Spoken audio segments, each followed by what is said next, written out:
It's been such a long time since Boston led the way. It's more than a feeling. It's Mike and Tom to start the day. The heart of Massachusetts should be freedom, justice, and liberty. Freedom led pilgrims to Plymouth Bay. Salem trials had justice too late. The sons of liberty spilled the tea, and then the redcoats spilled their blood. The shot heard around the world rang out from the Bay State. Boston strong and ready to defend. It's where revolution started and end. It's been such a long time since Boston led the way. It's more than a feeling. It's Mike and Tom to start the day. Quincy Market, Freedom Trail, Charles River, Boston Harbor, Bunker Hill, Griffin Wharf, Fenway Park, Omar Charge. It's been such a long time since Boston led the way. It's more than a feeling. It's Mike and Tom to start the day. Whoa, whoa, whoa. Where's my second? Boom. Welcome back from our little holiday vacation, people, huh? Oh, there he is. Sorry about that. Wow. No, my phone's got like 3%. Plug it in. That's I had to go get that. So I go to grab the cable, and of course it's connected to something. I'll just take that, and that leads into something else. Good. Yeah. Check. Fucking problems, people. Always first world problems. Imagine that. I know. Here Stupid we go. phone. White people problems. Oof. What's that? I can't find my connector. That's a white people problem. Yep. I can't find my phone charger. That's a white people problem. I had 5 days to charge my phone. You know what? That damn phone gonna be the death of me one of these days. I tell you. Well, you know what the good thing is? You have another one. This is true. Tell me too. And you know what? No one has that number. Oh. That's the bat line. That's the 911. That's the 911. You know what? There's a nurse has it. A nurse. Okay. Well, that's good. It's on the emergency contact with my nephew. Well, you gotta have that. It's a secondary number. So if that don't work out. Well, welcome back, chat, man. What's going on, I people? missed the chat. Our VAL black person. You guys are great. So listen to I opened Twitter and it was crazy. I don't know if you've seen it.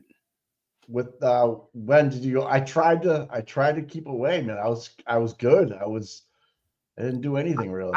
You know. Did you see the video that I released from back in the day? I saw that you had posted it. Mm-hmm. I didn't really watch it because I've seen it before. I know what it is. Like you were one of the first original streamers there. Yeah. Well, it wasn't. It was more about like this is how it all started, right? That it was more like that, not meant the other way. It was just for everyone to see. This is what happened. We lived through this, people. This is when they pulled up the black SUVs. They pulled up front, and they get pulled up front because there wasn't anybody there. I want to see if I can find it. Blah blah blah blah. Okay. Yeah, it's only like a minute and a half long. Here it is. Why are we blessed with Shelby today? That's on a Tuesday. I know. She may not realize that she's here. Oh, she might think it's a day off. How long was your weekend, Shelby? Oh man! I mean, no, aren't we like Mike? We have the best mods. Oh, here we go. We are so blessed. I know we are. We're blessed. We're so blessed. we get Shelby jumping in on us and yelling at us all the time. Yeah, we're so blessed. So blessed. All right, let me share this real quick. This is only a minute long. These are good old days. See? Holy Jesus. Yeah. right? This is when everybody got along. You know, everybody's working on the same team. And Back in the day. And there's Gail, right? Holding a sign right up front. Oh yeah. She was freaking right there. She's an OG. I was recording it. No doubt about that. I can hear you. This. She's so excited for Karen Reed. This is before the barricades were up. This is when you can get on the steps.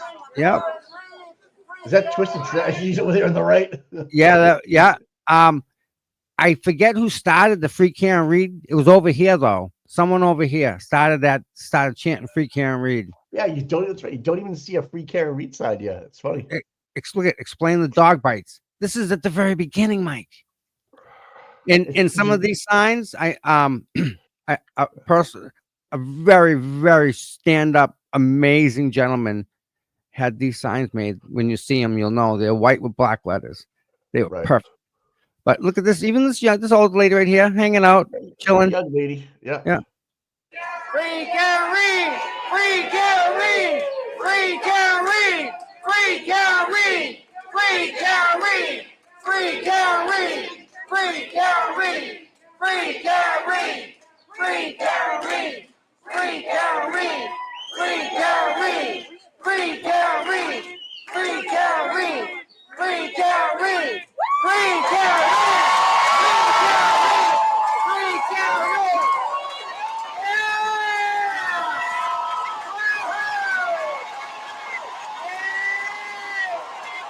Look at her smiling, huh? She had no idea, Mike. She just pulled up and all these people are here. Yeah, there is no. Oh, there's Dana in the back. There's his Free Karen Reed shirt on. I see that. That's a Turtle Boy shirt. Yeah. Okay. That you see, Free Karen. Free Karen. Yeah. Gail, love Gail, man. Yeah. This sign right here. Look at that. Right. Yeah. Back in the day, Mike. Yeah. Good stuff, man. Yep. Good.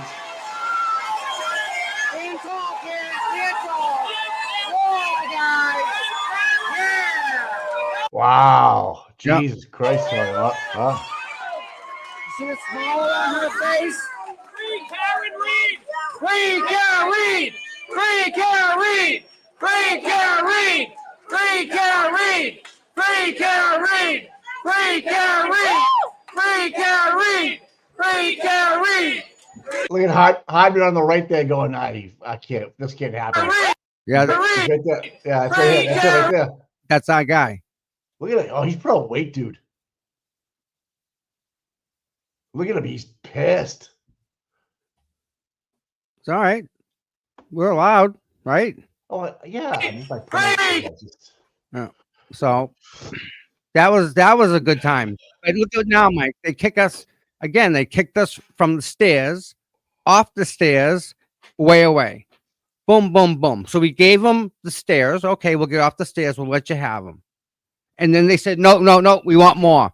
So when we gave in for the stairs, that was the problem. That's where we messed up, I think. We had no reason to. We could have kept saying exactly where we were. No reason to. This is public stairs, Mike. Granted, they need to be coming and going, right? They took the stairs, Tom. You didn't give them up. They told you to get off of. You know, it wasn't like you guys had a choice. We didn't argue with it. We didn't argue it at all. Well, yeah, we showed up and there was fucking yellow caution tape there. What are you gonna do? You know, I remember you pointing out, going, "We can't go on the stairs." And you used to go up 1 or 2, and then they'd get, you know, they suck. You know, I have to here we are. The stairs are safe. And here we are conceding to the fact we want to even allow a little bit of a buffer zone because we're so beat up, you know, about it. And like, some things you fight, some things you don't, right? You only fight so much. And at what point do you say, you know? Yeah. Did you see the thing about the Honorable Beverly Cano Person of the Year?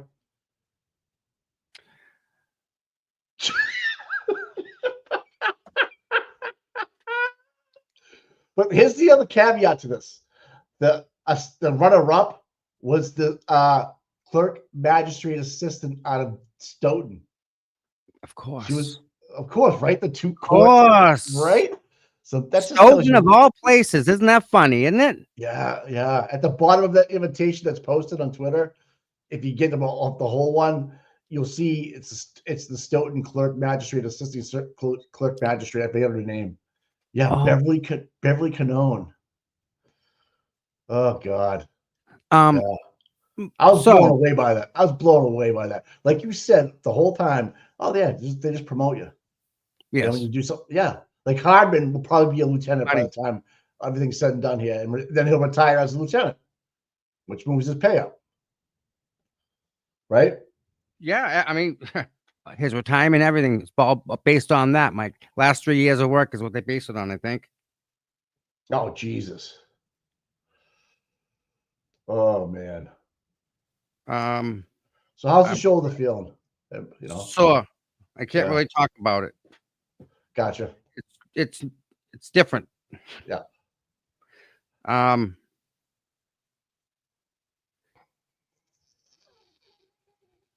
right, stuff. What are you doing?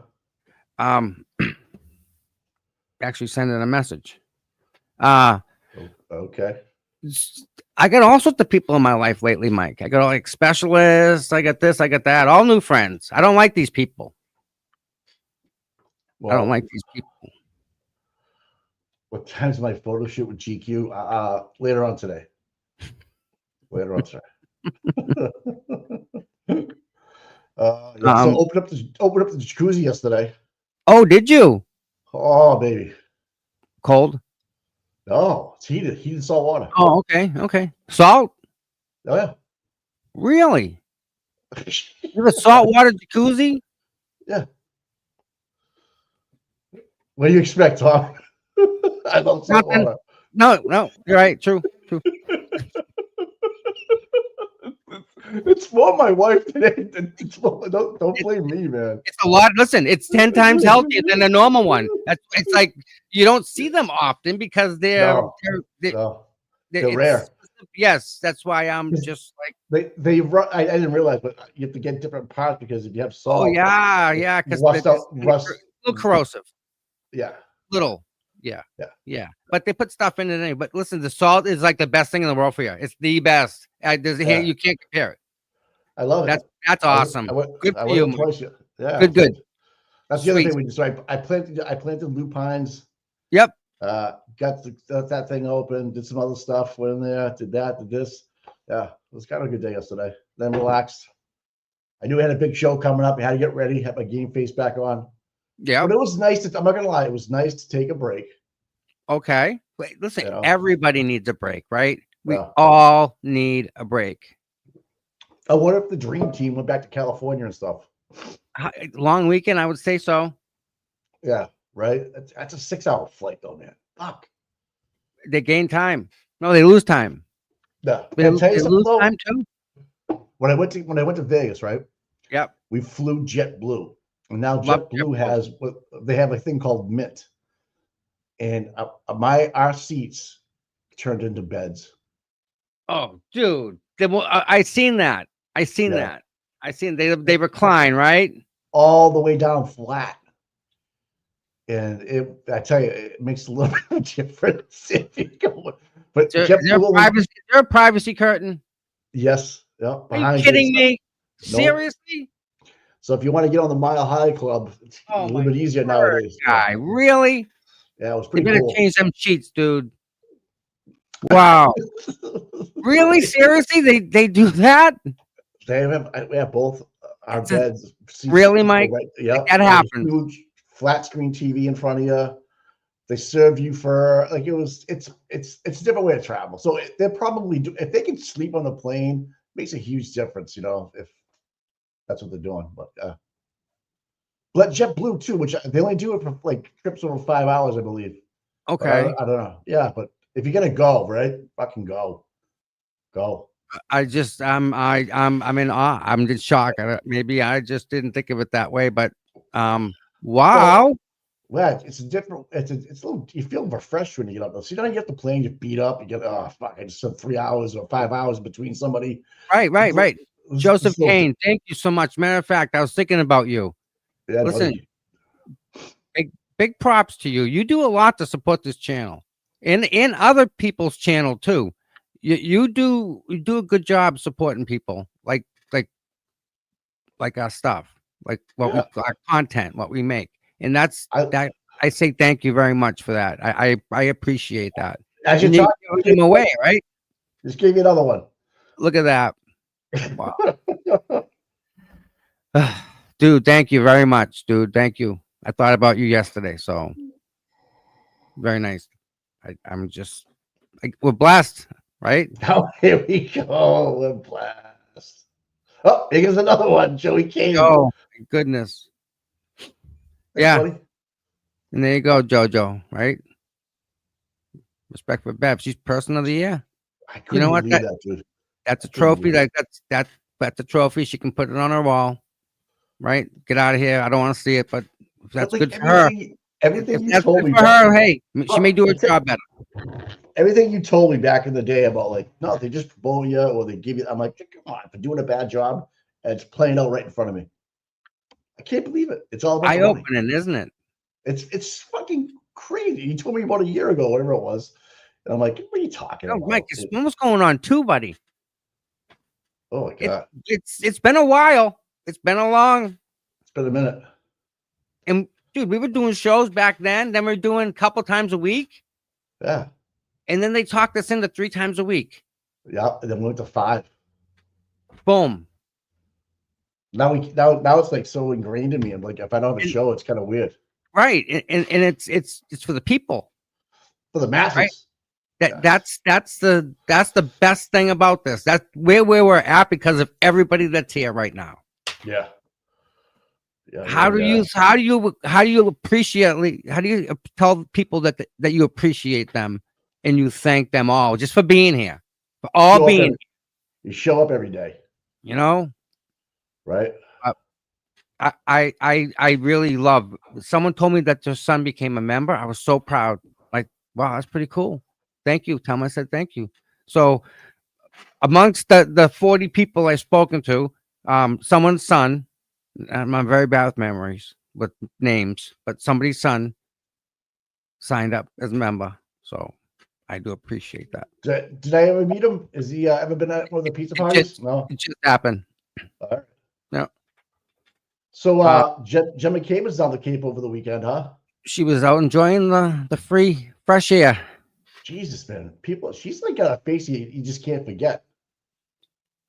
She's got a face only a mother can love. I'll put it that way, right? Mike, she won that best looking thing there. Well, it's low as Karen would say, low competition. Right. Hey, did you hear the song Auntie Deb put out last week? No. Holy! When you get a chance? Wait a minute. You probably there's so much. Listen, Auntie Deb puts out so much good stuff. I don't know what specifically you're talking about because it was all makes me laugh. Everything he does makes me laugh. So like I don't know what you're talking about. We can play it a bunch of time. It's so fucking good. Actually, it's Turtle Boy's opening now. He opens up with it. Is that what it is? Is that the beginning? Yes, I like that. I like that. Yes. Okay. I know what it is now. Yes. Giardia, yes. Some of the people here. He made that? He made that? Yeah. Okay, I asked him how he did it. He's like, I printed off the lyrics. I changed all the lyrics. And then I did one voice recording. Then I recorded it's not like something where you just jump on it. Like it takes time to do it. You're going to make each piece of it. Yeah. So it's like a 4-minute song. Just him dressing up in the different characters, Mike. That takes time. It takes effort, you know? And listen, if you guys are over there with him and you do anything is to help him, is to support his channel. That's pretty much all of us ask for is just we want support from you guys, right? But like we need humor, or we're all gonna go crazy with all this stuff, especially with what some of this stuff is gonna be. We're gonna go crazy, right? So you know what other thing too I saw is that Matthew Farwell, who's in prison right now, he's in jail. Guess when his arraignment or next court proceeding is? I'd like to know. July 1st, when this one's supposed to end. Karen's. That's Tom. I don't believe in coincidences. I don't. And he's been Oh, it'll be over a year. Over a year. He's been in custody over a year. Well, I think June-ish will be a year, but he is going to be in front of a judge on July 1st, which July is 1st, the budget changes. You know that. That's the I don't know. Commonwealth new budget. Oh yeah, that's everybody's budget starts July 1st. That's the fiscal year for them. Karen July Reed 1st. trial is supposed to end by July 1st. How can they put a time on that? Well, that's what they did last year. So there's a problem. If this is going to be the case that the prosecution gets twice as much as time as the defense, then that's a problem. Generally speaking. Yeah. Aaron Reed's the example here. Right. If this is how that is, that's incorrect. Right. That's what this whole thing is showing us, people, right? Oh, all the problems in our system. How does it go from here to here to here? Like, we're seeing it. And then in the Walsh case, all the Mass State troopers that are involved with this case, or a lot of them involved with the Walsh case, they recorded all their interviews. You know, they did everything by for the Walsh case. They have all the videos. All the interviews are recorded. That everything was done right. Like it's like Fanning was on the stand, Yuri was on the stand. There was no bullshitting around with the attorneys. They answered the questions. Like it's a whole different mindset, dude. You can actually tell the fuckery that's going on in the Karen Reed. Yeah, Glock. Good morning, Glock. Your hands are busy. I just kind of guess what that's going on with that one. Don't want to know. Nah, keep it to yourself now. No. All right. Well, wake up. You listen to us, my dear. We're all right. We're over here. Yeah, the Walsh case is going on. So they did everything pretty proper then, right? Huh? They did things proper. Yes. But guess what? They're trying to exclude Michael Proctor's involvement. The defense. So it's still going sideways because Proctor was the lead investigator. Okay. They don't have a body. Okay. And they're trying to still prosecute, but they got Michael Proctor involved, you know. But didn't they all you need is reasonable doubt, dude. But I think they had pieces and parts. Well, I know nothing about that. I know they have phones at his mother's house and back and forth, right? You got no body, but as you see, like Fanning testified. Yuri, and they all sound like articulate, and they're answering the questions right. Like even with the defense, it's different. It's like okay, you can see Yuri fucking around with Alan Jackson, right? You just see it happen, and now you see him testifying again with another regular defense attorney, but he's just being matter of fact because everything's recorded. Do you see other problems with how they similarities with the problems in Karen's case in his case? Is there anything improper in the wall that you've seen? No. Okay. So I think they did it by the book. Yep. Like if you go to Mike McDonald's and you watch the video of the Tale of Two Investigations, all that. They have a shoot in Braintree versus this one. Yep. It's kind of like the same. Like they've got the Walsh case. They got Garino did the downloads of the kids' iPads. Nothing's missing. You know what I mean? Oh yeah. They're not helping anybody. They're not helping anybody out. They used Barry Lewis the same they used Celebrate to convict this guy. Isn't that a slap in the face? How does that even work, right? Well, this defense attorney, I'm telling you, when they get to redirect is when they get them cross, they're gonna. So again, why are we at trial, right? Why are we at trial? So far, I don't think they've proven beyond a reasonable doubt anything. They got nothing, dude. This is even snow, and I'm kind of iffy. Did it snow that night? I'm iffy about that. Wait till the defense gets up, Mike, and starts talking about the 227 search. There you go, right? Wait till that comes up. Hey, they're all gonna be like, oh. I got a great question for the chat, Tom. Yep. Do you think the defense should call Mr. Reed? I think he'd be a rock star. Oh God, yes. Right? He would do very well up there. With the jurors. with the jurors, he would just be so likable. Yes. They've seen the jurors have watched him in the stands from day one, supporting, loving Karen, right? And then he gets up there and just, I think he'd kill it. Here's the only problem I have with that, okay? What?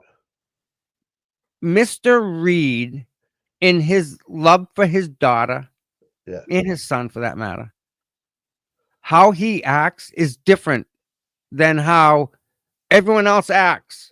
And because Right. of that difference, they're going to say that he tried to help her get away with this. And I don't think putting that on that man is fair in any way, shape, manner, form. He does not deserve that type of microscopic looking at. He didn't do anything except help his daughter. End of story. Yeah, I guess my point is that I know he'd do well. I'm not saying he's got anything, but just another bullet in your belt to use to really cement this home.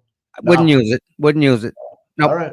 No, I would only call people that are on the technical / physical, like this happened, like those people.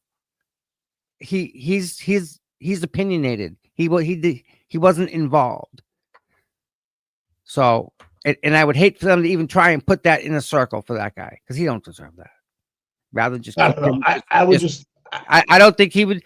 I don't think he would hurt, but I don't think he would help enough for that chance to be there. When you put it like that, I guess. Yeah. I'd rather have more Richard Green on the stand than the time that they're going to allocate for him.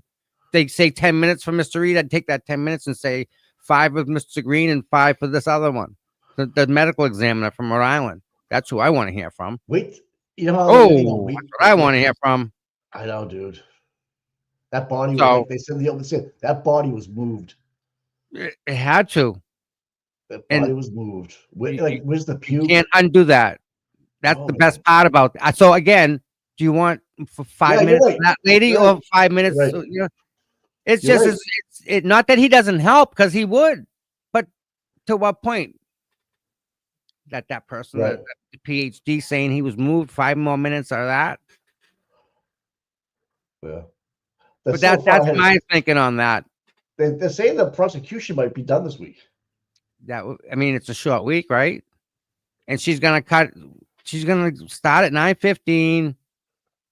Just we have 50 sidebars. Oh, she's gonna open up with a sidebar. That just gets given. Let's count sidebars today. You want to count sidebars? The over under is 8. There you go. What channel are we watching this morning? Pick one. What do you want to do? I don't know. Who's got the best one, guys, in the chat? What do you guys watch? Chat. Oh, by the way, I got a response, Mike.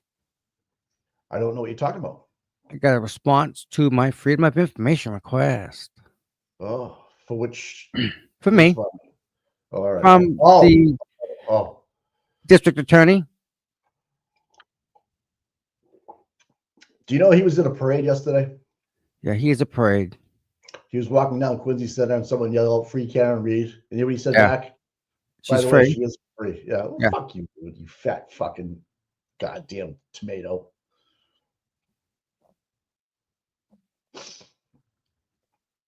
Oh my God. I'm mentioned in all these documents, Mike. Criminal complaint. Yes. I have a criminal complaint against me. Is that what that is? Or is that me against someone else? You don't have how could you? Oh no, they tie me into Rich Schiffer's count, the Rich Schiffer's investigation. They put me into that. Who did? Canton, I guess. They wanted to look at me. So they said let's involve him.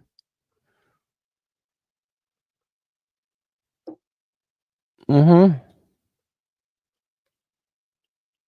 What's this? Metafoya.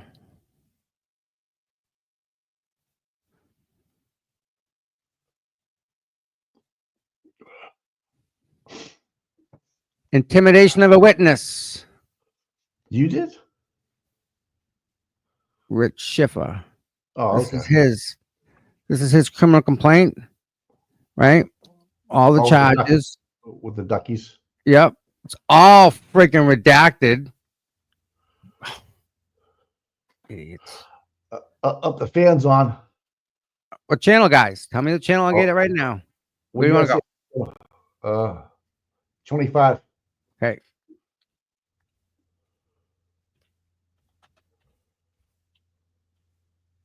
So listen, I hope everyone had a good weekend this weekend. Yeah, dude. I slept a shitload. Good. We all needed a recharge. But people out there, I'm glad that like they had a good weekend. This site is getting slammed. Wow. Come on. What site is that? Fox 25. Boom. All right, let me share this.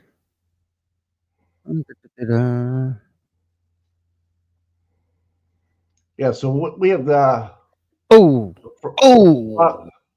what?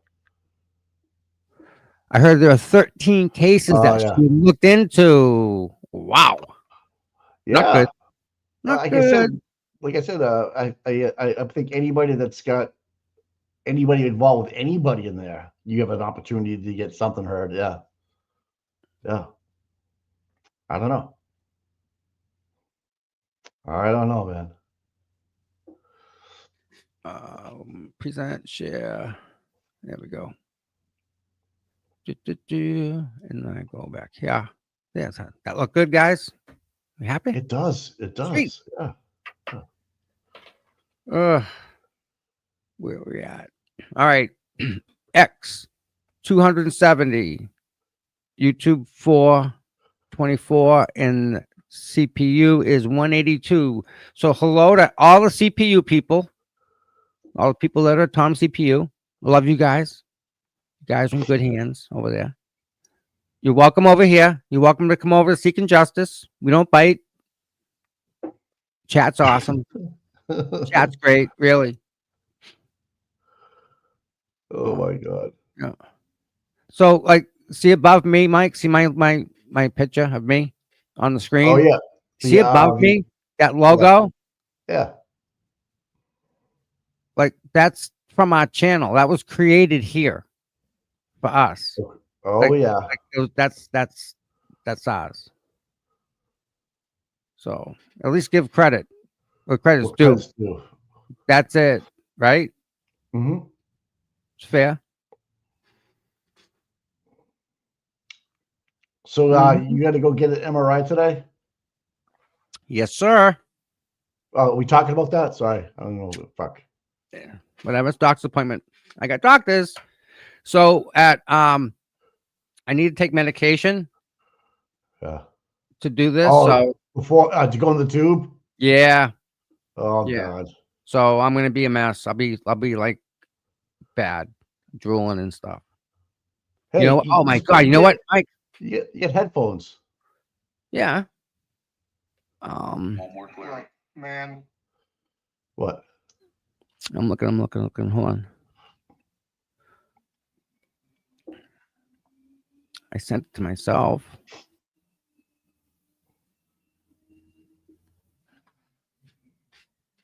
Oh my goodness.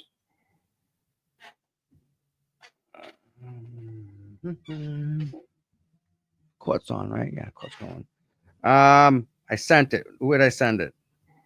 To me, or did I? There it is. I'm gonna play this right now. Yeah, if it works. I don't want that. Oh. Guys, this is like 4 minutes long. It's swearing. Okay, very, very bad language in this, but I gotta play it. Go ahead. Okay. Yep. It's freaking not right. Well, you know they're going to a sidebar anyways. This guy is from Instagram. Yeah. It's from Boston. Boston guy. Well, oh, what the fuck is wrong with him? It's a skit, but watch. All right. You know how people are. I fucking love this place. I haven't been here in forever. They got a new program. You can use your EBT card and get in for free. So here we are. You got the famous seals. I think they're all fake. They have to be robots. There's no fucking way these motherfuckers have been here for this long. I swear they're all the same ones. Got my ticket scanned, had to do sharks and rays. I've never touched a fucking shark before. Saw the fucking penguins. These motherfuckers are awesome, dude. They're not the big penguins like from fucking Happy Feet or March of the Penguins, but they're pretty cool. Look at this jellyfish, dude. This motherfucker will fuck you up. This is the closest I'll ever get to the Amazon rainforest on my fucking credit score. Sat here kicking it with the fucking guys shooting the shit. I'm just kidding. I have no idea who the fuck these dudes are. I'm just fucking happy to be here. I made a new friend. His name's Turtle. He kind of reminds me of myself, living in his own little world, trying to be free. But instead of eating fucking bars and blueberries, this motherfucker eats lettuce. You know, to each their own.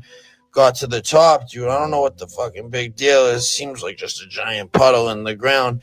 So we made our way back down. Had to stop at the fucking gift shop to check out the cheap New England novelties. $9 for a cup of clam chowder. I'll stand here for free. Thank you very much. Go fuck yourself. Made a new friend. This dude had me fucking jamming, bro. Great day. Like and follow for part 2. All right. That's it. If you get it, My you God, get it, man. that's horrible. Ain't that something? That's the guy's skit. He goes around Boston and does all that. Like that's his thing. It's not real, people. It's not real, okay? Just so you know. It's okay. Nobody was hurt in the making of that video. I see it downtown Canton a lot. He's all over the place. They call it the fentanyl fold. Is that what it is? The fentanyl fold. Oh, Bad. shit. Bad. Unreal. All right. How many sidebars today? Who's calling it? I 7. I get 8. 7. Tom.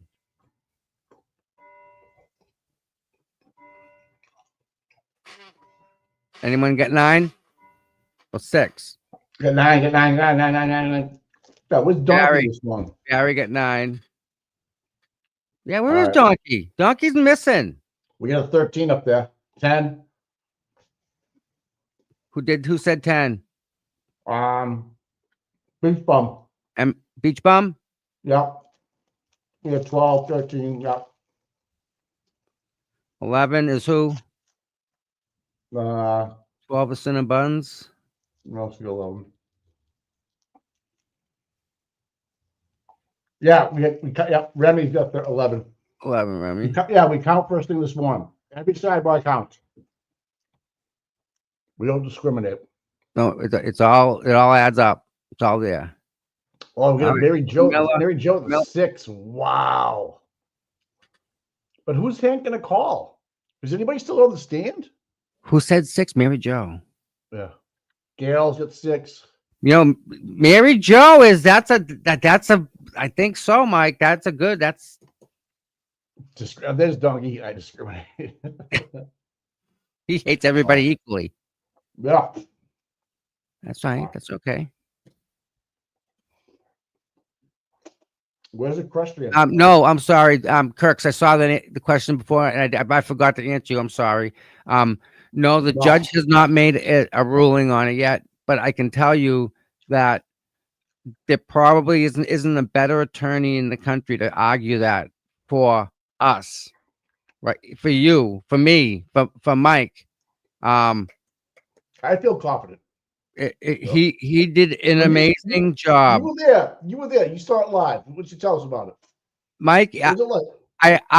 I'm a different person from sitting in that courtroom. It's Is a the different, federal court, is it nice? beautiful. The seats comfortable? No, there is no such thing. No, they hurt. What is that? What is that about? Why can't they make seats comfortable for people that go? You don't want to be there. Anyways. They don't want you to be there. Maybe. So we get there, and the judge was great. You know, Uh-huh. they both got up and they both said what they wanted to say in front. You know, they all have their speech. This is why I believe I'm right, and the other guy says this is why they're wrong. Now they both did that argument, but Mark Randazza had more fire, more. I don't say beyond passion, Mike. It's something different that guy has. It's such a wonderful thing to see because it comes out. He just went on a tear about how this part of it isn't correct and this isn't correct, which leads to that. And, you know, he I guess he put it in a way to the judge that the judge and even me, like, that he's right. He's wrong. He's definitely right. And it was great to see that. Well, if the buffer zone gets changed, yeah, Erica's problems go away, or does she still have an issue? I think her problems go away. I think they probably refuse to prosecute her. Yeah, because now we've changed it to what it is now. Right. It's retroactive. Because then there's no one's gonna fight backwards. Right. So the judge specifically asked, like, what would you change to Mark Mendoza? If what's the solution here? Right. Because does this judge have power over the state police? And he says, state police don't do your job between here and here. He can't really tell them to do that, right? So he said, do I just abolish the buffer zone? And that makes the police being there invalid. And Mark said, the only thing, and he said, I hate even saying this, but if you were to limit access to, say, the left side of the street where she gets out, and the only reason is you don't want to impede her or family or anyone that she brings, you don't want to interfere with her getting into that courthouse. The poor girl's got enough to deal with, shouldn't have to go through people. Let them walk in safely and on their own leisure. And we all agree with that 100%. So if you go from the middle of the courthouse to the right, that would be free zone as well as everything else. Just let them walk in. And that's all we are asking for too, because part of that is we want, we wanted them to walk in unimpeded. We just needed access to that area for the people. So, like, I think we're going 9:12. You are unmuted. Yeah, there she is, the person of the year, folks. We're on a medal. On our neck. Can I have counsel at sidebar, please? All right, so I was told, counsel, Mr. Alessi, you wanted to see me? Yes. One. Do you want to come to sidebar? Boom. Sure. Okay. Oh, I love it. But what? Why is Lally sitting down? All right, there he is. This is Liza. Karen looking good. Where's Lou? Wow. Yeah. Oh, the O'Keefe's got a good family in there today. I've never seen so many bald heads in my life. Jesus Christ! Look at them all. Who's in the front row? Hey, Nikki Haircuts, buddy. Is Nick? Oh, yeah. Like who's in the back? That's not Meredith. No, is it? No. Mr. Reed, Mrs. Reed, Nathan. Yep. Court offices. Now look at Mike. How many people are in the press pool? 1, 2, 3, 4. And why the freak is Aiden not there? Why does he kick him out? There's something shady going on with that. You know that. Where's Jess Machado there? I know. She lost for this week again. Thank you, Renee. Good morning. It's a beautiful day to free Karen Reed. Let's effing go. Let's go. Yep. No doubt. See, that's what there's only 4. They can have 10, right? There's 6 spots that they should. Aiden, you want to get in? Because I know you've been waiting. You're on the waiting list. You've waited for 6 weeks. Let's go. Well, have as a guest. Wow. That is so wrong. You see what they're doing here? They control it. The narrative. They control the seats, hence control the narrative. Who's the girl in the back? She's a smoke. No idea. Oh, this is Essie. Probably a lawyer. Oh. Brian from Boston home invaded and jumped repeatedly. Steely for speaking against corruption in Mass and South Boston. BPD did nothing. Yeah. Poor Brian. The dude someone broke into his house. Whoa. Wow. What Boxing tickets? match. 10 tickets. Yeah.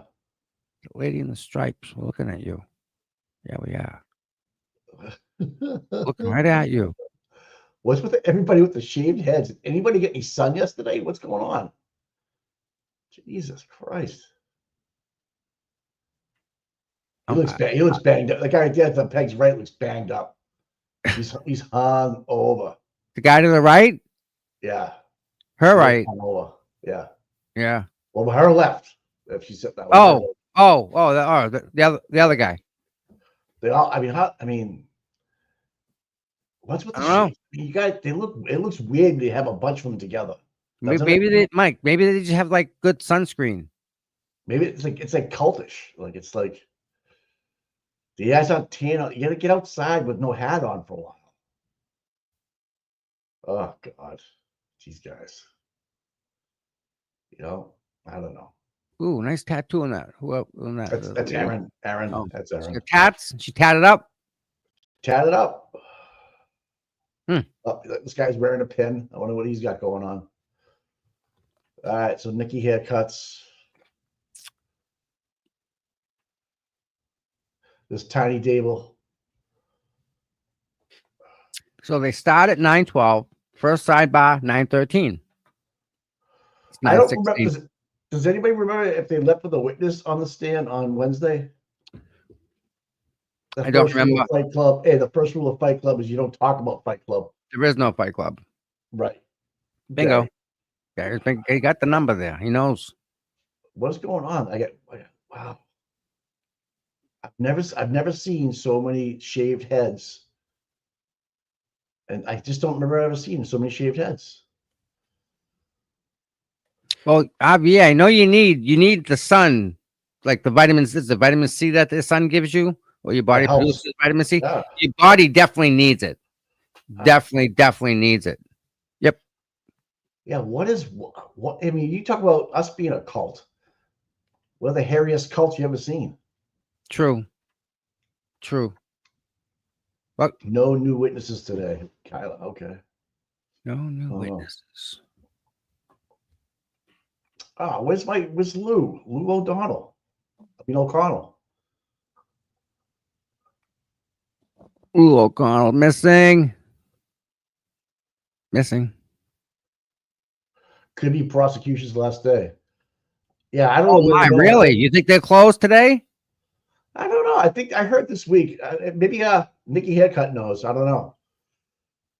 He had a good interview with us. He gave us the insight that Thursday was going to be no court too. He was hearing that, and he was correct. Also, I'll give him that. I don't know. It's PR stunt by having some of John's friends there. I don't know any of those kids. To be honest with you, they must be Boston PD.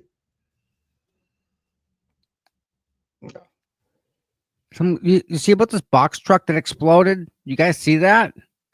Where? Propane tank leak somewhere. Where? Bass? Addison, Illinois. Oh. They got it on Ring camera, Mike. Oh, Jesus. Dude, the truck explodes. Poof. Wow. Jesus Christ.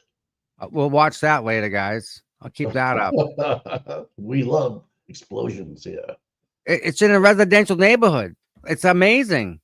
Oh. Someone just driving the box truck down the street and kaboom. They say it was leaking propane tank, which would make sense, right? The driver was taken to the hospital with no life-threatening injuries. I think about like the Boston PD, all his people, John's people, they know who's guilty, and why they said if that's the case, like remember everybody's like, what we were told not to go and all this other shit.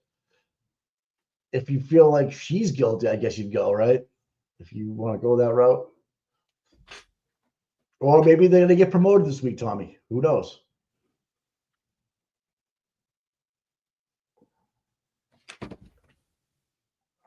Jesus Christ. Is that's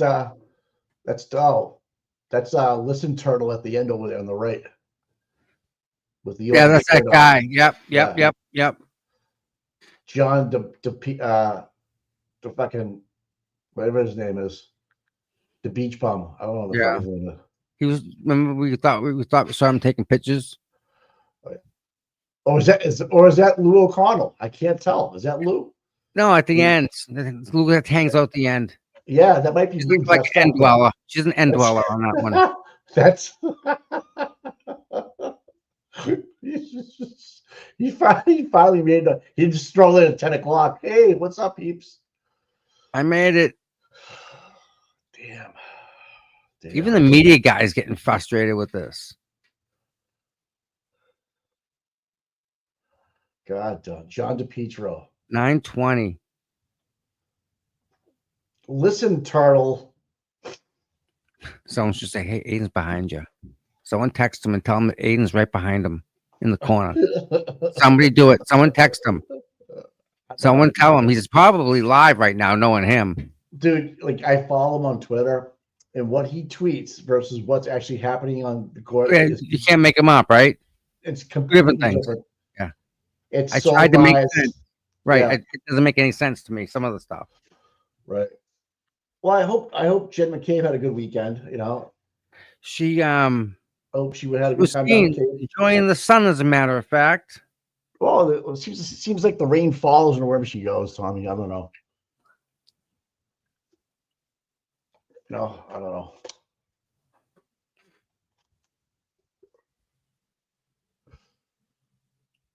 Uh-huh. Well, yeah, we still got Welcher to go through here. Let me get my list out. Yeah. So you think the prosecution's done with all the police, right? Because they're not going to help Yeah. them. Yep. No one else is gonna help him.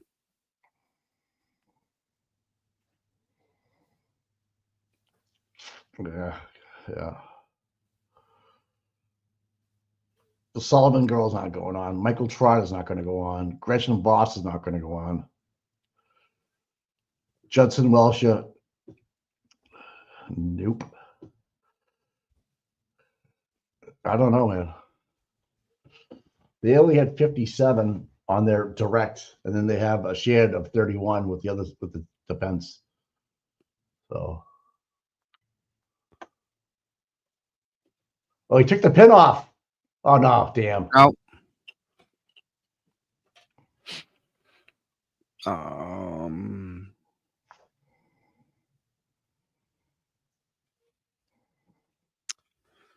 So all these documents are from Rich's thing. Huh? Oh, Schiffer. Yeah.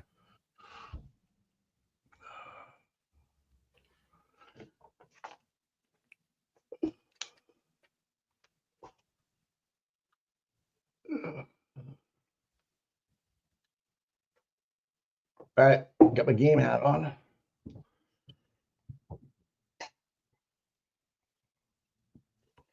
Wow, that's a sidebar. Jimmy Ice Cubes, get us a couple more bloodies. You think they're talking about lunch? We'll have lunch at this time. It actually could be, Tom. I wouldn't be surprised if you're right on the money with that. Yeah, I wouldn't be surprised if you were right on the money about that. Mm-hmm. Oh, that's something. There you go, Kirks. Hey, wow, the Jag Nabbit just posted this. Okay. A new filing this morning has raised the possibility that the defense team has added one or more new witnesses to their case. At the moment, Robert Alessi is addressing the judge at the sidebar as today's trial was underway. Ooh. So what could that mean? Tom, you're on the docket. You're on the docket. What? I'm going to send it to you right now, dude. I am? You. Yes. Shut up. No way. You, Jason Grant, Erica Walsh is under request per review today. Shit me. What's today's date? 27th. All right, yeah. So that was a while ago, but you're on the same docket as this. Defense supplemental today's the 27th. Defendant supplemental list of prospective witnesses trying to be added right now. Whoa! So I was reading the 21st, but you're actually on the order here, Tom. You're kind of famous from the 21st.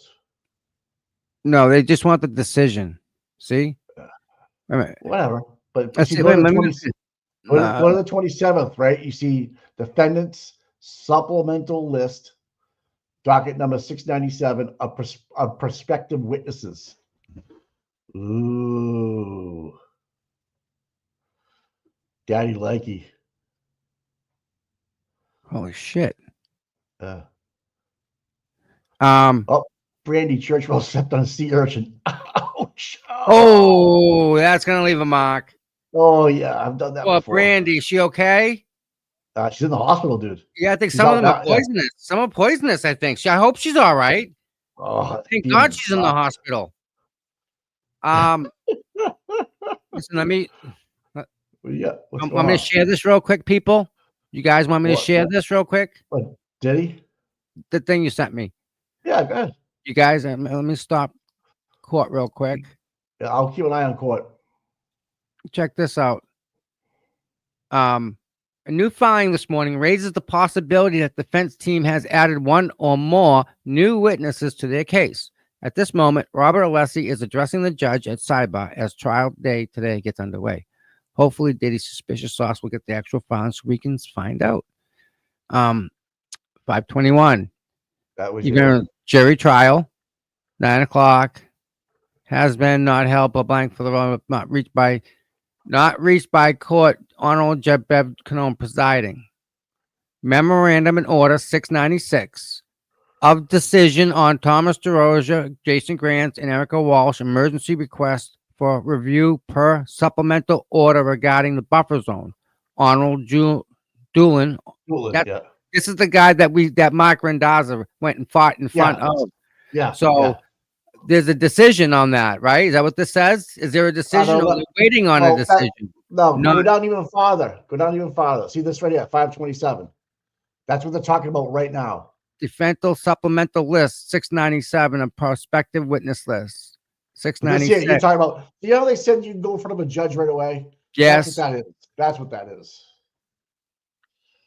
So, but I'm more interested on the 27th too. We kind of already know this makes it kind of official. Like, yeah, Tom, you're on the Tom DeRosa is on the docket, folks. Tom DeRosa and Tommy Two Phones has entered the courtroom.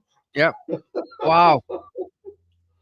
I don't believe it. I don't want this. This is bad. This is bad for us. You're kind of famous. You might want to get that framed, dude. Oh God, no. Tommy will be selling signed docket lists for anybody that wants one. He'll be signing off on it. Just print it out, bring it to a standout. Every donation will go to Karen Reed Defense Fund. Oh, what is the defense fund at? Does anybody know? I did. I check it every morning. Hold on. I got that. It's right here. I got it every morning. Justice. Last is the first one. Let me refresh this page. Wow. 1,014,125. So we were a million Wednesday. Yeah, we were a million Wednesday. Yeah. $10, right? 150, 34, 50, 200. Wow. 25, 25, 50, 100, 25, 23, 25, 50, 20. Mike, these aren't big donations, and the chick reached $1 million, dude. $1 million on all of them. You go sell $1 million of Girl Scout cookies. No thanks. Yeah, no way. She raised $1 million with small donations. $10, Mike, from Europe. Someone from Europe sent her $10. 10 euros. And she's raised $1,014,125. That's remarkable. That's remarkable, Mike.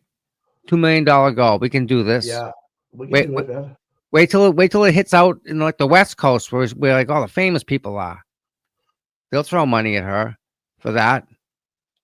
Well, I heard Ernie Box involved. So yeah. He can write checks. He can write checks. Yep. He may have a suite at the Omni. You never know. What? What? That guy? You know, his father set up a deal with Subaru that back in the day. Yep. In the 70s, before Subaru was anything, that every Subaru that came into Boston, Massachusetts, or up down the East Coast, he got a piece of. He should. still has go. He still has Yep. going on. So imagine how many Subarus are sold up and down the East Coast, right? Hey, Christina Rex. Good morning. I'm glad you made it on time. Nope, don't sit next to that guy. He farts. Yeah, there you go. Okay. And yeah, so yeah, they're making money hand over fist. You should see the house in Martha's Vineyard, dude. Oh my god. I think I have. I was over. We stayed in the one that was dry. Yeah. Oh yeah. Your own beer. You had to bring your own beer with you. You couldn't go to the Vineyard Haven. Vineyard Haven. Yep. Yeah. That was strange over there. That's where I stay. No alcohol in that town. I love it. That's where I stay. Yep. What was I gonna say? I went to Connecticut on Saturday. Saw one of my friend's son play baseball.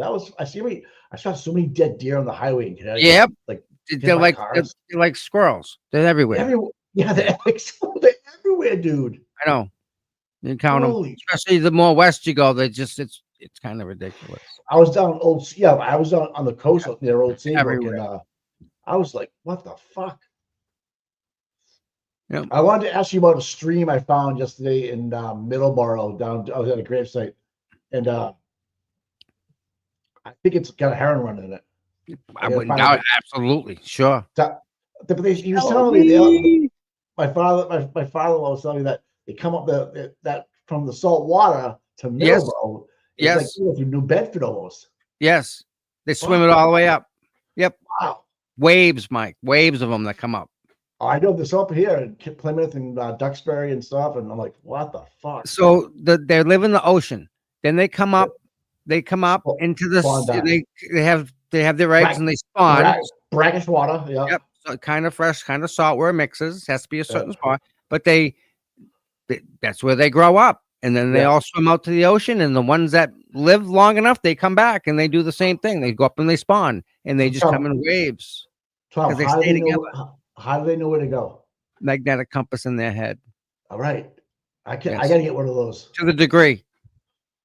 I know, yep. And the time, like they know what month, what hour, what moon. Moon affects their compass. So when everything clicks, time to go. It's amazing. Mother Nature. All the ones that are born at the same time all go together and all come back together and do it again, right? Correct. When they're dead. They're the waves of that you see coming in. Yeah. You just see you can see the bottom, and all of a sudden it gets darker, and you don't realize it, and then it's all black. And so you see what we call them pogies too, right? They call them pogies. Yep. So you see them coming into the rivers, right? And the stripers are chasing them. But the farther you go into the river, the ones that make it go all the way up to these little streams and these little ponds and give birth. And they get good size too sometimes. Oh, fuck yeah, dude. Yeah. So we used to catch them at the herring run and put them into a laundry basket with a piece of wood on the top with a zip tie so you can open and close it. And we used to get the herring, put them in that, then run over to the canal and put them in the water, and they would float. And we tie it to our waist. There's a fucking herring run right behind that hotel. Yep. Yeah, I think I know where it is. Yeah. Yeah, that beat up little one shack hotel. Yeah, falling down. Yeah. There's a herring run that goes right into that back pond back there. Mike, you think they're talking about that? Like, how would they get us? How would they connect? And how would they know me and Jason? Say, hey, you got to come in. And then this whole thing, IBOP, they're talking about us. Why is my name brought up? This is the first. That's not you. I thought you were on the docket for today, but you're not. No, that's but last week. That was last week, so it's not affected here. No. Thank God. Because I don't want to be here. I guess there might be a decision, but maybe I don't know. Maybe Mark Rendoza will give you a call today. Well, maybe Judge Doolin made a ruling today too. Listen, I'm not sure. How Mark Randazza, with how he argued the fact that it's Randazza or Rendoza? Randazza or Randazza? Okay, Randazza. Okay. How he argued the case was phenomenal. Like, okay. I'm a better person from listening to what he said, and he's not wrong in anything he said. So there's a car accident. That's why all the reporters are late. Christina Rex reporting. You know what? So 21-year-old charged with OUI crash in Frank, Oh, but oh my, horrible, horrible. horrible.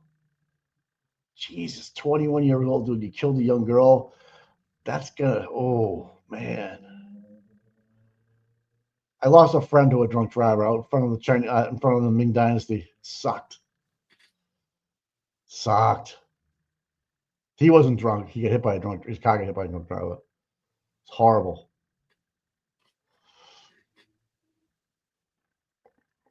Any life loss is horrible.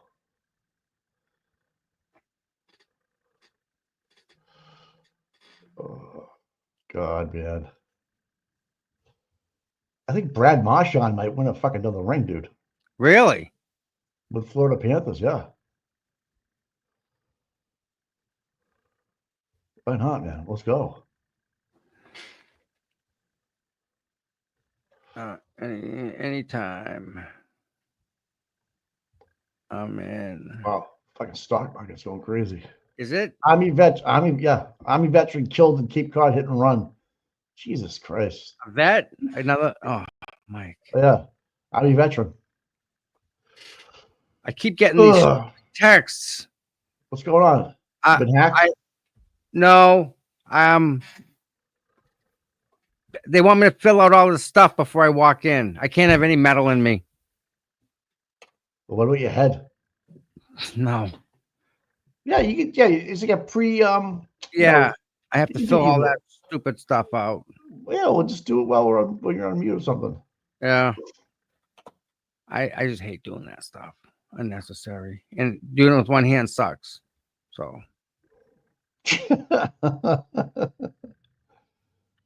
Oh my God.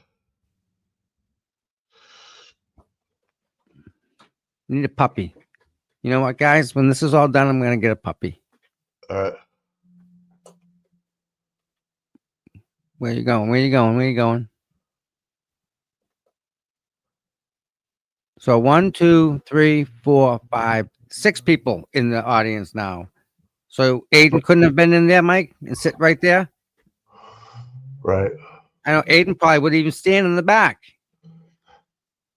Not that he should, but Imagine just having Aiden and fucking John, the piece of shit, next to each other. Wouldn't that be funny? Turtle. I got the turtle.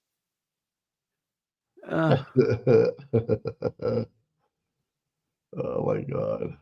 A cortisone shot. If that doesn't work, get a steroid shot. I've had bad rotator for over 20 years. Dude, I would just get it chopped off and just forget about it. Yeah, just make it go away. Right. You've had a pebble in your shoe and you have to walk another like 8 miles. Worst thing in the Still world. there? Yeah, it's there every time you step on it. Oh my God. Oh. Mystical. I had that. Not a replacement. They did a repair. Something going on outside, Maddie General. No, I think it's just a sidebar. I think they're just talking about something. What I don't know. I think I don't think the buffer zone's to their bar. Jimmy 2Q's McDermott has made a couple stiffies. So listen, this is kind of not fair. This is one sidebar, Mike. So like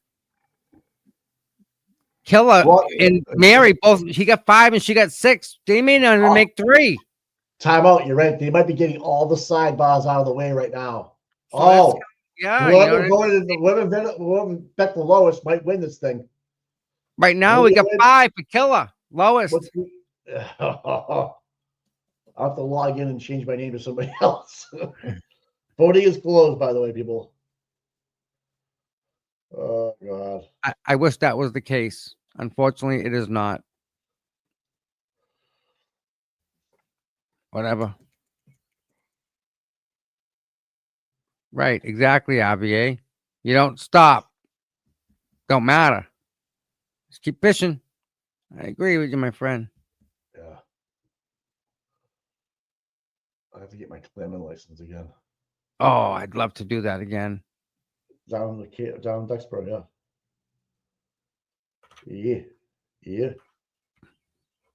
That would be something, Mike. We'll each go get a bushel. I don't need them, but I just do it for the workout. Yeah. It's Yeah. awesome. But It's no, hard work. listen, we'll go. We'll get 2 bushels, right? Because Yeah. you get 2 buckets of clams. Yep. We'll get some corn on the cob. Yeah. What else? Throw in a big pot and have a big freaking cookout. Lobsters. Just invite everybody. Lobsters are expensive. I'm not going to get them. You only go around once. Well, we used to do it. So when I was growing up, we dig a pit, you know, get up with the coals down there. Yep. It's what I mean. Yeah. Everything in it. Seaweed, everything, seaweed and let it cook. Like We haven't done that in a long time, man. We should bring that back and make a video out of it and show people how to do it. That way you bury it. That's the balls. It's the balls. We should do that, Mike. Yeah, What do you guys think, huh? I would totally do that. You guys out there, who's cooking? Who's a cook? You throw steamers in there. Yes. Lobster steamers, potato, onions. Yeah. Corn. Yeah. You throw corn with the husks right in the husk. Cook it in the husk is what you do. Yep. Oh, it comes out like amazing. Corn yes, goes it's a clam bake. So we'll do a big one, Shelby. But Shelby, it's like, you know what, yeah. You know what a clam bake is. Yeah. But I'm not sure if you guys out there are into something like that this summer. Duxbury Beach. We can do that. Shrimp, potatoes, right? Creole seasoning. Yeah. We can do it. Yeah. You guys get it? Shelby. Yeah. Well, Gil, half the thing is we're gonna make the video of actually doing the whole thing, like getting the steamers, going to get the lobsters, because I think we can go to the docks and get them right from the boat. Yeah, yeah. So I know people. I know some people who get some lobster. Well, we can do all that and then make a video and show people how to do it in New England. Yeah. It's not that hard, actually. Oh. Depends how many people you're doing it for, obviously, but. Well, we got a whole beach. Come on down, right? Come on down. Well, Duxbury's prime. Let's go someplace else. Figure it out. That's easy, right? You do have to do one. Yeah. Can we go down to like freaking down the Cape onto the beach? We can do it. Well, we can't really fires down there, right? Fuck the Cape, dude. Yeah. No, I'm just kidding. Yeah, fires. You have fires in Duxbury, so. But I know a couple spots, but we can't have like 100 people or 50 people. It'd be crazy. So it's gonna have to be a small list. Or we can do it in if someone's got a beach property and there you go. If someone has that, you can do that. Right. They have, yeah. Sand in the backyard, we could do it. Ooh, Star does drive-in, does clam bakes. Yep. But I thought we were going to do one in the pit. Yes, we're gonna dig the hole and bury the stuff. Cook it that way. Yeah. This is like a 2 cocktail sidebar right now. Oh, here we go. AJ, dude, look at this guy.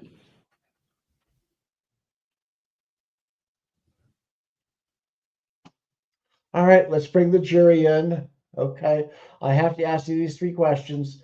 Did you drink any Red Claws this weekend? Okay, what kind did you have? Okay, and were you down the Cape? And did you not see Jen McCabe down there? Okay, great. And did you stay off social media? Great, thank you. All right, Counselor. Beach bum, exactly what we're talking about. Exactly. That would be a big draw. That's what I'm talking about. That's why we do this. Dig the pit. Let's go. We'll get the fire going. I'll do that part. I tell you what, for a fundraiser, it's a lot. That's a lot of work. I mean, you have to. Yeah, I know. There's some digging involved. Fire pot, I got. Check. Dude, who's familiar with Point Judith, man? I love it down there. So I catch the fucking Block Island, man. Let's go to Block Island. Figure it out. Wherever. Can you bring steamers across the border? Yeah. All right. Do shark fishing. We can do, there's a lot of stuff. Yes. Megan gets it. Do all sorts of stuff. Yes.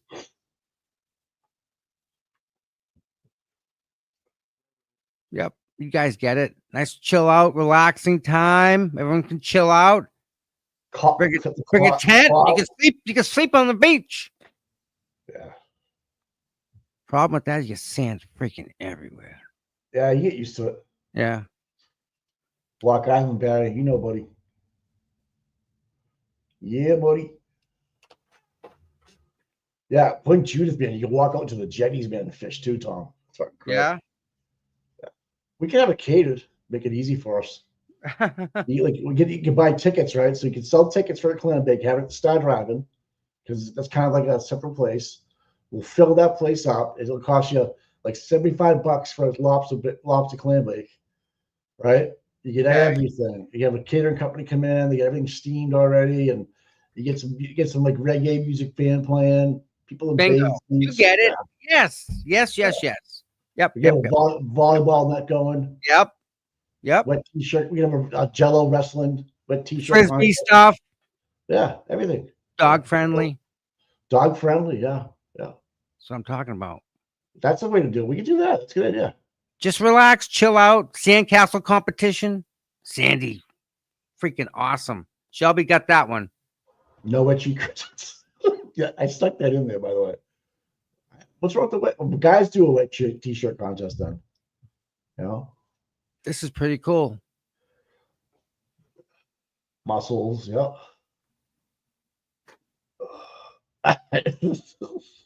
Best dress code, best bathing suit. I mean, I think we as a group of people, I think we could come up with some really good stuff. Jello wrestling. You pay $10 and you get to wrestle two girls in Jello. What's wrong? That's a big money maker. Pay $20, you get in a little. I gave that up for Lent. We'll get two of us strong girls get in there, beat the shit out of you, throw Jello down your face. Just what I want, Mike. Yeah, on my list. So we can check that off. Check. We could do a dunk tank. You put a creator up in the chair. Yep. You pay $5, you get like 3 balls. Okay. Try to dunk the creator. I'd do that. Right. I'd do that all day long. Oh, someone knows what I'm talking about in the 1980s on Fort Lauderdale. Oh yeah. You soak them, RVA. I think you soak them with you put pepper in the water and salt. Salt and pepper in it. To get the sand out of them? Yes. Yeah. Yeah. I'll bring the Jello. See, everybody's into this stuff. You can do that. I'm all in, guys. Let's do this. We can have fun. Yeah, we need a place that's like an outdoor, like, you know, even if it's near the beach, if we get a place that's near the beach, right? So you can smell the salt. I got a place that's like a space metal building, but both sides of the garage open up, and in the middle is all cement with picnic tables in the middle. It's beautiful. Where's the beach? Plenty of room. VFW, Whitman. And there's a pond there too. You can fish. We want beach, man. No fish there, but you can fish. I know there's a place in Duxbury, man. Right on as you go into the parking lot. It's that's all they do. It's right on the sand. Cool. Something to think about. Oh, we just find one spot that's open to everybody, and we just take it over. Done. Take over. Well, you can't drive out there, but you can go to this restaurant. You can go to this restaurant, and let's say we wanted to have like they would rent it out to us like on a Tuesday, right? You get there at like 4, 3, 2, go to the beach all day, you know, then come back and have your lobster dinner and take off. Boom. You know. Go right over the Powder Point Bridge. So again, this is Karen Reed, Mike, the Karen Reed trial going on. This is a murder trial, and it's 9:49. It started at 9:12. From 9:13 to 9:43 was a sidebar, and now we're doing nothing. This is a murder trial. We're gonna come back and we're gonna do. We're gonna take a break. Your morning break is coming up now. Do they not do this for a living? Like process people through a system? Like, do they not have like? I don't understand here. Yeah, this will not be a Diddy party, by the way. Just so you know, no Diddy parties. No. Shelby's in there with that guy's going. That guy's going away for a long time. Remember when he punched that girl in the elevator? That was his girlfriend. Man, he's an asshole, dude. Unbelievable. And people followed him and gave him money and look up to that guy. Oh yeah, he blackmailed a lot of people. Why? He had videotapes of people doing crazy shit. Yeah, but that doesn't give him permission to do what he did. When you're cray, yeah, I know. I don't know what to tell you, brother. Look at Justin Bieber. Justin Bieber has never been the same after True. this shit. Yeah. Yeah. He is so fucked up, dude. He lost $500 million. Where do you lose? Just Where- blowing it on his lifestyle. Pretty sure you get receipts when you buy stuff. How does not have a pocket full of receipts? So there's this article that came out that I read last week that he actually had to borrow some money off his manager just to play 18 holes of golf. He had no money. So he ended up selling his whole collection rights. You know, like the Beatles do it. They sell all the house. So every song that you hear about Justin Bieber now, he's not getting a royalty any longer. He sold off for $200 million just to cover his ass. He's broke, dude. Look at him. He's a shell of a man. He looks horrible. Wow. He looks horrible. Diddy fucked him all up. And literally fucked him all up. Poor kid. Yeah, I know. I feel bad. And they got him when he was young, didn't they? They did. It's horrible. They did. Freaking horrible. They did. Yeah. Yep. Well, it's funny you say that. I saw this thing on Facebook. When someone gets the star on the Oh, I saw that. isn't that change your friggin' mind now, Mike? Yeah. They have to pay homage to how they got there. There was Right. one girl on her knees. You see that? Yeah. Oh my pretty word. That's Wow. pretty bad. I Wow. know. Wow. No. They say Hollywood's fucking Satan, like Satan, like Bad satanic. people, dude. They're Yeah. really sickening. If you want to listen to something really good, Cat Williams, the comedian, he does an interview with Shannon Sharp about the stuff. It's sick. Like he tells it how it is, man. Yeah, I don't want to hear it. It's not good. And you get blackballed. If you don't. Yeah. You get Oh yeah. Then you don't. They're done. No work. Everyone that's famous, the more famous they are, the more. Yeah, the more fucked up shit they've done. I'm gonna make some coffee. Everyone, Yeah. take a break. Go make some coffee. Don't go and come back. Obviously, share this, like this, subscribe. Loving it. You guys are great. We got 835 people on. So for every single person, thank you so much. I appreciate it. So while we're here, if you guys don't mind, hit that share button. I can tell you what, Shelby is on a roll today with the Shelby's there. Yeah. She's on. Yeah, she's all right. She's good. Yeah, Megan J knows. Cat Williams is like a prophet. Everybody thought he was insane until his Diddy stuff broke out. And Cat Williams called it like a year before it came out, dude. He tells a story how he was walking through the mansion at a whiteout party, and he was looking in rooms and he couldn't believe what he was seeing. Couldn't believe what he was seeing. A what? A what? Like a Diddy party with open, like all bedrooms on the side. He would walk down. Whiteout party? That's what they called it. Yeah. What? Because they call everybody wore white, and like they get their freak on, dude. I can't tell you everything I know, but you have to wear white. Yeah, it's fucked up. Ellen DeGeneres is a sicko, pedophile sicko. She ain't right. Tell you. Watch it. Yeah.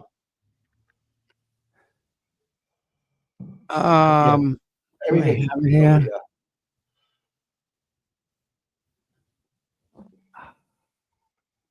Are they named Celeste? I know a couple of Celestes. Here we go.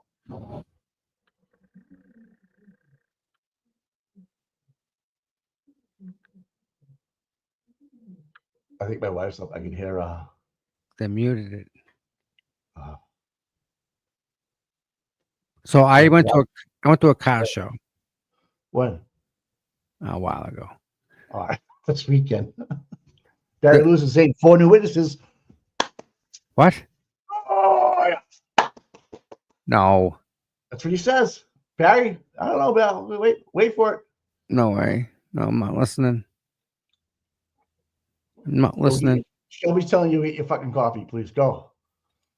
What was it? Rocket Crotch? What do you call yourself? I don't know if you Crotch Rocket. Crotch Rocket. That's right. All right, I'll be right back. Oh yeah, Glock. Remember? Yeah, Anne Hesh, her girlfriend. She's dead. She's dead. That's right. Yeah, Ellen DeGeneres, guys, I'm telling you. She's been to Epstein Island quite a few times. Yeah, sick. When are they gonna release the docs, man?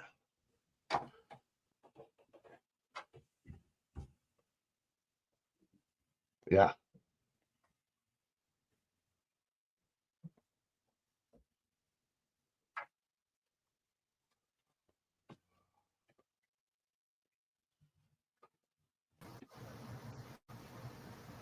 Did he finally go get his coffee? Yes. Yes, Jesus. Yes, Jesus, Mary and Joseph. Yeah.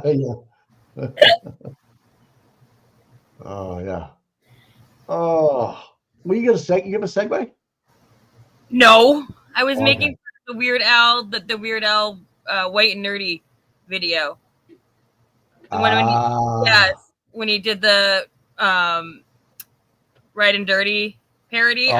That's what we were talking about. And had she knew too much. Yeah, I believe it, man.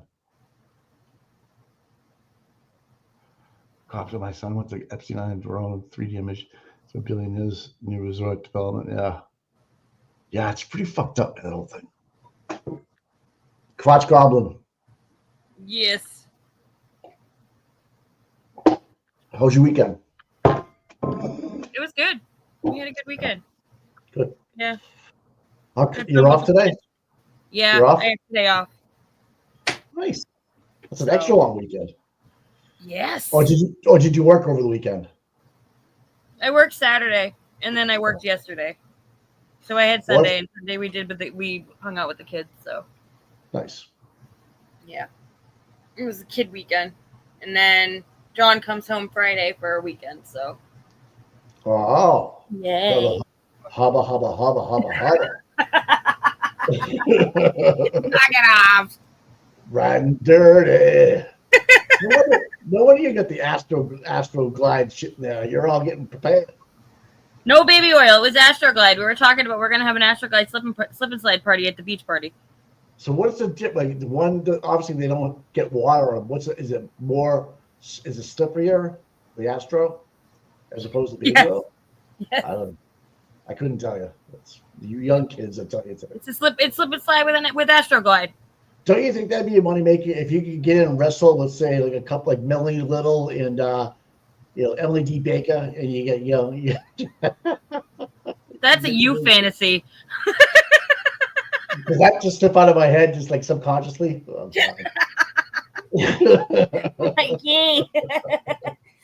I guess I would pay all the money for that one. I guess I don't know.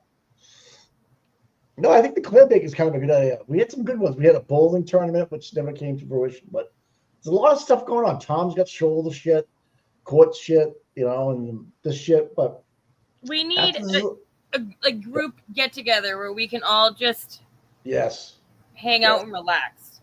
Yes, and do whatever. I don't even care if it's a beach party. We can do whatever. I'll come out there. Might calm down. I know, really. Laced lube. My God, everybody's. Jesus Carrie, Christ. laced lube? What are we putting cocaine in the lube? MDMA. That's what the joke was. He says MDMA, and I said, they see me rolling. Rolling. I've always wanted to try it. Never done it before. I heard it's good. I haven't done it since I was in my 20s, and it was fun. Yeah. But I don't think I would do it again. No, not with fentanyl being everywhere and not knowing where you're getting it from. You don't want to do the fentanyl hold? No, I'm good with that. Yeah, me too. Oh my God! We're gonna have to have Narcan. Everybody's gonna have to have Narcan on them just in case. Yeah, bring your own Narcan. By the way, holy fuck. That shit looks horrible, man. I feel bad for people that get, or family members that they know. And that stuff looks like once you get involved with it, it's pretty much over for yourself. Like, is there ever coming back from that? I don't know anybody that does it. So I have no idea. Actually, there have people who have been that I know that have come back and have quit. They have, yeah. Of course you do, Carrie. You would have Narcan. There's Narcan right at the park at the end of my road, dude. You have a container out there for people to take. Well, I mean, it's good to have around just in case, but I didn't know we had a drug problem at the park with his kids. Like, I didn't realize it was people getting Narcan in the parking lot. I don't know. They sell Narcan at fucking Target. What? You can get Narcan almost anywhere because it's not. It's you can get it you can get it at the pharmacy. So can Narcan, does it undo fentanyl as well as opiates? Yes. Okay. It does, and this is more definitely Carrie's expertise. So if I'm wrong, Carrie, clock in and tell me. But it helps if you're having an OD, it brings you out of it. That's why I can see her in the chat, and I'm like, Carrie, chime in because RBA, yeah. Oh shit, man, yeah. Okay, yeah, it does do it. Yep, brings you back. Jesus Christ, poor kids, man. I had none of that stuff when I was growing up. I didn't either. Like, thank God. I didn't either. And I mean, I know I'm, a lot younger than you, but you're ass butt. Yeah. Old man. Old man, take a look at myself. All we had back when I was growing up, we had blow, weed, and booze. Well, my dad would tell me stories about his times when the acid trips, because it was definitely more pure back then. Yeah. I never did only that. I never did that. My dad would talk about tripping, and then he would do he dabbled a lot, and he would tell us stories mostly to think it would scare us. Right. But he would tell us funny stuff too. Like he told me a story about how when he was it was like right before I was born, so maybe late teens, early 20s, they had trapped, I don't know why this guy had a coffin in his house. But what he'd do is the coffin was rigged so it would blow smoke in. It was like a hot box? Yes. And they put a poor guy in there who was tripping balls and left him in there. Holy shit. I was like, Dad, that's not something that's funny. He goes, it was hilarious. I'm like, did the guy punch you after you got out? He goes, yes, but it was worth it. Oh my God, that's a good story. People like cigarettes is all I've ever done. Well, God bless you. Yeah. Yeah, like the whole white powder thing, like whatever you buy today, I'm not saying you buy it, but I wouldn't trust anything I bought, I guess, if I was a user. If I was trying to buy Coke or heroin, whatever it was, I wouldn't trust it because of the fentanyl. Dead. No, anything that's white, I would not trust, because everything's laced with fentanyl. They're even lacing ecstasy pills with fentanyl. To try to kill you, or what are they trying to do? Well, when people do that, they're trying to kill you, or they're trying to get you addicted, so they keep buying. So you keep buying. Yeah. Okay. That's where it comes in. I was trying to figure out why do you want to poison your buyers, right, if you're a drug dealer? Did you get your coffee, Thomas? It's making. My coffee pot's on the fritz. It doesn't want to work. I think it's going out. You need a Keurig. The double Keurig. No, the double Keurig. One that has the pot, and then one that has... Why? Like my gravity stuff. I'm good. So you need a new coffee pot? No, I got it. No, I'm asking. I have a brand new coffee pot that me and John are not using. That it's a Ninja. I'll take it. I figured you would. Yeah. I had to say that word. That's what I have now. Had it for 4 years. Yeah, I'll bring it when I come down. Yeah, I'll see you in a couple of weeks. I'll bring it for you when we go. To try. Did you book the hotel? Baby formula too. Holy shit. Thomas. All set, guy. You got it? Mm-hmm. Yeah! Oh, going to Daytona. Oh, what happened now? I don't know, man. Morning, Rhonda. I still smoke. Yeah. I never smoked cigarettes. I'd be so afraid, man. I saw a little bitty speck of fentanyl can kill you. Yeah. A speck. Who the fuck? What, the I don't Chinese brought that? understand it. Yeah. the Why would they Chinese- do yeah, that? I don't know, man. He's that guy this morning that you played that got me thinking about the fentanyl fold and Mass and Cass. Remember that time we went to that Mass and Cass? It's a shit show. Disaster. Disaster, dude. Yep. You know what it is too, Tom? It's more mental health too than Yes. Right. Right. Mike, if they had a old mill building that they could transform into housing that they maybe would just need a place to curl up in a corner and like sleep out of the cold. They had nothing like that. Nothing. Under the overpasses is pouring up. There's people under there living. Come on. We can do better than that. Big sign, space for the police. Like put these people there for the time being. So easy. Simple. Give them a tax credit. They'll do it. There's a lot of empty skyscraper buildings empty right now. They want to use Nothing to steal. There's bathrooms. Well, Don't need to do anything. They'll bring their own place. Just make it clean. That's all. I guess we can send them to the because you know what? Just take them all, put them out in Martha's Vineyard. Yeah, put them on an island by themselves. That's real good. And with no mental health, that's even better. Imagine that. Imagine that. Oh no, Like, Mike. it would be like it'd be survival of the fittest. It's all yeah. It would be Hunger Games on the island. It would be, dude. It would be. Yeah, The fentanyl folds out there, just like zombies coming. It's That's the zombie apocalypse they're all talking about. It's right that. right there. That's it. Yeah. Looking at it, You real think real we get time. we could have some content creation going on out there. Oh God. Uh-huh. You know, some of us have to swim back to the Cape and shit. I can't. That's not funny. I can't. I don't want to talk about that. All right. Yeah. What the fuck are these people talking about, dude? It's 10 o'clock now. They better come back and say, "Listen, we're not gonna do this trial no more. She's not guilty. Go home." Will you check Twitter, see who's fucking talking about what's going on? Let's see here. Yeah, new witness list. Yeah. All right. Here are the witness lists. Here are the people. Wow, they named the people. You ready? Mm-hmm. Matthew Coleman. I can send this to you, Tom. You want to put it up? I got it right here. Got it. Oh, you gonna put it up? You share it. Yeah. Who are these fucking Ed people? Daniels. Okay.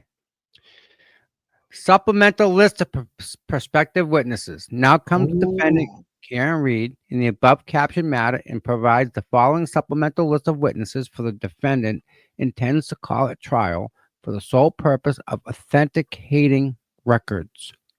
Matthew Coleman, Quincy, Michael P. Aricho, Canton, Nicholas David White, Milton, Mass, Jonathan Demanis, Milton, Mass. Commonwealth was given notice by email that the defendant was asking the above witness to defendant's witness list on May 15th. Okay. Okay, so they had up there for a while. Well, at least notified them. Oh, someone's got to Google their names. Yep. Find out who these people are, guys. I've never heard of this guy in Canton. Who is that guy? Maybe the band members? Record keeper? Band members? Keeper of the records, maybe, Mike. Like every town, I think, has a keeper of the records where they get to report stuff.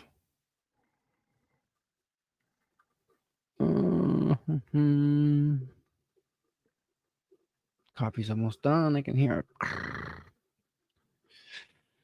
Oh, my goodness. Does anybody know who these people are?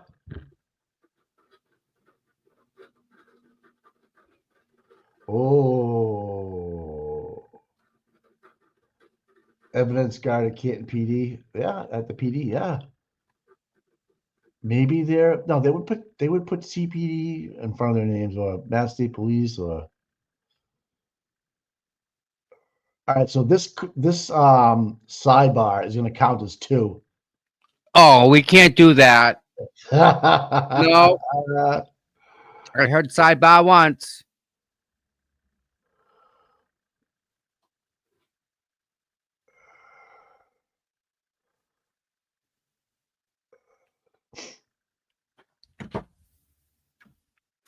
Glock, thank you so much.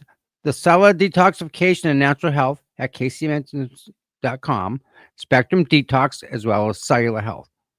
I will tell you this, that what she's talking about for a person, you'll absolutely feel better. 100%. That's all I can tell you about that. I know that to be true. That she's the one to, when you walk in, you never not walk out better. Never. You're always so much better. Oh, So- hey, listen, Purple Kool-Aid drinker. So the defense is adding a bunch of locals to the defense list, 4 of them. Wonder what they know. It appears to be Proctor's friends. Oh. Maybe to get the group chats in, allegedly. Oh. Hello. Whee. I thought they were from out of state, but I could be wrong. Yeah. Wow. Mike, weren't we talking about how easy they did this and how they had to have done this before because they knew what and when and who to do it with? Oh, yeah. Remember no that? doubt, dude. Oh, So, there's my beep. My coffee's ready. all right, guys. All right, right there. All right, pal. That's kind of wrong, though. Oh, yeah. Hey, Glock for me. I want to get that Invermescent. Yeah, that's. I want to try that, by the way. BTW. How do I get that?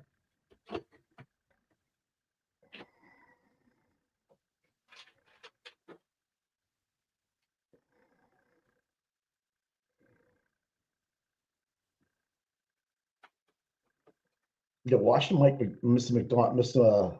Fucking Meatball walk down Quincy yesterday. Jesus. He's got no shame. That guy.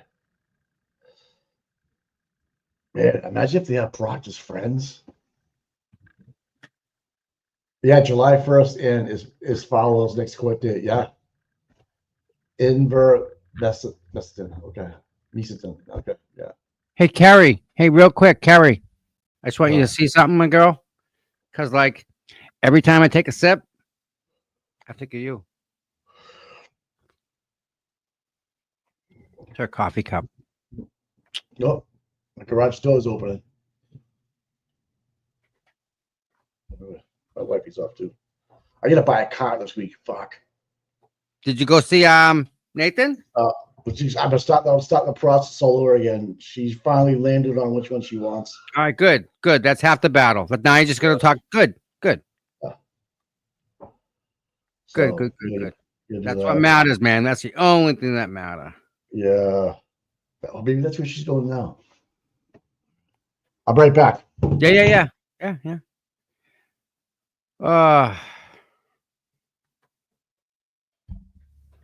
So what else is going on, everybody? Daytona. I love that. There's something about Daytona. Love it. Trying to get things situated to go to the Daytona 500. And it's hard because that is like the most popular week. But I got an in. So I'm going to take it. Fingers crossed. February, Daytona 500. The best thing is when you're at the racetrack, the cars are below you on the racetrack. So when they go around the track, they're at your feet, like at your feet level. So what I do I took my nephew is I always do it. I walk on the line. There's a white line, and then there's 3 feet, and there's the fence, the catch fence. So I walk the line, and when the cars come by, toof, toof, toof, toof, they take the wind out of you. They hit you. Like it's like thump. You can feel the car with the air movement at 100-something miles an hour. It's just you feel it in your whole body. So I walk towards them, and then I turn around and I walk backwards. But I walk that white line all the way up and all the way back around the turn. It's quite the thing, I'll tell you. So you guys know.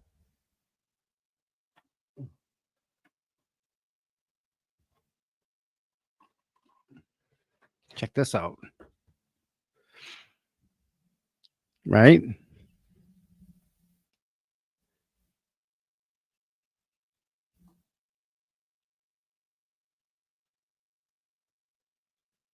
And then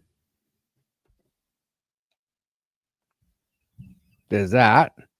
And that's all signed up.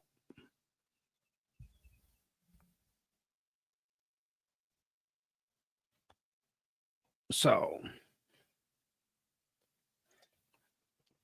guy right here, that guy, that name,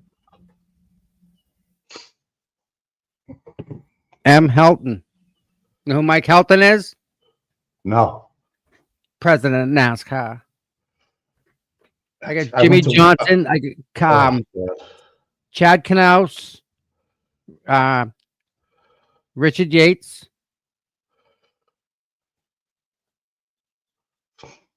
Yeah, I got lots of signatures on this one. Did someone come forward with new information? Ooh. Ooh. I got Tell you Junior- what, if Hank Brennan wanted him in, Oh we God, wanted him. he would walk right in. Come on in. Yep. Sorry, but I'm gonna allow it. Okay, I didn't feel that you made a half-assed effort to try to change my mind. Yeah. Okay. All right. Mike H again. Mike H. Mike Helton. I got him twice. Boom. So to go down there, it's yeah. All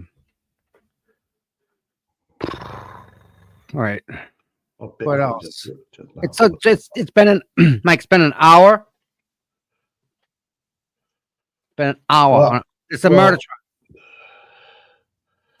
Taking her life away from her, Mike.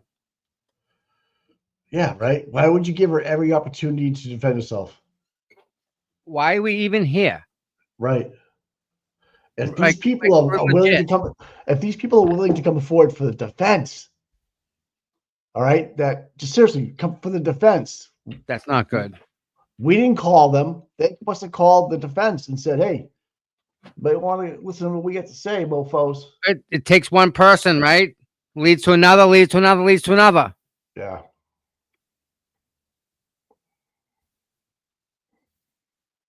God damn it. God damn it. Man, Yep. I wonder what they know. Did we Google them yet? No, we haven't anybody Google them. No. Okay. Definitely a strange day. Yeah. Definitely a strange day.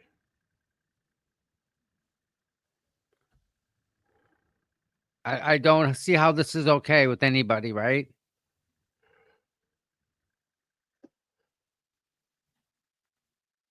Stuff should be taken care of prior. Maybe if we like, Well, Tom, they It's submitted full it on the they submitted it on the 15th, pal. You are unmuted. Jimmy, where's my fucking drink? Come on. here she comes. Oh, she was I was told downstairs. council wanted to see me at sidebar again. What the? That's There's Joe. two! Joe. 1019. Jesus.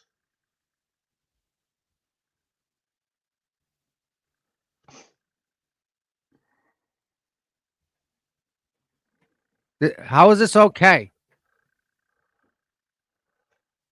How? This should be taken care of prior, man. Jesus Christ. Oh, we get the whole, everybody's there. I count 9. There was I guess there was a car accident, someone said. I'm not sure. So, not sure what happened. 1, 2, 3, 4, 5. Is that Lou O'Connell behind the girl in the blue shirt there in the back corner? With the dunce hat on in the corner? Yeah, probably. No, I can't tell. Dude, that guy from Canton Cable is everywhere. Tim. He was at your federal court hearing. He's everywhere. The guy is dedicated to his job. He's a hard worker, Mike. He is He must Yep. have so much good footage. Like the footage you have, he's got some footage. right, because he's got footage of me, which is like, and that's kind of the thing is like all the footage, right? I'm not in it, right? I recorded it all. I'm not in that footage, so but like he's got Stoat and Yeah, he's everything. He's Yep. everywhere. I can't wait to see what he adds to he could do his own documentary. So I was thinking, right? If I take my footage and I donate it, right, and I give it to Karen Mm-hmm. and say, "Here you go. Here's all my footage. Go, go to California, take it, make a movie out of it. Here, Yeah, give it to her. what she got, what she makes is what she makes. Right. Done." But see, and who else has that content to give All right, her? so here we go. So Gladys Kravitz Googled Matt Coleman. Yep. And his number ends in 5051, which was mentioned when Proctor reads the text messages. So yes, he's a friend of Proctor's. That's bad. Yep. So these 4 guys. Yeah. Oh. Tom, everybody says every time there's a sidebar, you have to take 2 gulps of your coffee. Oh my. Okay. It's a drinking. It's a coffee drinking game. Look at my kidneys. It's tough coffee today. Wow. Can you go to sleep after you drink coffee? Yes. Me too. Okay. All right.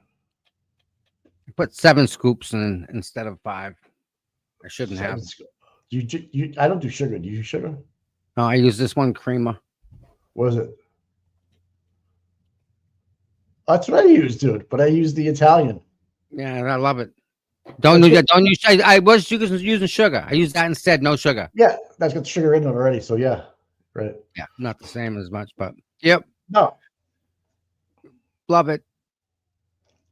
All right, can we please get somebody up on the witness stand, please? Oh my god, this is something, isn't it? Can someone just put Lou O'Donnell up there? What's going on? There's Nick in the front row. So Jen, you can fall asleep with the coffee. Yeah, I could. Literally had a cup of coffee this morning, and I laid down with the dogs on the couch before it was like 5. I don't know. I texted Tom time. It takes me 5:30, whatever it was. I fell back to sleep. Yeah, I fell back to sleep at 7:30. Well, with my dogs, it's a whole different level there.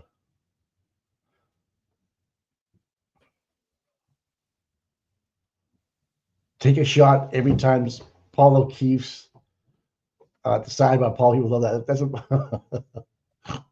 I heard in the men's bathroom in the trash can. There's empty nips everywhere. I'm kidding. That's crazy town. I'm kidding.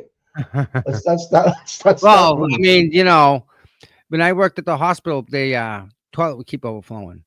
Oh, there's Lou O'Donnell right there. She's wearing white. It's after Memorial Day. You can wear white. Is that what the rule is? Can't wear white till Memorial Day? Yeah, and then you can't wear white after Labor Day. After Labor Day, no white. Yeah. Okay, I have to remember that one. Oh yeah, put that on your calendar. Yeah, don't know. No caffeine after 4 for me. Yeah, I don't know what it is. Are we old? Are we fucking old? Definitely old. 100% old. We get all women surrounded by Nikki Haley.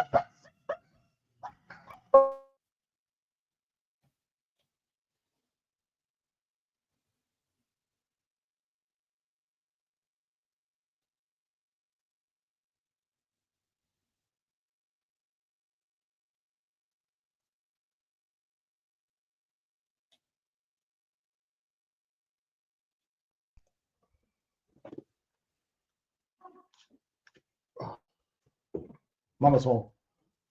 I don't know where she went. Oh. All right, come on. Can we get a trial going? Mr. Reed got the inside scoop. David's laughing. That could be good. All right, we're gonna take our morning break. Yep. I'm telling you. 10:30. Well, great.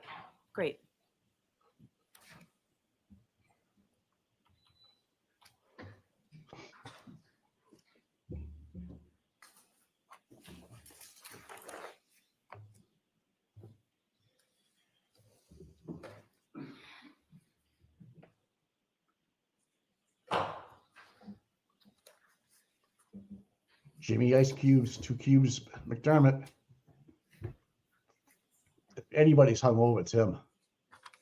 Looks like Hank Brennan dyed his hair over the weekend. I got the verified complaint. Well,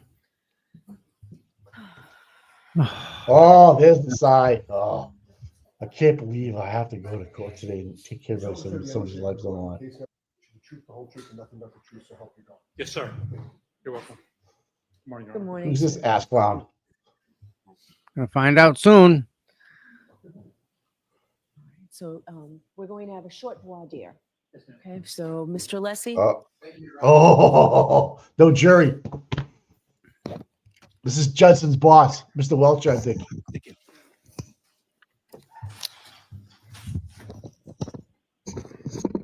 Unless he's good, dude. Morning, Dr. Welcher. Good morning. If you look at any documents in answering my question, I appreciate you letting me know that, okay? Okay, Do you have any documents open in front of you at this moment? I do. I have a binder. Your Honor, I would ask until the question can comes you up. do without it, sir? for a few minutes? Depending on the question, sure. Okay, so just let us know if you need to look at it. Don't look at it without I mean, permission, please. All right, Here we go. go ahead, Mr. Thank you, Your Lessie. Honor. Dr. Welcher, you have changed your PowerPoint presentation in the last few days in this case, correct? I deleted a slide and removed a couple words. Right, but you've changed your PowerPoint presentation, correct? Correct. I deleted a slide and deleted a couple words. Who have you spoken to at the Commonwealth in the last 2 weeks? Anybody associated with the Commonwealth? Who have you spoken to? In the last 2 weeks, Mr. Brannon, Mr. Lally, Lieutenant Tully. Anyone else? I think Mary Ellen Gray, Anyone else? the tech person Cindy this morning. And with regard to those conversations, what prompted those conversations? Who initiated them? I was originally told I was going to have to be out here last Monday. So there was a whole flurry of conversations around that. I was initially told I may have to give all my rebuttal testimony on a whole huge data set I'd received. I'm sorry to interrupt you, sir. My question was simply because we have a limited amount of time. Who initiated the conversations? Oh, there were multiple conversations. How many? I have no idea. More than 10? I'm sorry? More than 10? Probably not. All right. What did you discuss with, you understand it's no longer Detective Lieutenant Tully. It's, as I understand, it's Lieutenant Tully. Did you have you said you had conversations with him, correct? Correct. When was the first conversation? How many? And what are the nature of those conversations? Are you limiting it to the last 10 days or in total in my life? Within the last 2 weeks. Last 2 weeks. I believe it was when I got here on Saturday night, I informed them I had landed. And then Sunday morning, he gave me a ride over to the district attorney's office. And what did you discuss from when you, did you have any discussions with Lieutenant Tully before Saturday, within the last 2 weeks? Not to my knowledge. What did you discuss with Lieutenant Tully? Topics. Give me a time frame. I keep saying the last 2 weeks. That's the time frame I'm looking all at. the conversations I had with him. Yes, Can you have somebody pick me up at the hotel? I'm talking substantive, sir, about your outline, your PowerPoint presentation. Topics of, what discussions about the topics in your PowerPoint presentation? I had no discussions with him about the topics in my PowerPoint presentation. Who did you have discussions with from the Commonwealth about the topics in your PowerPoint presentation? Mr. Brannon and Mr. Lally. Describe those conversations and how many you had, including the first one that you had. Well, I originally submitted my presentation with my original report way back, I believe in January. Right. I'm asking for conversations within the last 2 weeks. Okay, question wasn't clear. Then on Sunday, we just went through top to bottom through my presentation. Mr. Brandon wanted to make sure he understood everything in it. And then I met with Mr. Brandon again on Sunday. We ran through it briefly again. And then that was largely it. Who suggested the changes to your presentation? Mr. Brennan. Mr. Brennan suggested the changes that you make. He indicated some of the things, for example, the slide I deleted referenced testimony that I was not allowed to include on a slide. Were there any discussions with anybody from the prosecution team about the changes with regard to the what I will call the Dighton route, the Dighton distance, and the total mileage? Do you know which slide I'm referring to, sir? I do, yes. Who initiated the discussion on the changes to that slide? So that slide was changed, I don't know, probably 8 or 10 days ago. Oh, it was changed 8 or 10 days ago. Correct. Were there any changes made from 8 or 10 days ago to what's now in your presentation? Not beyond what we talked about. Oh, okay. So 10 days ago, those changes were made. 8 to 10 8 to 10 days ago. I could actually probably figure out exactly when, if you like. Now my next questions go to Mr. Burgess. Mr. Burgess is a colleague of yours at Aperture, correct? Correct. Are you aware of issues relating to the accuracy or inaccuracy of his CV? Unfortunately, I've been bombarded with emails that have referenced that. I've seen it. I have not read them.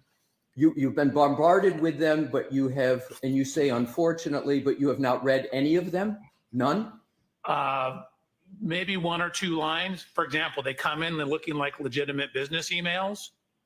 And then I pull it up as a business email. I'm like, okay, I'm not supposed to do this. Court said I can't look at this.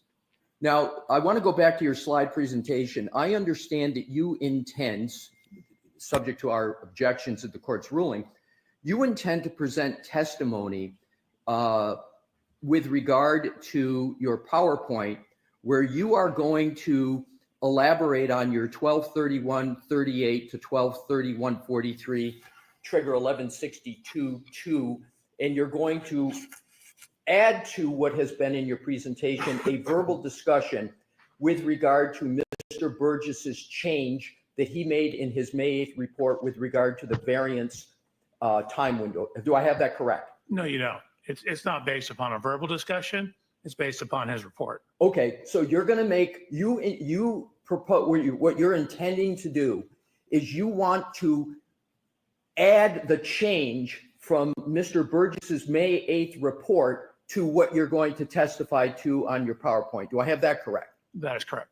And the only reason you're going to testify with regard to altering the 1231-38 to 1231-43 window is because of what Mr. Burgess has done on May 8th. Is that correct? It's better data. So I'm altering it and correcting it with better data that I've received from Mr. Burgess. Right. But my point is, if it weren't for Mr. Burgess's change, you wouldn't be making any changes in your testimony, correct? It's only because of what Mr. Burgess did on May 8th. Is that correct? Only from his report, correct. Correct.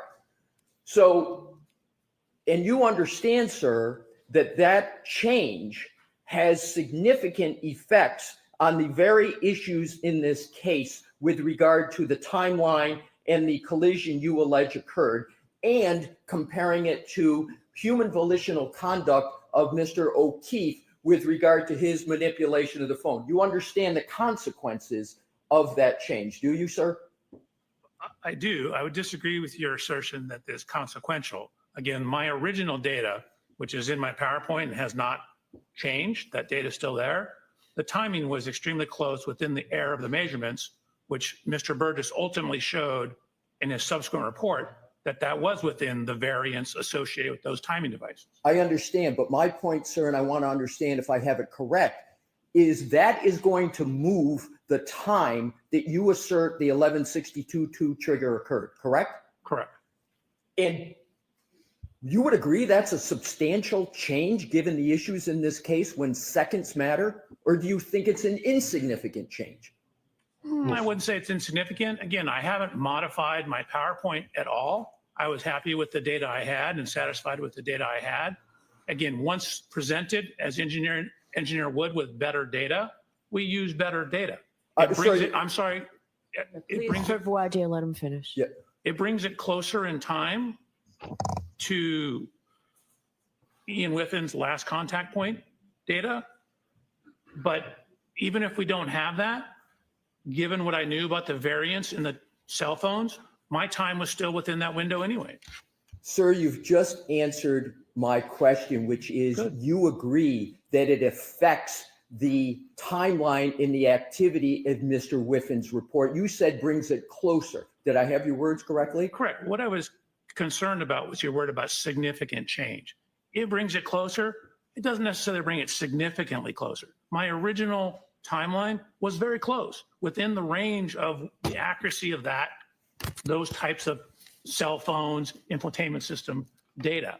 So even if I didn't have Mr. Burgess's subsequent report, the data is still within that time window. Sir, isn't it a fact that with the variance of Mr. Burgess that you're now you want to testify to, that there is a change because your 1162.2 trigger 1231.38 to 1231.43, you know that there's a device lock event on the phone of Mr. O'Keefe after that time period. You understand that, correct? So again, there's a window of plus minus on that. Technically, those timestamps on that are, as you indicated, again, it's literally, I wrote that on my slide. It includes my slide where I have that exact comment. But my question, sir, is the change means now that with the Mr. Burgess variance moving, you now have part of the moving range that occurs after the device lock, whereas before your change, the device lock occurred after every bit of your range of 1162.2. I have that correct, don't I, sir? You do. Okay. Okay, so Your Honor, that's it. that's all I needed. Thank you. All right, so we're going to bring the jury in. Boom. Oh, man. Bob Alessi You may as is well stay the right man, there. dude. Okay. Always. The man. I'll see you at sidebar. Oh, there's three. No, they can come in. Tommy, three sidebars. That's three. And we've got nothing done. What have we got They're done? gonna probably go into break. Barry Lewis, it's over. Oh man. Bob Alessi was the best addition. He was the best trade we could have made in the offseason. Listen, real quick, guy. You ready for this? Yeah. Mike, Yeah. I got a response to the Norfolk County District Attorney's Office, guys. Yeah. You guys want to see what they sent me? No, I want to watch this. Real quick? No. Dude. Tom, stop. I'm watching the This what are you is doing? amazing. You guys gotta Yeah. wait. Wait till you. Oh my! I can't. We'll do it at Oh my lunchtime. God! It's Mike. do it at It'll blow lunch. your mind. You're gonna be Yeah. pissed. I'm pissed right now. I'm watching this thing. Yeah, we're going right back to court here. Come on. Sewell, there's Lou. Lou. There's your bud, Lou. Stripes. Oh my God! You're not gonna. I'm absolutely blown away with what I just read. Put Tom. Oh, it's going on Twitter. Put it up on Twitter. Everybody's yelling at me because I told you no. Oh, come on, guys. Jesus. Can I say it? You're a lot more fit. Yeah, go ahead and say it. You guys ready? Yeah. Norfolk County District Attorney. They have all of us. You know, I say we're on a list, Mike. Yeah. I have the list. Do you want to call? I'm not on there. You want to You're bet? on there. Fuck you. No way. Everyone's on it. I agree. Thanks, Joe. Thank you. This morning, I think the coffee and donuts and muffins was probably a hint that we were taking longer than what we ordinarily would do. I do appreciate your patience. So I have to ask you those questions. Were you all able to? Person of the year right there. Discussing this case with anyone since we met last week? Yes. Everyone said yes or nodded affirmatively. Were you also able to follow the instructions and refrain from doing any independent research or investigation into this case? Everyone said yes or nodded affirmatively. Did anyone happen to see, hear? You tweeted it, Tom, or no? I want to wait till after Yes. this. All right, man. Mr. Brennan? Thank you, Your Honor. Sir, can I just stand and raise your right hand? Yes, sir. Do you solemnly swear the evidence you give to the court and jury the case now is the truth, the whole truth, and nothing but the truth, so help you God? Yes, sir. Thank you. You're welcome.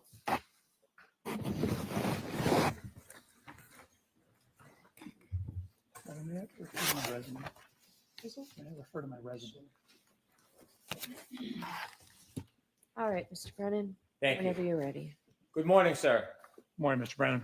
Could you please introduce yourself to the jury and spell your first and last name for the court reporter who's next to you? Absolutely. My name is Judson Welcher. My first name is Judson. Last name is Welcher, Welcher. Sir, what do you do for a profession? I'm an accident reconstructionist and biomechanical engineer. I'd like you to explain to us a little bit about what an accident reconstructionist does. Sure. You can think of accident reconstruction and things such as this as the physics and engineering that happens in car crashes.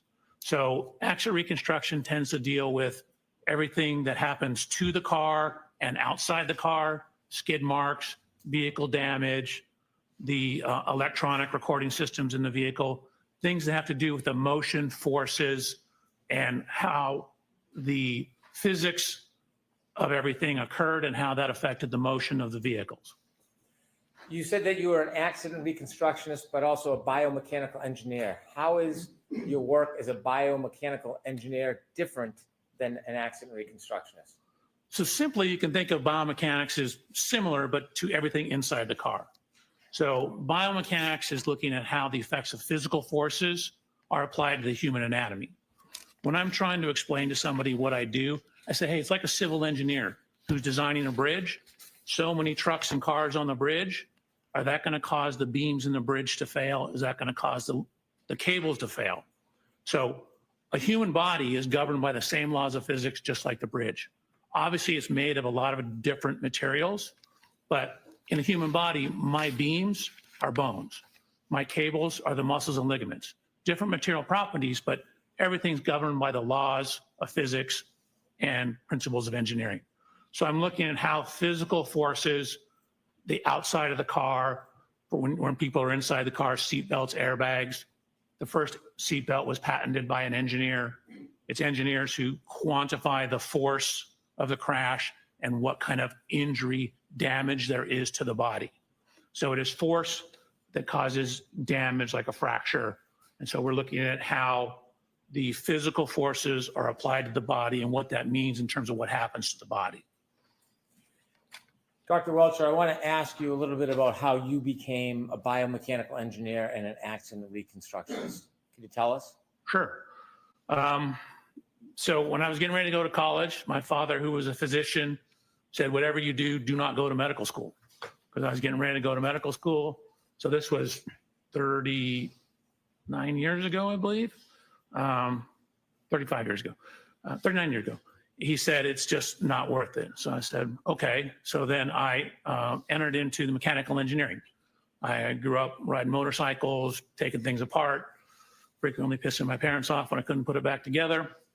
But I like taking things apart and figuring out how things worked. So I went to university and got my undergraduate degree in mechanical engineering. From there, I happened to be at a Thursday meeting of the American Society of Mechanical Engineers. A group came in from a company that did this type of work, and they showed some examples of how you apply engineering concepts that you learn in mechanical engineering to the human body. And so I was like, man, that's a great job. That's the perfect mix of engineering that I have and my desire, to learn the medical side of things as well without becoming a doctor. So I talked to them. I actually applied to the company and was ultimately hired as a biomechanical engineer. How long did you continue as a biomechanical engineer until you went back to school? So I actually, very quickly after I started the job, I took a human anatomy class at a community college. I quickly realized that wasn't enough. And so in around 1993, I went to the USC Medical School and enrolled through what's called concurrent enrollment, which means you can take the class, but you're not actually in medical school. It's a medical school class. But I took gross human anatomy. So it was me and 160 or so other doctors. I took the same human anatomy that first year medical students at USC took. So it began in 1993. Did you continue to work as you pursued your higher education? I ultimately started my own company, continued to work, continued to do research, had a wonderful opportunity to have 2 beautiful children, and continue to this day. Tell us a little bit about the company you started and when. Sure. So in about October of 1994, I started my own company. Me and the guy who was my immediate supervisor said, hey, we can do this better. We can do more research, more testing. And so we started our own company. What kind of company was it? It was a action reconstruction and biomechanical engineering company. We also early on did a bunch of testing and design work for amusement park rides. The same concepts for car crashes applies to roller coasters, basically anything. So we worked and had some contracts on improving ride safety. And I was also on the ASTM committee that looked at amusement park ride designs. Did that company grow from 2 people? Correct. We took it from 2 to about 25 people. And then we ultimately sold it in right around January 1st of 2022. Before 2022, did you obtain a master's degree? I did. And what was that in and where was that from? So again, I was working full time. Actually, while I was doing my master's degree, I was also teaching classes at Texas A&M through their law enforcement training division. So it was extension classes. But I ultimately completed my master's thesis in December of 2001. That was from USC, University of Southern California. And I received my master's degree in biomedical engineering. I wrote my thesis. It was basically on automotive seat design, but it was titled Whiplash-Associated Disorders, Related Anatomy, Biomechanics of Injury, and the Relationship Between Injury Potential and Automotive Seat Design. Pardon the interruption. If Dr. Welcher reads from this report, which I think he just did, can we know when he's Sure. Dr. Welcher asked me if he could refer to his resume, and I said yes. So if you read, just let us know. And it's my resume, not my report. Your resume, did I say? No, you did. He said report. Yeah, no, it's his resume. You share with us that your company continued to grow until you ultimately sold it in 2022. During that time, did you continue to pursue higher education after you obtained your master's degree? I did. So again, ever since 1993, I've been slowly pursuing higher education, both obtaining my master's degree as well as my PhD. During that time frame, I also published 20 peer-reviewed scientific publications. I taught for 5 years at Texas A&M and served as a peer reviewer for both the Society of Automotive Engineers and for a short period on the Archives of Physical Medicine. So I was working and running a company with my co-creator, as well as teaching, conducting research, publishing, also while going to school part-time. Take us to 2011. Were you still pursuing education at the University of Southern California? I was. And what occurred? What did you achieve in 2011? So in August of 2011, I finally obtained my PhD in biomedical engineering. I wrote my dissertation, reading from my resume, titled Development, Validation, and Testing of a New Sensor Array for Intra-Articular Pressure Measurement, In Vitro Human Lumbar Spine, Intra-Articular Facet Testing, which is a lot of big words to say. I was testing cadaver spines, looking at the loads inside the spines associated with various motions of the spine. Did you achieve your PhD in biomechanical engineering? It's actually in biomedical engineering. Biomechanics is within the field of biomedical engineering. So you have a PhD in biomedical engineering. Correct. That's fixing medical equipment. That's You not mentioned that anything. You have published many articles. I'm a biomedical engineer. It's Have there fixing been medical. articles that you have published that are relevant to some of the subjects that you're going to talk about during your testimony? Idiot. I mean, I have a number of, again, peer-reviewed scientific publications. Peer review just means you submit it to a journal and they have other people review it, give you comments, your peers in the field. I do believe there are a number of them that could certainly be relevant to both the physics and, for example, pedestrian injuries. If I could mention a few. You wrote an article on sideswipe collision dynamics. What's sideswipe collision dynamics? So I was actually an invited speaker at the World Congress, or sorry, not the World Congress, the World Reconstruction Expedition. They asked me to give a presentation on the theory, science, and mathematics behind sideswipe or side impact collisions. That would include side collisions, glancing collisions, shallow angle impacts, such as like a corner of a bumper goes into the side of a car, any kind of glancing or clipping type impact. Similarly, in many of the articles that you wrote, is one of them about methods for quantifying the impact severity of low speed side impacts at varying angles? It is. Tell us a little bit what that. So that was a Society of Automotive Engineers paper. Again, another peer-reviewed paper that we worked on. It was kind of an extension or continuation of all that research, where we just looked at the physics and the mathematics, basically the reconstruction of glancing or sideswipe type impacts.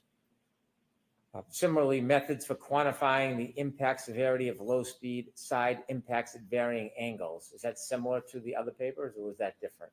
Yeah, I thought that was the same one.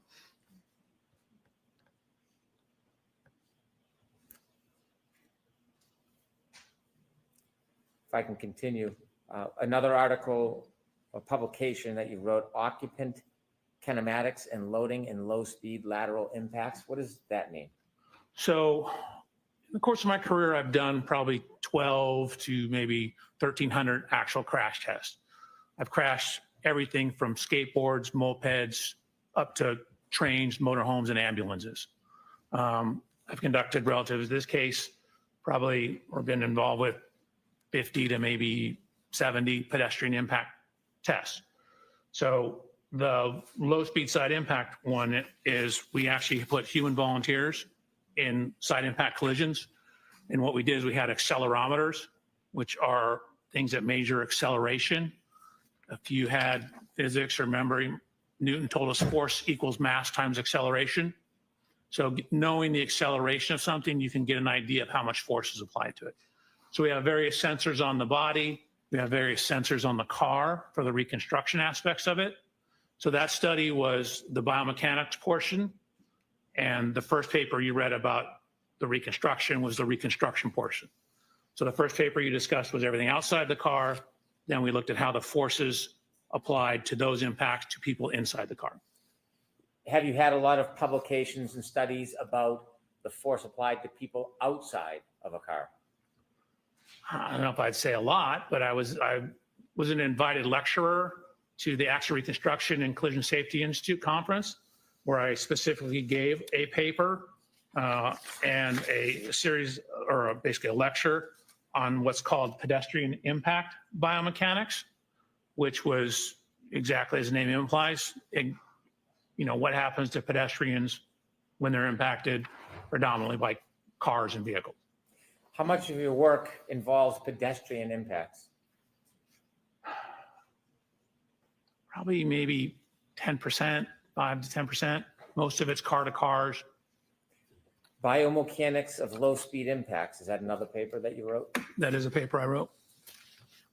I don't want to read all of your papers and all of your publications, but on a different topic, did you write a paper on the study of the measurement of Generation 2 Toyota event data recorders and low speed side impacts? Yes. Could you tell us a little bit about what measurement of event data means in this? So Toyotas, newer Toyotas particularly, have two types of electronic equipment on board that can record crashes. There is what's referred to as an event data recorder, or EDR.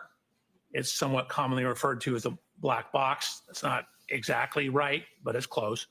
And then there's a secondary system, which is really more closely tied to maintenance. That's called TechStream, but it will pick up data that you can frequently relate back to various events. So that particular paper was looking at the event data recorder data in Toyotas. We'll get more into that subject later, but is it event data recorders subject that you're well schooled at? Yes. In addition to the papers that you've written, have you continued through the years and after becoming a PhD, your research in this area, in these areas? Correct. For example, every year we're part of a conference called SATI, which is our company, largely led by the engineer Christopher Furbus that we work with, has spearheaded us going out and conducting crash tests for that conference for 10 years. We did a lot of the instrumentation and crash testing at the Accident Reconstruction and Collision Safety Institute conference. And then for a number of years, I actually, the company actually went down and did crash testing for what's referred to as the Spine Research Institute down in San Diego. So we've been hired by various professional organizations. We came out here once, the Massachusetts Association of Accident Reconstructionists, I think I'm messing the name up, had a conference. We came out here and conducted crash tests for training other experts out here. We did all the instrumentation, the biomechanics of that crash testing. In your research and testing, you have pages with dates of the different researches and testing you've done. There's over a dozen of the research and testing items and articles that deal with pedestrians. Is that a common topic in your research and testing? Yes. So again, frequently at the conference, we're doing pedestrian tests. The last Accident Reconstruction Collision Safety Institute conference, there was a series of pedestrian crash tests run there. SATI 2 years ago, maybe 3 years ago, some pedestrian crash tests that were done there as well. So there are a number of instances on my resume where I have both attended class, and then I mentioned the one time where I gave an hour and a half long lecture on pedestrian injuries. After you became a PhD or a doctor, did you continue your education and research? Correct. I've always continued my education and research up until, I just got back from the event data or Accident Reconstruction Collision Safety Institute EDR conference, or the Event Data Recorder Summit. My company, through my relationship with the founder of that summit, was a sponsor. So Aperture was actually a sponsor of that conference. We actually sponsored it the previous year as well. And also as part of that, I assisted one of the researchers in conducting, it's called front camera module testing for pedestrian impacts on Chrysler vehicles. Excuse me, General Motors vehicles. As a biomedical engineer, are there any groups, organizations, or certifications that are important? I think ACTAR is important. So ACTAR is an acronym. It's ACTAR, and that's short for the Accreditation Commission for Traffic Accident Reconstructionists. And so it's a bunch of professional groups, originally from some concerns, I believe, from the Department of Transportation, got together and set standards for reconstructionists. Again, these are kind of minimum standards. You have to show, you send in your resume, you talk to them about your research, and then if you're deemed qualified, you sit for an examination that tests your skills, day-long test, theory, a practical portion, and then every 5 years you have to have 60 continuing education units to become reaccredited. I've been an accredited accident reconstructionist since February of 1995, and my accreditation is current and active up through today. So you've been accredited for 30 years? Yeah, correct. I don't want to trick you on the math. No, I never thought about it, but yeah, I guess it has been 30 years. Have you testified in court before? I have. Have you testified in state courts? I have. Have you testified in federal court? I have. Matter of fact, in Boston. Have you ever testified in civil cases? Yes, I have. Have you testified being called by the plaintiff? I have. Have you ever testified being called by a defendant in a civil case? Yes. Have you testified in criminal cases? I have. Have you ever been called by the state or the government? Yes. Have you ever been called by a defendant? Correct. Public Defender's Office. In any of the cases, whether it's civil, criminal, plaintiff, defendant, government defendant, does that in any way change your analysis about data, regardless of who or where you testify? No, I take my job is to be a critical analysis of the data. So I wanted to look at the data as objectively as possible and form conclusions based upon the data, trying to remove wherever possible speculation, try to remove wherever possible reference to testimony. Now, sometimes testimony is the only thing we have, and so we need to rely on it for bits and pieces. But generally, my job is to try and look at data and see what the data shows. I have no dog in this fight. I don't, quite frankly, care. What I'm doing is trying to do a good engineering job, which is looking at the data and drawing sound principles and sound conclusions from the data. Presently, you said you had a company and you sold it. Where do you work?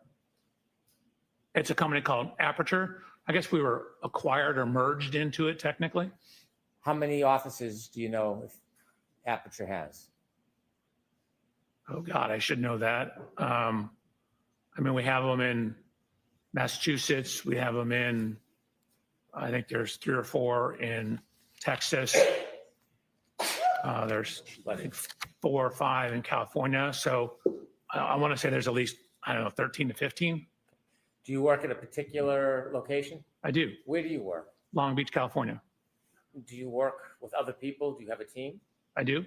How many people are on your team? 5. And what's the team comprised of? It, Is everybody a PhD and engineer? One individual is a PhD in engineering, Dr. Umali. And then I have 3 other engineers and 1 case reader. I guess it's 6 people. I have a case manager as well. Is there any, do you work interchangeably at the different branches around the country, or do you have your own team in California that you work with? 99% of the time, it's my own team. Occasionally, we'll get a case from another office. I've worked on a couple cases out of the Texas office, and maybe a couple out of the Nevada office.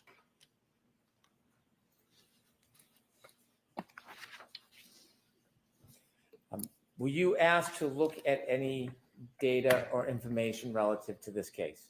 Yes. In looking at data and information, do you try to look at a narrow or broad range of information? So I definitely cast a very broad range. We try and get as much information as possible. And then, weed it down to what is important, weed it down to what is consistent with the data. So start off very big and then get down to sort of the meat and potatoes of it, the important information. Do you necessarily rely on everything you look at? No, I certainly consider everything I look at, but I frequently don't rely on everything because sometimes it's not reliable or it's irrelevant. In this case, can you share with us materials generally that you looked at in your review? Sure. Your Honor, may I read from my report? Yes. Thank you. So, Mr. Reporter, I apologize. It's a lengthy list. Slow? So I have police reports, including the Canton PD incident report, and I have 8 other reports, also the 34 Fairview Road Rams final report or CARS report. I have the Ring video from Mr. O'Keefe's residence. I believe that's One Meadows. I have the cruiser cameras, which are the police vehicles, onboard cameras, both front and rear cameras from 1, 2, 3, 4, 5, 6. I believe 10 different videos. I have photos and videos of the scene from Sergeant. I have photos of the vehicles, 140 photographs of the vehicles lined up together. I have 25 additional photographs of the scene. 18 separate photographs of the scene, 2 photographs of the scene, one group of 92 of the scene, one group of 50 of the scene, another video showing the cars lined up bumper to bumper, 4 videos of the scene. I have a video showing Miss Reed's vehicle being pulled into the Sally Port at the Canton Police Department. I have a 360 diagram, surveillance video files from McCarthy's, surveillance video files from Waterfall Bar, Canton Police Report, Sally Port videos from Dighton. I have the Lexus Connect Verizon records. I have the alarm.com videos. I have a video of the tow truck arriving at the Canton Police Department. One titled Native Location, John O'Keefe's Phone. Past witness statements. The report of examination from the coroner. Jennifer McCabe Cellbrite data. Something called Lexus Infotainment.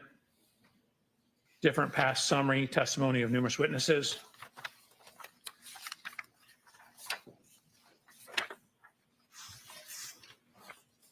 I have earlier summary testimony of numerous witnesses. The Boston Magazine interview with Miss Reed, a Dateline interview with Miss Reed, a 2020 interview with Miss Reed, lab reports from BODE, the Crime Scene Response Unit Boston, Crime Scene Service Section Maynard, Crime Scene Service Section Southeast, the Criminalist File Folder, Trace File Folder, UC Davis Veterinary Report. I have Verizon records, GPS location records, John O'Keefe GPS points, Axiom cache location, weather reports, medical records, including the Canton Fire Department run report for both Mr. O'Keefe and Miss Reed, medical records for both Mr. O'Keefe and Miss Reed from Good Samaritan. I have 2 retrograde extrapolation reports, one, and a serum plasma conversion report relative to Miss Reed. I have the neuropathology report. I have the Orange County Medical Examiner's report, the diagrams, the postmortem toxicology report, and a second same autopsy report, more pages. In addition to the information that you reviewed, did you on your own go out and obtain information that you thought might be helpful for your review? I did. So first what happened is I asked for all the information on the case. So I received some information, and then what we do is we start doing our homework. So we start doing the groundwork. So once I received some of the information, what I did was, modern cars have what's called a VIN number or vehicle identification number. It's a unique 17-digit number. So what we'll do is we'll decode that VIN number, and that gives us information about the vehicles.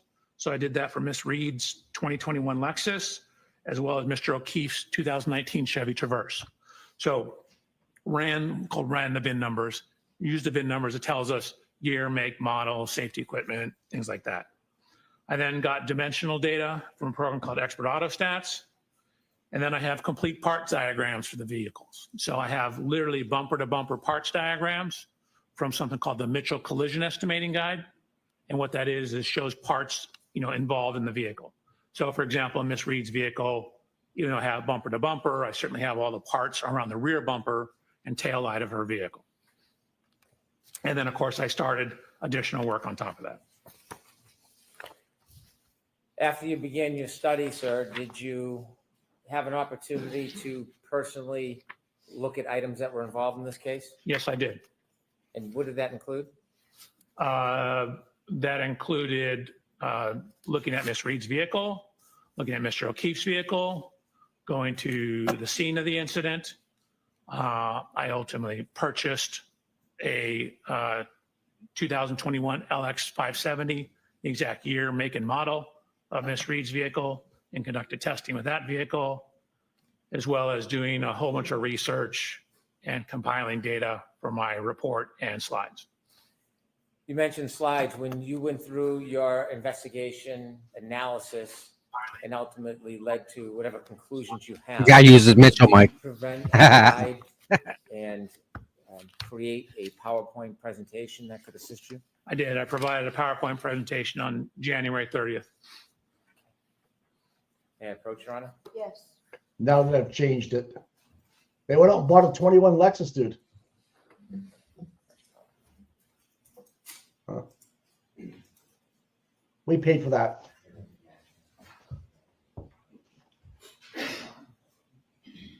All right, why don't we take a short break? This is a quick. Fully loaded too. Same Oh, as yeah. Karen's. They Yeah. bought it. She leased it. They bought it Yes. Yep. just to get the measurements on it, right? Kindly take a look Well, at it. yeah. Did they buy a Traverse too? I don't think so. You just said they bought a 21 Lexus. Someone just shot themselves with a police officer's gun outside MGH. No. Took it out of the holster of a cop and then killed himself. So does that appear to be a copy of? your Yeah. PowerPoint Kidding me? presentation? No. And Root must be out of her It appeared mind. like 141 pages. Didn't look at every page, but it looks right. She said something like this was going to I happen. asked to mark this Wow, presentation. Mike. Okay. Was you serious? It just happened? Yeah, he took it out of the cop's holster and then turned it right on himself. Yeah. Oh my word. Yeah, it's on Twitter. Oh, it's a horrible thing. With the court's Yeah. permission, I'd like to have Dr. Welcher use his PowerPoint presentation to walk us through some of the information he'd like to share today. Okay. No objection, Mr. Wesson, right? No objection, Your Honor. Thank you. Your Honor, I'm looking at a paper version in front of me. Okay. Is the paper version the same as what we're going to see up here? It is. Okay, then that's fine. Thank you. And Dr. Welcher is going to manage the PowerPoint presentation. Sir, you mentioned that you wanted to look at the area and look at the scene. Your office is in California. It is. Why was it important to come all the way out to this area to see the scene firsthand? Hold on a second. I'll let you set up before I start asking you more questions.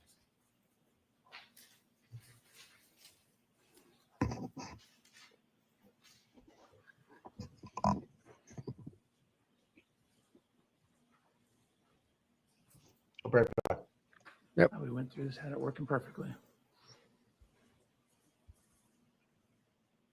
There we go. Okay.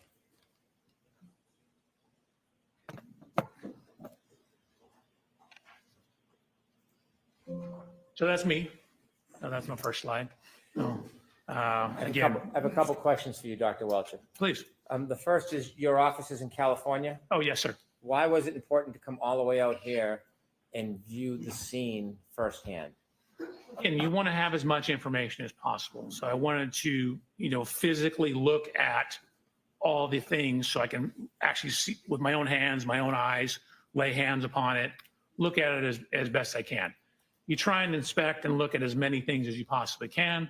Sometimes they don't exist anymore. Sometimes they're gone. And you have to make a best approximation if you can't do that. In this case, I was able to look at the scene and both vehicles. Was that an important part of your study, Doctor? I think so. Again, it's always good if you're going to talk about what happened to the cars or what happened to the people to look at what happened to the cars, meaning to actually look at the cars, not just look at photographs when possible. So I have physically looked at the cars. For example, in the Lexus, I climbed in it, over it, underneath it. I downloaded data from it. I did a whole bunch of things looking at Miss Reed's Lexus to assist in my analysis to try and add some further objective data to what we're doing here. So same thing with Mr. O'Keefe's vehicle. Looked at the rear bumper, took some pieces off the rear bumper to see what was behind the cover, to see what kind of damage we did or didn't have. So went to the scene, looked at the measurements of the curb, looked at where some of the lines are on the road because you can see them in some of the photographs. Again, it's always good when possible to inspect everything you can inspect. If you could now begin and tell us how you started your investigation. Sure. So on September 23rd, I had an opportunity to come out. Mr. Brandon, was the first time I ever met you on that day, I believe. And I had received material before that. And what you see here is, this is my inspection of Miss Reed's vehicle. In the upper left photograph, you'll see Oh, this doesn't work very well. Upper left photograph. That's Miss Reed's vehicle. That's Mr. O'Keefe's vehicle, the Chevy Traverse. And then what you see here is a laser scanner. You can see it on the ground here. Laser scanner is creating a 3D model of the vehicles. So I use that to create a 3D model of the vehicles. You can see me in the upper right photograph. That watch is this watch right here, my Garmin watch. And what I'm doing is looking at the construction composition of that right rear corner of the bumper. I'm looking at things such as the dimensions, where various lights and components are, and how does the geometry of that bumper relate to things that would be hit when backed into. All right. Welcher notes this is 9/23/94. Is that an accurate date of when you came and first started looking at the vehicles in the area? You said 24, correct? I did. You said 9/23/24, correct. And then on the slide, what I tried to do is underline what I'm doing. So this is inspection of the Reed Lexus. And as noted, I'm only showing you a couple. I actually took 445 photographs. Do you remember when you began this case, the month or the date? No, it was obviously before this, I had material before I came out to look at the vehicles. You think it was months before this? I don't think it was months. No, it was maybe a month, if not less. So you began your work in the fall of 2024? Correct. And I just want to ask you about the picture in the middle. You see the right taillight housing is missing. Did you Correct. understand that had been removed prior to you looking at the car? It was, yes. Thank you. You're welcome. However, some of the evidence stickers, these white stickers here, were still on the vehicle. You did not place those. Did you place those stickers on yourself? I did not. Were they there when you first saw the car? Correct. They match what I'd seen in other photos. Thank you. So just continuing on. So what you see is, again, I mentioned looking underneath the bumper. So we wanted to see what, if anything, was damaged on the corner. So I'm putting my hand to show where the frame rail ends. This is me looking up underneath to the back side of this taillight. If you can see, this red taillight actually sticks out. And so I'm checking the front here for damage. I'm checking the back for damage. 1 second, please.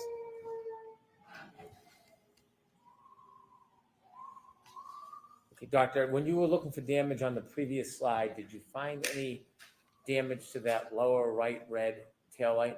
No, there was no damage to the taillight. The middle picture is from the inside, looking at the inside of that taillight. Was there any damage to the inside of that taillight? There was not. Thank you. You're welcome.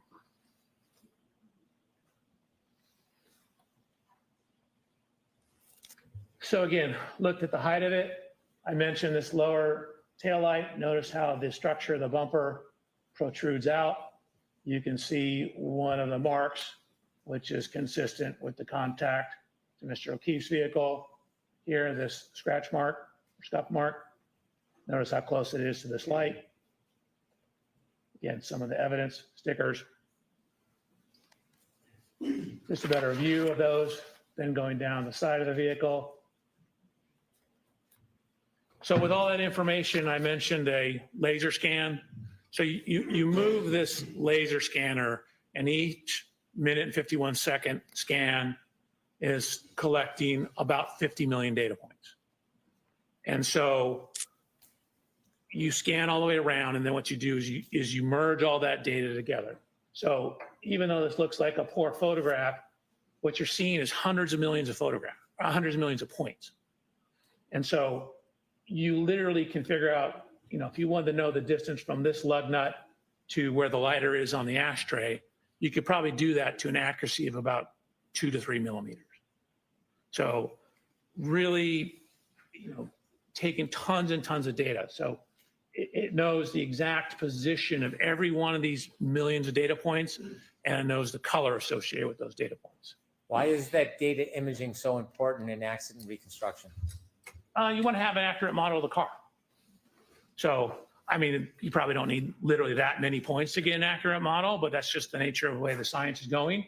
Computers are getting better and faster. Scanners are getting faster. So you get an enormous amount of data when you use these scanners nowadays. So then, as indicated on the underline here, I did a CDR. That's a little different than what you heard me say before. CDR is crash data retrieval. So that's the hardware and software that you use to download or actually copy or take an image of, which means you're just taking an image off what's on the vehicle, the EDR, which is the event data recorder. So you use the crash data retrieval hardware to download the event data recorder, otherwise commonly known as the black box. So I downloaded the black box from this vehicle, and although you can hardly read it here, again, I mentioned there are two systems on this vehicle. This is the CDR system or EDR system. There's also the TechStream. The EDR system, this system is primarily to manage the safety components, protect the occupants of the Lexus. So things like fire the airbag, fire what's called a pretensioner, keep track of the severity of the crash to decide whether we need to fire the airbag. So it's not really designed for pedestrian impacts. So when we downloaded this vehicle, we got what's called a none file.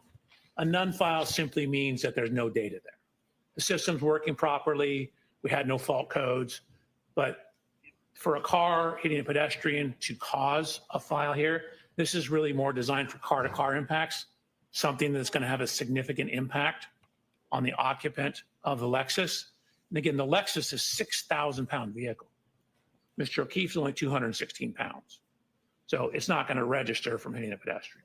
Were you surprised that there was no information about a collision in the EDR? No, exactly what I expected. Okay, I mentioned the second system. So as underlined up here, this is the TechStream. So this is from Toyota TechStream data. You can see the screens here. There's generally two types of files, what's called a vehicle control history and a PCS file. The PCS file is the, God, I forgot the name of it, the protection system. So I also looked at Mr. O'Keefe's vehicle. Sorry, PCS is pre-collision system. Looked at Mr. O'Keefe's vehicle, same thing, took a series of photographs, laser scanned it, looked in it, underneath it, behind it. I mentioned taking some of the bumper parts off. So I took this rear cover off here to look at the damage behind the bumper cover. Most cars have what's referred to as a face bar. That's that piece of metal that you see here. And there's a piece of energy absorber here. That's your face bar. Crash bar, buddy. So I'm looking to see if there's any damage to that.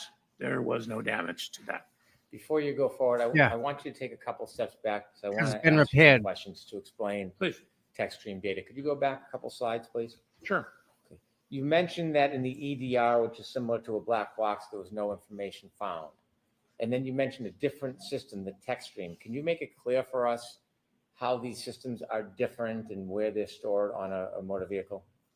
Sure. I mean, a lot of data is stored in a similar location. The TechStream system was originally designed, according to Toyota, for maintenance issues. It seemed to come about around the same time Toyota was having problems with sudden accelerations or allegations of sudden accelerations. So the TechStream data or vehicle control history will give you information when there's, for example, excessive acceleration or rapid shifting of the vehicles or rapid steering of the steering wheel. So the statements are that that's designed to help the maintenance people, if you come in with a problem with your vehicle, to diagnose what that problem is. It has a lot of utility in accident reconstruction because if you jam on the brakes before a crash, frequently the TechStream data will record the crash. You mentioned Toyota a number of times. Could you share with us the relationship between Toyota and Lexus? Sorry, in my mind, they're the same thing. Toyota and Lexus, obviously a little different, but Lexus is basically made by Toyota. So Toyota and Lexus has the Lexus safety system. Toyota has the Toyota safety systems, which you both read with the TechStream data. The TechStream data, in this case, does it play an important role in your analysis? I think so, yes. The TechStream data, did you independently download that data yourself? So I independently downloaded it, and then I also ran a test with Miss Reed's vehicle, and I created a new TechStream file so that I had a stamp in the ignition cycles of what the current ignition cycle was. So I did a sudden acceleration test of the vehicle. On the Lexus or on the exemplar vehicle? On her Lexus.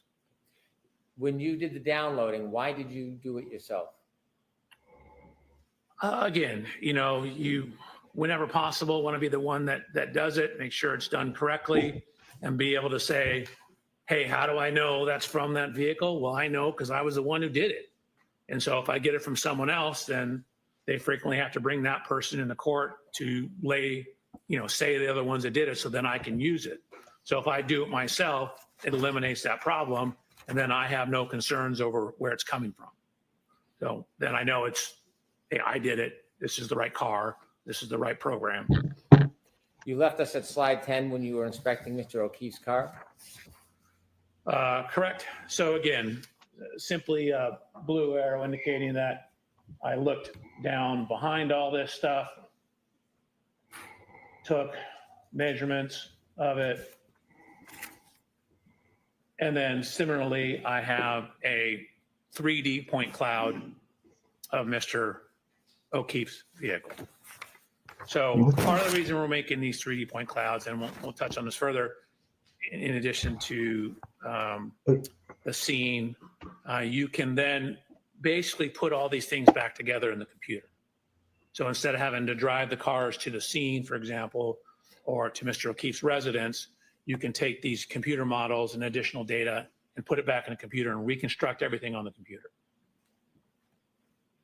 So before we had the exact angle of impact, again, this is for looking at when Miss Reed contacted Mr. O'Keefe's vehicle, backing out of Mr. O'Keefe's garage at One Meadows. I lined them up just to generally show the approximate location. A couple things, notice how, again, this lower portion of the Lexus bumper sticks out. Notice how the side of the Chevrolet slopes in as you get higher up. So this portion sticks out more than this portion.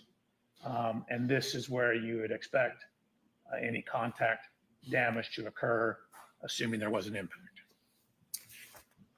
So again, looking at the measurements up the height of the vehicle, of course, as you indicated, Mr. Brandon, the taillight's gone. And then went to the scene. So same thing, went to the scene, took, again, 297 photographs of the scene, had our people scan it to create a computer model of the scene.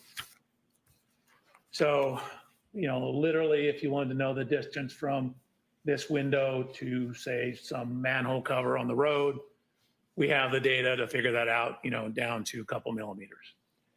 In addition to going to the scene and doing the digital mapping, you mentioned other review of materials. Did you have an opportunity to review dash cam footage from Canton Police Department police vehicles to see the general location of where Mr. O'Keefe was when first responders were assisting him?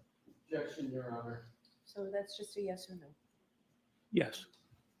Thank you. So the TechStream download. So this is a screenshot from the TechStream download. Keep in mind, this is kind of maintenance software. So we're looking at a number of things in the maintenance software. What we see is, and this is noted in the report too, that when the vehicle gets into the Canton Police Department after this event, you can see the mileage is 12,665 miles. So that shows up in Trooper Paul's report. It shows up in the photographs, and it shows up as matching the mileage in the text stream data, both at triggers 1164 and triggers 1167. I'd ask you if you can enlarge the data on the right and break down what it actually means, the different columns and the. Is it possible for you to enlarge that?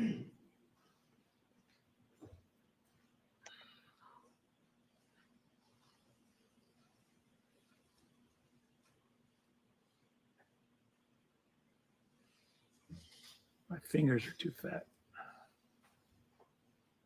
Thank you. Okay. So what you're looking at is what I called event 1162. If you see anything in blue on these charts, that's information that I added. I typically put my initial, JBW, Judson Blair Welcher, that's me. And so this is referred to as the key cycle trip. So key cycle is simply you turn it on, not necessarily turn the ignition on, turn it on, turn it off. That's one key cycle. So I labeled this one 1162-2 because there's also one that's on the same key cycle that I'm calling 1162-1. The system also records the mileage. So again, this is a maintenance system generally. So what you see is the T here is the trigger, and there's a point. So this time in the text stream data, you could think of it as like a stopwatch. It's when it starts when the car turns on and stops when the car turns off. And then if it sees a triggering event, a T, it records that information. So this is when the trigger happened.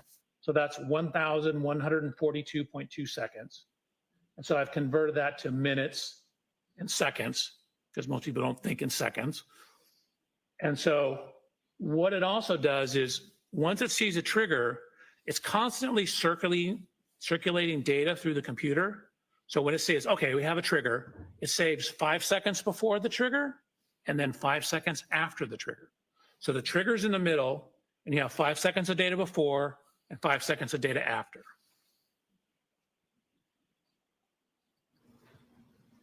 I have a couple of questions for you, Please. Dr. Welcher. First, starting with the clock, the time in seconds on the left. You mentioned that begins when the car is turned on. What type of clock is that called? It's just a continuous clock, meaning it's not a clock like a time clock. It's more like a stopwatch kind of clock. Has it ever been referred to as a running clock? It's the same thing. You start the stopwatch, it's running.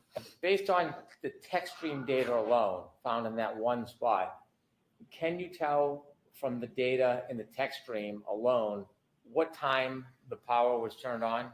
No, not alone. It simply tells you how long it's been on. It doesn't necessarily immediately tie it back to a clock time. You need additional information. And so this in and of itself, the text stream data doesn't give you a certain time on a clock, like 1 o'clock or 2:30, anything like that. No, it simply tells you in this case, when the trigger occurred, it's been on for 19 minutes and 2 seconds. You also mentioned that there's a 10-second window of information this captures, 5 seconds before the T and 5 seconds after the T, the triggering event? Correct. Sustained, ask it to.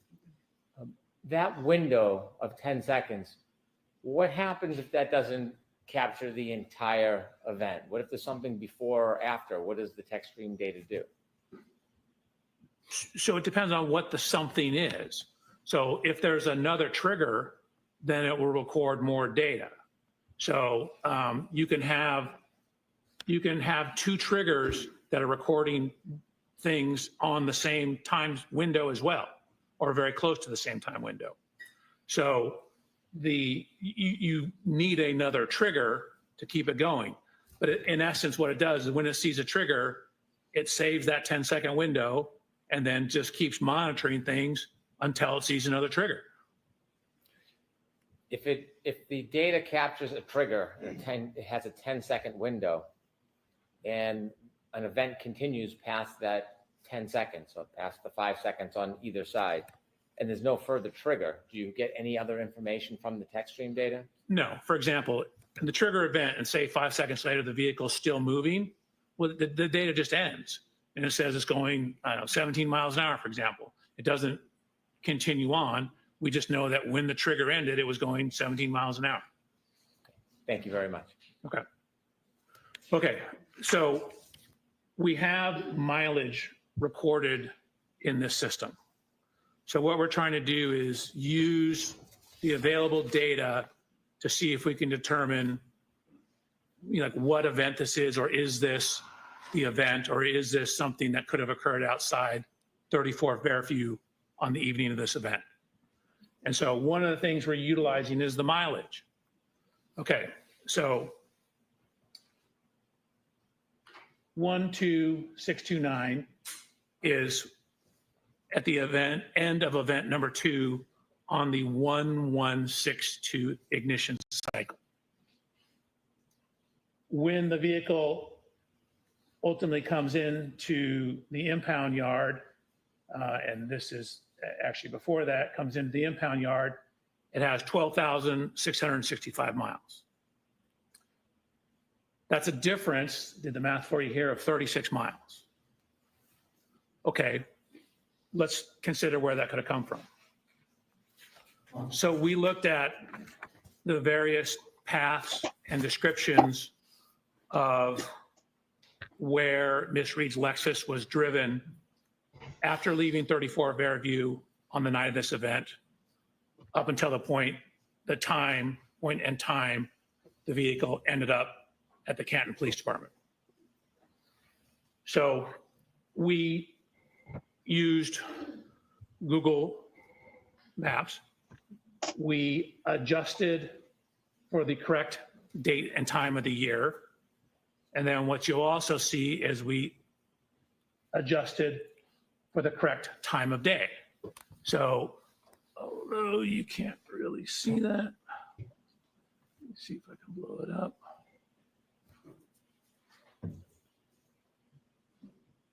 So you can see that's looking at the mileage and time. Again, really didn't use the time, just used the mileage on Saturday, January 29th at around 12 a.m. That, of course, does not take into account the weather. And What does it have to do with the miles? See on the top from where to where? An idiot. It makes no sense. Let's give you Yeah, data. So this is from Just 34 bullshit. Fairview to One Meadows Avenue, which is Mr. O'Keefe residence. What? And there are other mileage that you have there? Correct. So we basically ran through the Yeah. entire path as we understood it. Again, we didn't have complete information. We didn't know the exact roads. We Come didn't on. know if What the fuck you doing then, dude? turned around, stuff like that. So you're seeing the suggested available paths, and we end up with a range of data. So we go through all the paths, and you can see that this is what we end up at the bottom here, which is very hard to see. Your report sucks, dude. What the fuck? So the minimum suggested route is 36 miles, 36.1 technically. You have a range of 37.9 to 39.7. But again, that's right in the range of the 36 miles. So that's a data point that's starting to build our confidence in what is in the text stream data being related to our event. This is all an effort to match whether or not the 1162 data is relevant to a particular event? Objection, Your Honor. Sustained.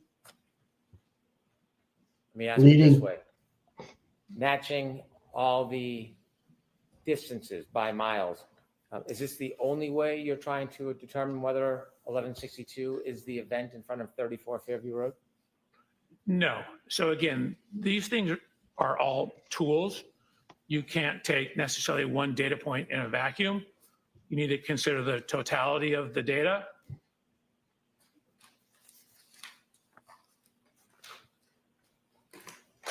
Dude, Which you're is a what I tool. did. You're a fucking So tool. we mentioned the continuous clock that was in there, or the running clock that was in the vehicle. So what you see over here, Could you I enlarge mentioned- Is that that for us, cluster Dr. stop? I am doing that right now. You can see we have the time. And again, I've converted it in blue to minutes and seconds. This is the first trigger on that key cycle. So on key cycle 1162, there was 2 separate events. The vehicle keeps a continuously running clock. So we're able to see the time each event occurred relative to when the vehicle was started and the difference between the 2 events. Okay. So What's your fucking- at trigger what's your event 1162-1, Yep. we know that the ignition has been on between 10 minutes and 57.4 seconds. Or that's when the trigger is, sorry, 10 minutes, 57.4 seconds. Again, the trigger has plus or minus. So that's from 10 minutes, 52.8 plus 10 seconds, which gets you to 11 minutes, 2.8 seconds. Or as I wrote here, 10 seconds total.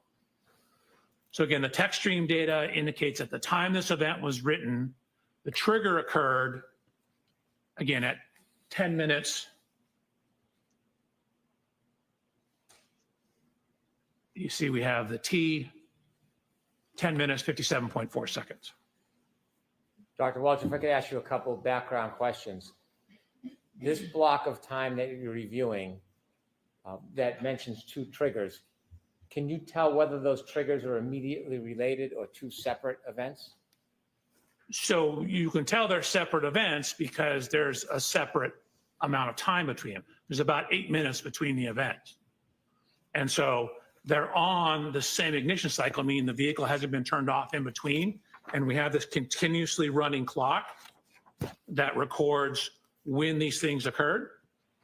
So it tells us when event 1 occurred, when event 2 occurred. We know it's on the same ignition cycle. So if we have some idea when the car was turned on, we can then tie that back to clock time or real world time.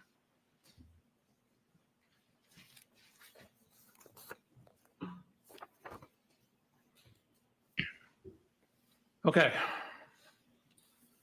So lots going on here, right? A lot to digest. This is trigger event 1162.1. I was provided with data and a report from Mr. Burgess that indicated the infotainment system was turned on at 12:36. Zoom in. Fucking what? She was home. That corresponded to a GPS Yep. location that looked like it was outside the Waterfall Grill on Washington Street.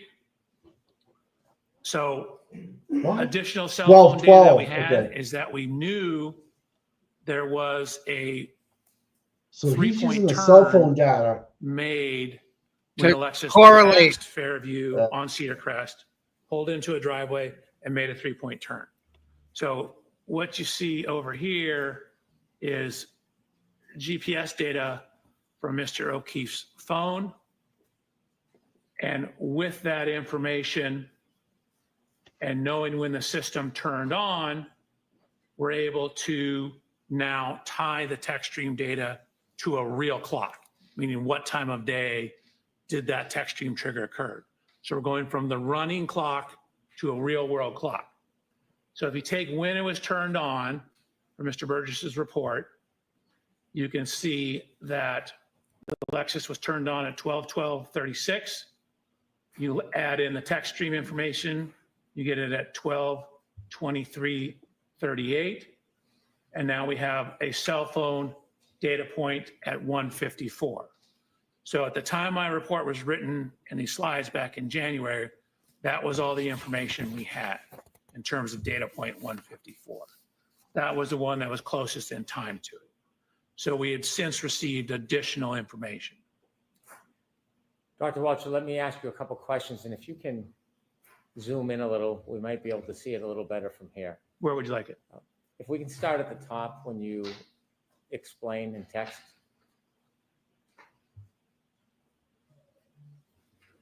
You told us that the text stream data does not have an actual clock. It has a running clock, like a stopwatch. Correct. And then you mentioned that after you received information from Mr. Burgess, you could put an actual time onto it. How do you do that? Sustained.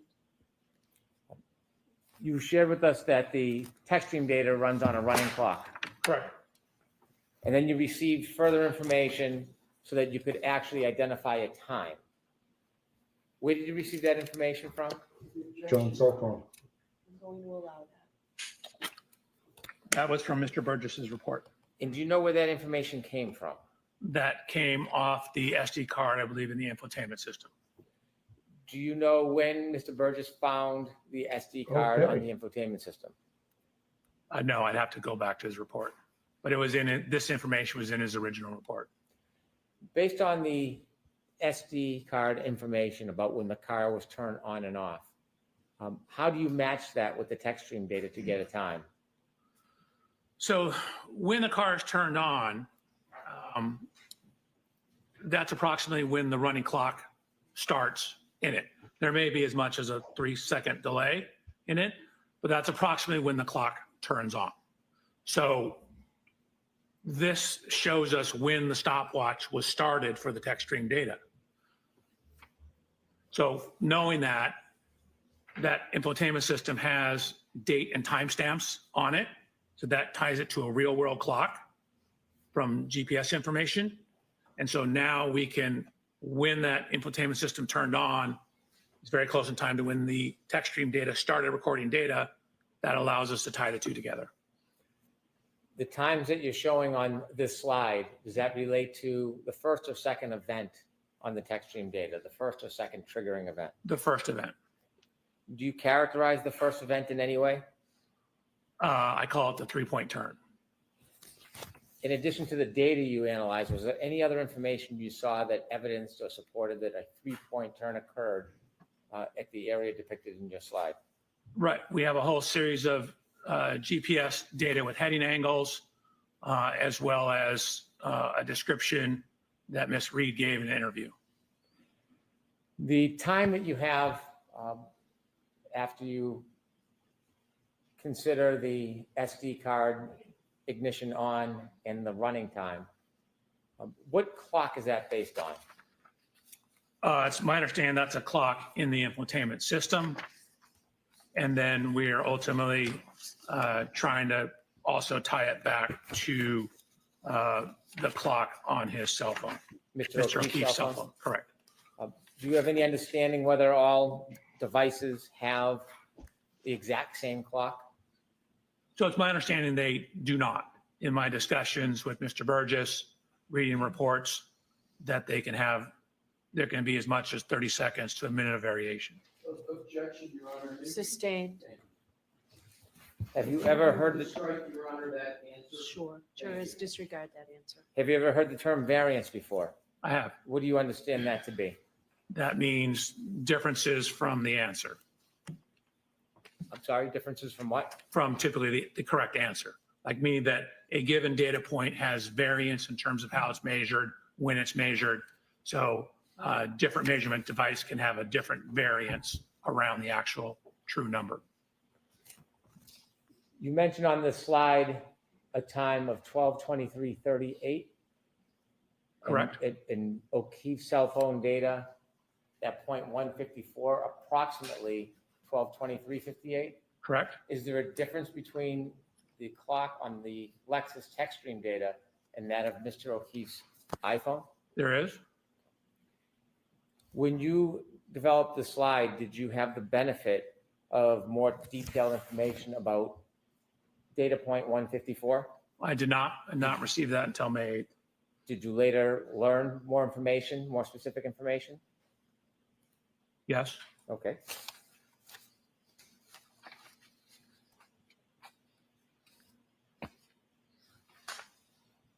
Your Honor, I'd like to show an exhibit to Mr. Welcher that's already been admitted. Okay. It's 192A.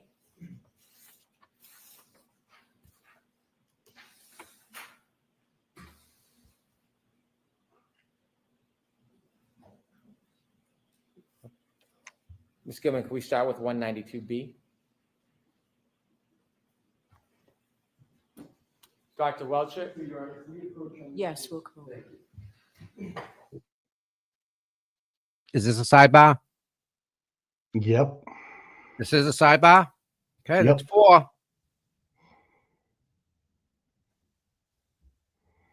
This guy is he's mixed for me anyways. He's got 3 different clocks. He's got the triggers, the Right. and then infotainment system one. Yep. And Yep. then he's got John O'Keefe's cell phone. He's just kind of like mashing them all together. Then he's trying to put in a minute to 36 seconds variance in each one. Like, no, dude, the cell phone is the cell phone, is on the money. I can get you. I understand that Waze might have a different couple of minutes, but when you're using a cell phone clock, Listen, Yeah. Mike, any program out there, okay? When it comes to a clock to find out what time it is, most of the time the apps look at the clock on the phone that's there. It doesn't need to rewrite. It doesn't need to rewrite that software. It's already written. So all they tell the software is, hey, go look at the time on the clock. The phone clock. That's the real clock, is that phone.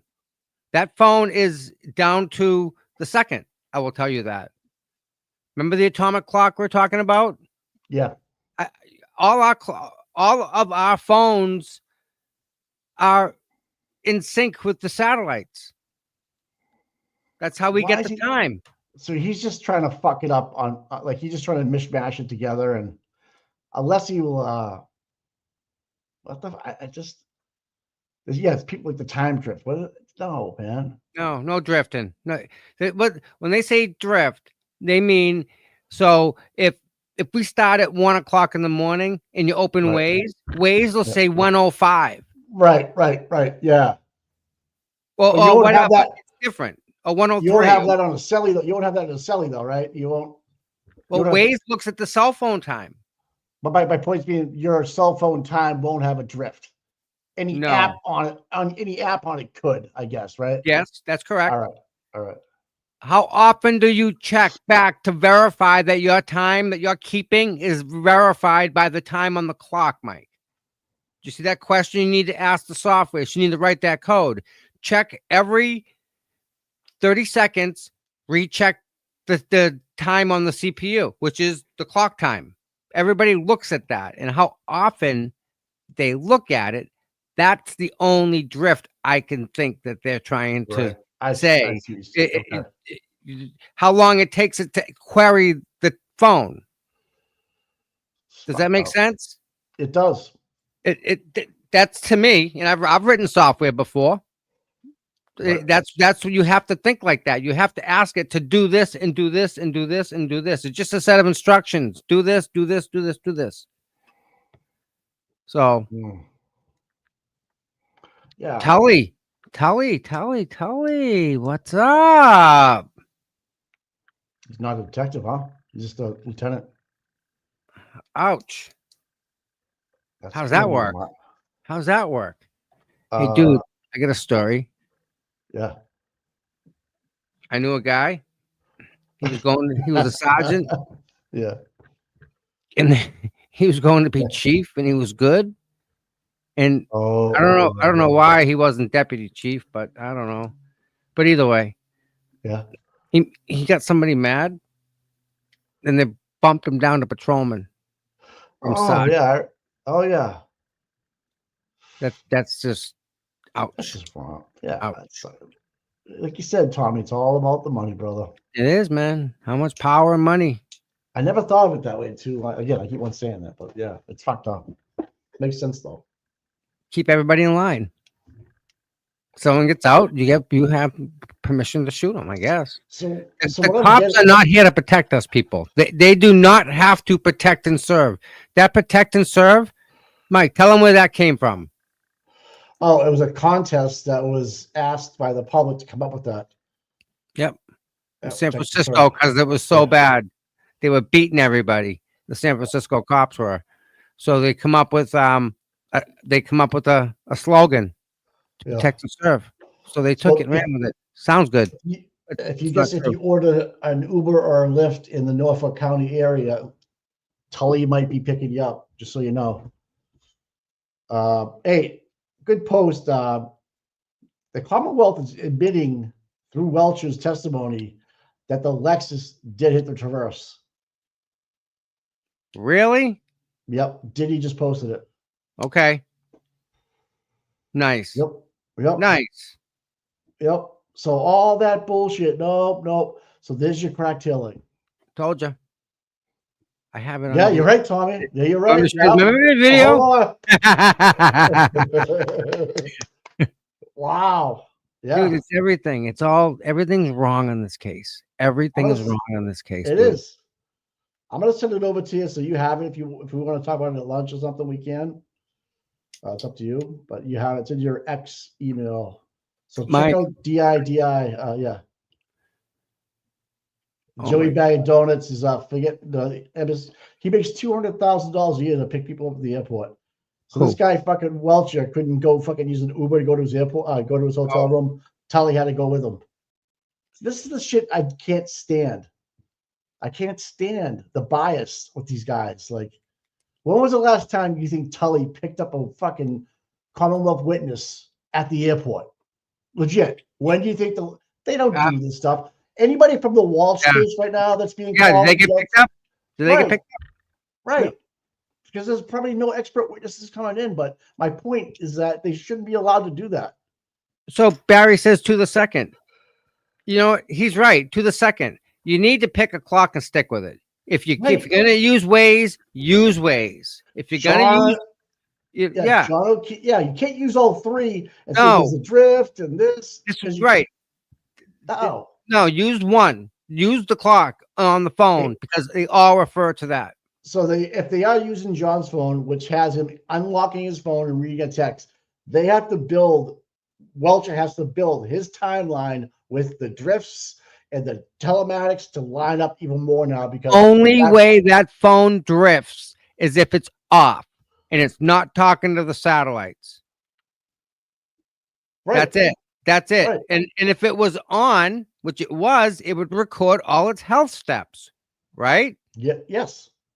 It would also show a state of zero charge by the time they got it in their hands. Because if it was 20% when they put it outside, if it went outside, it would go to zero really, really quick. The lower the battery, the quicker that it drops outside in the cold. I know that it's fact. We're forgetting about that. The phone would be dead. Phone would not be working. There would be no power to that phone. So if that's the case, who turns it and who powers it on?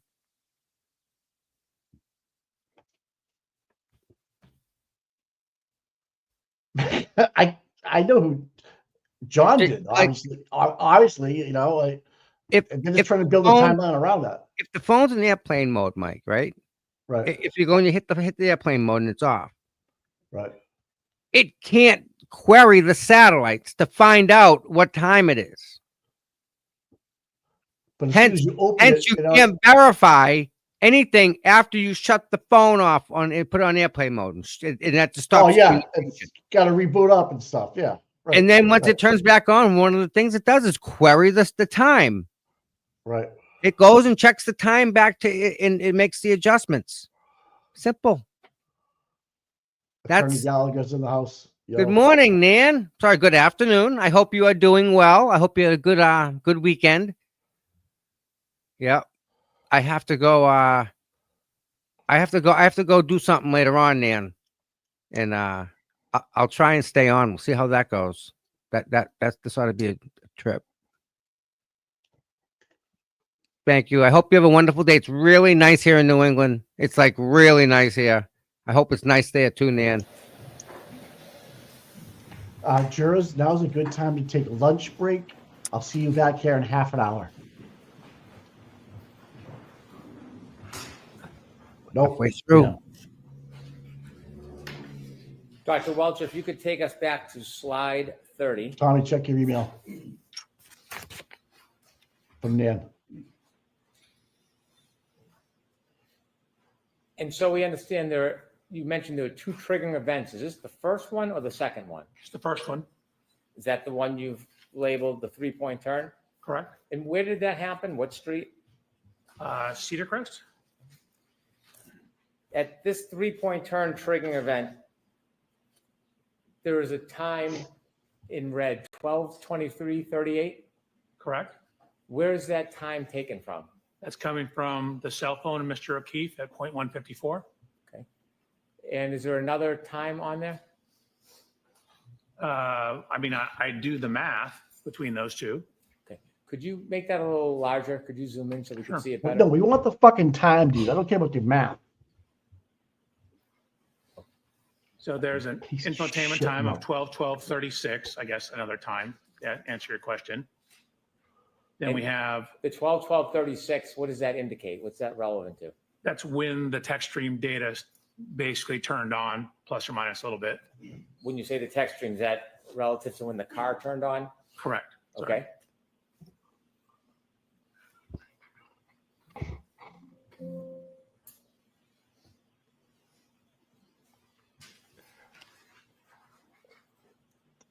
So what's that red say? 12. So when the car 30. turned on, then we Read it. add the time for the trigger.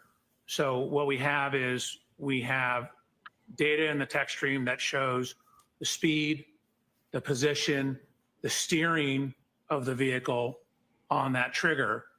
And so we're trying to match the timing and the description of what the vehicle was doing with the text stream, the infotainment, and the cell phone data. Is the data that you analyze regarding the speed, the direction, and the timing to determine whether this was consistent with a 3-point turn? Yes. Okay. Continue, please.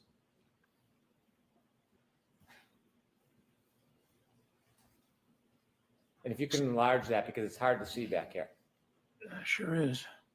Okay, so again, we are looking at event 1162-1.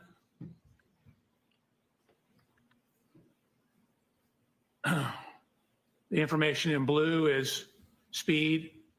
It comes out of the text stream in kilometers an hour, converted to miles per hour, feet per second, looked at the total distance traveled, shift position. So in the text stream data, a shift position of 1 indicates you're in drive. A shift position of 2 indicates you're in reverse. There's no zeros. What would a zero indicate? 0 is usually neutral. And I believe 3 is park. So there's also data on the acceleration of the vehicle. So basically, what is the effect of whatever you're doing in terms of stepping on the gas or not stepping on the gas? And there's also information on the steering of the vehicle. So again, there's trigger 5 seconds before, 5 seconds after. So over here, a positive number equals a leftward steer. So you can see we have in the forward velocity or forward motion in drive, goes forward with leftward steer, stops, shifts into reverse, and then continues Look at the the RPM. rightward steer back. Could you take Second us over from to the the left. left of that data? Oh, you heard me. When you look at the number 1162-1 as an event, can a key cycle or when a car is turned on, power ignition on until the point is turned off, whatever amount of time, can it have more than one triggering event? Yes, it can have lots of triggering events. In this case, it has 2. On a key cycle 1164, there's 11. On 1167, there's 10. If you could move a little bit to the right on this, is there something you can see on here that caused the triggering event, some of the data? Yes. So if you look at the triggering, the indication of what this trigger was, what you see is accelerator opening ratio, which is basically, you can think of it as how much you're stepping on the gas pedal. And so if it exceeds, in this case, 30% quicken time after shipping into reverse, that tells the system, hey, we might need to start recording this data. So what you can see went into reverse, and then within a very short amount of time, accelerated pedal went above that 30%. That's no what way. Look caused at the RPM, TU to dude. trigger No in fucking the way. text stream data. The Right? row next to the 31.5. You're on mute. Engine RPM data. Can you explain to us what that is? Don't matter. That's 0 miles an How hour. many Vehicle speed revolutions per 0. minute the engine's Right. turning.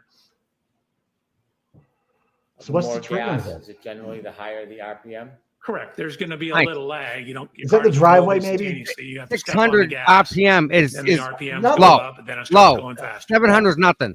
If It's you could just explain to barely. us the total 1,000 distance that this should RPM? travel, So Paula. this has How got do to you be do in the that? driveway. Nothing. This Sure. is So we nothing. know the speed at various This is when it times. starts up. This is itself. We know That's 9 from this kicks down to data 6. that Go start there your car right is- now. It'll do the same you thing. can see half a second between each one of these timestamps. So 1, 2, 3, 4, 5, 6, 7, 8, 9, 10 data points at half a second. That's the 5 seconds of pre-crash data. So if you know you're going so many miles per hour, 0. and I converted it to feet per second, 0. feet per second, you're going so many feet per second for 0. half a second, for example. You just multiply those two together and it tells you how far you went. So what I'm doing is looking at speed traveling during the interval. That's during this short time period. And then I add it all together here. Wrong for data. total distance traveled. That's his data. You mentioned that when Yeah, dude, the this data's is- this is captured, fucking- it's limited to 10 seconds. Alessi's gonna When we kill look at this. The top row of JBW vehicle speed MPH, it's What the 9.94. fuck? Is that 9.94 miles per hour? It is. Can we tell whether it was going faster or slower before this data? We generally cannot. Because it wasn't. I mean, you might have some. Mike, it this is looks basic. like it's Look at the slowing RPM. down, She didn't even touch and the then you throttle. see right here, She know. didn't touch the your throttle. brake switch application. So you Nope. have two things relative to braking. You have the brake switch, which is simply whether the Just brake is on start or the off. vehicle. Just enough pressure to make the brake light It's come the on. fucking the And then you neutral have safety brake oil switch, pressure, idiot.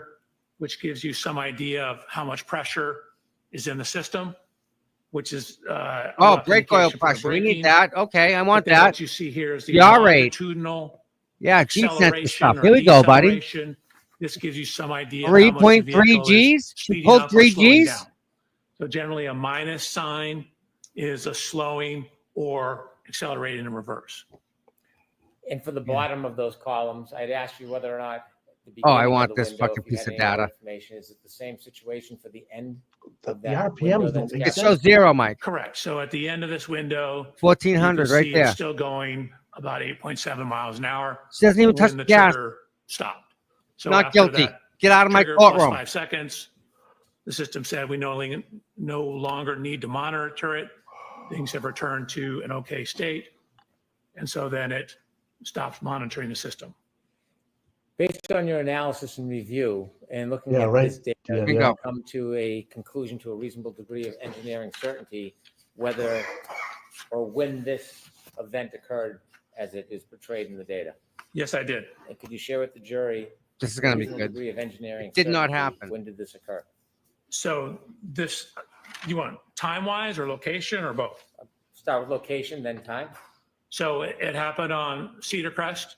It happened between cell phone data points 154 and 155. And it's a 3-point turn on Cedar Crest. And it occurred, according to the text stream data, about 12 minutes, 23 seconds after the vehicle was turned on. So And do you have Turned on from the waterfall. an understanding of the variance between the Lexus clock and Mr. O'Keefe's cell phone? yes, And what is that variance time? 21 to 29 seconds. And so the Lexus clock at 21:23:38, what time would that put Mr. O'Keefe's cell phone? Objection, Your Honor. I'm going to see counsel at sidebar for just a minute, please. It's 5. All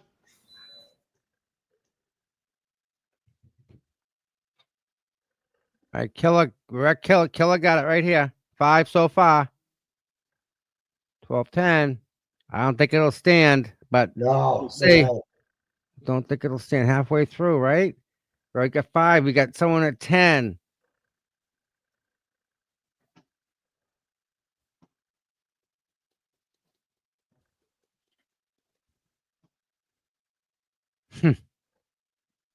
This guy looks like he's ready to argue the whole time. Look at him. I know. The RPMs don't make sense. Mike, they're 0. They're nothing. Go start your car. It'll go from 900 to 800 to 700. Right. And So idle there. How do you accelerate? What the triggering happened at 1162 on the trigger, and there's no RPM like 0. Speed 0. Speed is 0. What is that?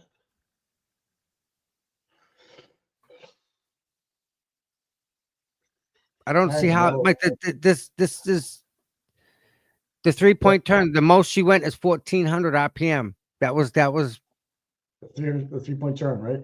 yeah, probably to drive out of it. I would say that's what most people do. I do. If I do a 3-point turn, I'm good first, good backing up, and then I'm stepping on it to get out of the turn. I'm just This kind of is weird. embarrassed. I can't Kinda believe embarrassed that with the they're whole actually, thing. yeah. I can't believe we paid this much money for it. The RPMs are gonna hopefully Bob Alessi knows this. And said because I can't even pull out of my driveway without getting my RPMs up. Right? I mean And what do they go to? What do they go to? 2,000? Mike, yeah, easy. great. I bring cars to 4, 5, 6, 8,000. Oh, yeah. That's fast. 8,000 is bad. Very bad. 5,000 is good. So this is weird to me. This is foreign. Yep. Because I've never seen a car be at like 700 RPM and move really anything. If you touch the gas, you put it in drive. Just if you put that car in drive at 700 Right. RPM, it should crawl by itself. It should crawl right, away. right. But when you don't ever do that, you always put your foot on the gas, right? Oh no! You've moved cars around. You just put it in gear and you let it go until it's time to stop. Then you just stop it. Like if you're moving them around inside the showroom, you don't use the gas. You just let the car run itself. Right. Okay. Like that. Like you put it in neutral and let go of it, and it'll go.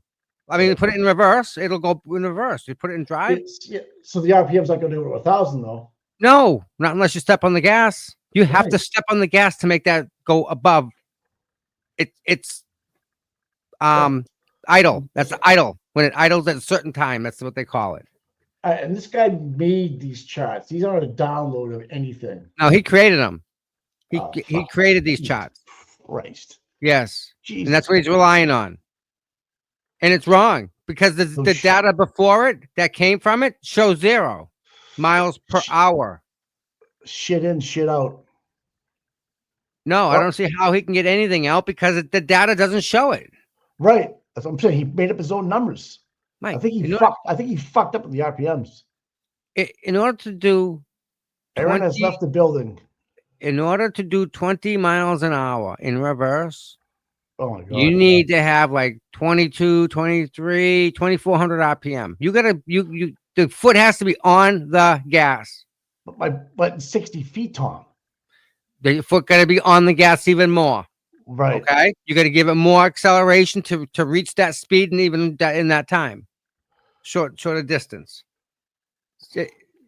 You're stepping on the gas, Mike. You're stepping on that gas, and you're going to hear that. Rah, rah. You're going to hear the car go, especially in the snow. All-wheel drive is right. It's an all-wheel drive vehicle. You ever spin the tires on an all-wheel drive vehicle? Goes to the right. No. Oh my God, dude. Yep. No way. No way. There's no way. No freaking way. Again, yet here she is. It's not even worth talking about because it's a no. It doesn't work that way, dude. Especially with those numbers. Those numbers prove that she's innocent. Do you notice that? Yeah, I'm. That's what I'm trying to figure out. Put them numbers together and look at them and say, "There's no way. There's no way you went 24 miles an hour, forward or backwards." I think 1162 was for backing out of the driveway. It's hit John's impossible. car. No, time out. Right? Kirks, it's not impossible to reverse at 24 miles an hour. I've done it. I've actually almost did 40 miles an hour in reverse. You can do it. They're not at lunch yet. They're saying that the 18 miles of speed limited. That may be true because it's a 6,000 pound car. I mean, think about it. The more weight that you gotta move, that ain't stopping anytime soon. Dude, they got the wrong trigger cycle. They had the wrong cycle. Mike, they had the wrong fucking cycle. The ABS would have kicked on. It had to kick on the ABS system. Think about that. That's a trigger. When you stab them brakes hard enough for it to go, that's a trigger event. Yep. There's none of that. There's none of that. The 1162 is something's not that time. That trigger is off. That data, all that data, none of it shows her to go fast enough to be able to trigger the ABS. Sure, it's right this way. Right? He's right for the jury. No, she sidebarred out of this one, huh? That was slick. I don't know. Back at 145. Hold on. Something fucking stinks. Something doesn't smell right in this whole thing, dude. Mike, the ABS would have kicked on. It would have had to kick on for her to hit him at that speed because she doesn't stop. She ends up in the Jeep allegedly or on the front lawn. Front lawn. She ends up on the front lawn. Okay. No tire tracks on the front lawn, by the way. That's one thing they didn't find. There's no way. There's no way. Because the road curves right there, Mike. There's a curve in the road. Right? Exactly there, as a matter of fact. There's Nan. She's right. She's right. I'm right on the money. It's okay. Now that Welcher has committed to a trigger, everything will be debunked and cross-examination. Yep. Yeah. That's the wrong. We knew it was the wrong. It had to be the wrong trigger. There's no way. Right.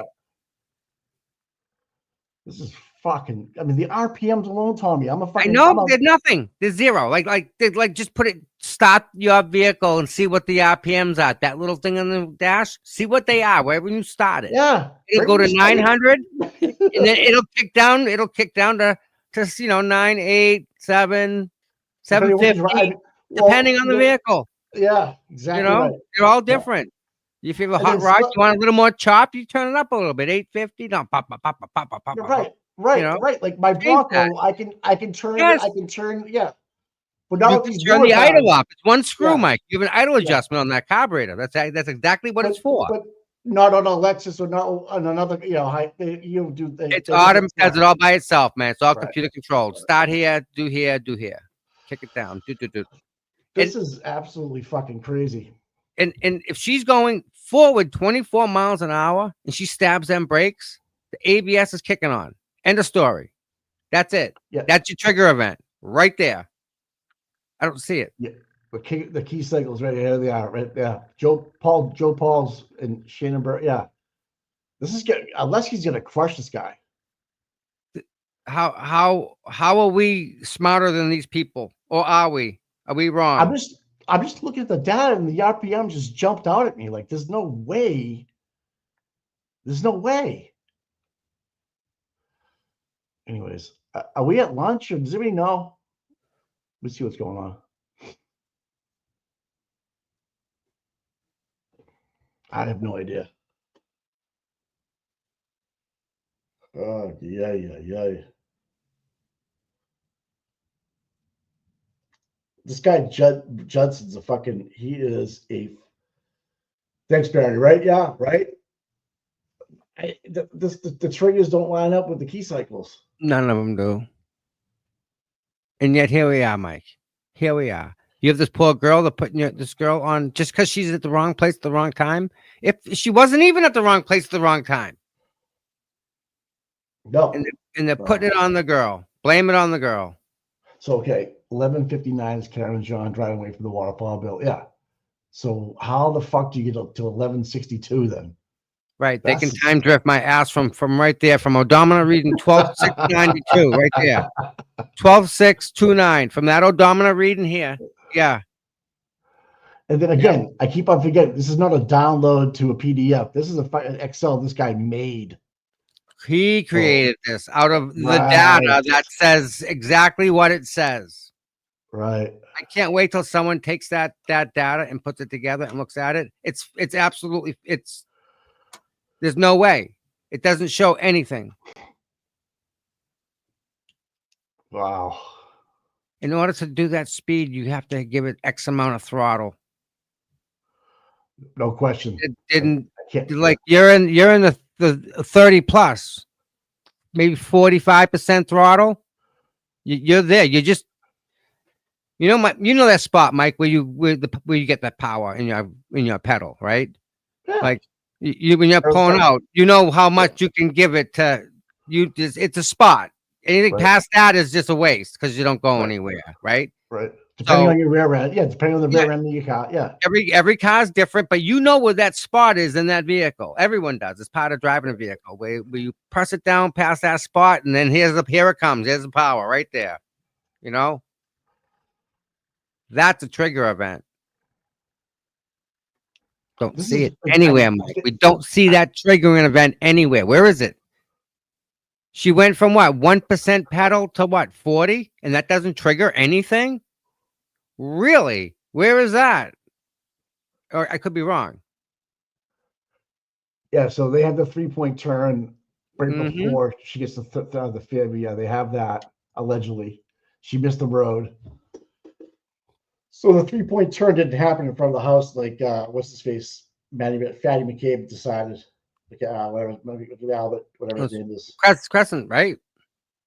Yeah, it's up on Crescent. Yep. Wow. I mean, Bob Alessi was pouncing before the we even started today. Yep. That was fucking in fuego. He's ready to go, this guy, isn't he? Yeah. Unbelievable. So I open up the Freedom of Information request I get from the Norfolk County DA's office. I got a response. Part of that response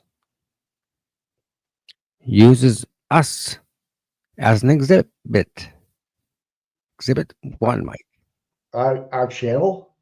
No, every single Karen Reed supporter. They have it. I said they have a list of us. Yeah. I have that list of names. Yes, sir. And the reason why they're protesting. Okay. You gonna put that up? It's huge. Everybody, Mike, gotta have 200 people. Everyone that went to the standout, Mike. Which one? One of them. So I can find it. Fuck. Oh man, this is fucking testimonies. So yeah, Martinsville, the key cycle 164 it has 1,265 miles on it, 665 miles on it. Yeah. Right. So that's at Canton PD. Then you have 1163 would be at Karen's getting towed. On the tow truck. Right. And then at 62 would be because 63 would be inside the Sally port because you got to take it off the tow truck driver, off the back of the truck. Yeah, 1163. Yep. Off the tow truck driver to Sally port. Thank you, Matt. Yep, Martin's on it. Martin knows the numbers. The best people. Tommy, do not post that. Nan said. I'm not. All right. I'm just. I don't know. Tom's trying to read it. There's so much. I see, Mike. I see so much stuff that's in. I just can't. Sometimes I just can't process it all. Yeah. That makes sense. I guess so. I get a lot of stuff, and sometimes it's just too much in my head. Well, you can't tell people on our channel what you have and be like, I can't do it. I have no problem with that. But there's sometimes there's there's sometimes that they just have to trust that they're in the right spot and they're gonna they'll hear what they'll find out. We don't keep nothing from that people. Nan's like, I read it all, it's incomplete. So I don't know what that means. Figure that one out. All right. Our viewers know us enough that they trust us, and that's it. I can't tell you where I'm going or why I'm going or anything like that. I can't. You can assume stuff, and I can't tell you if you're right or wrong, but I mean, there's certain things that I'm asked not to repeat. There's certain things I'm asked not to say. There's certain things I'm not allowed to do both, repeat or say. And I'm trying to walk a fine line of giving you guys content, right? And this is all this. I think Tully drove me to the airport when I went to Vegas last couple weeks ago. That would happen? I think so.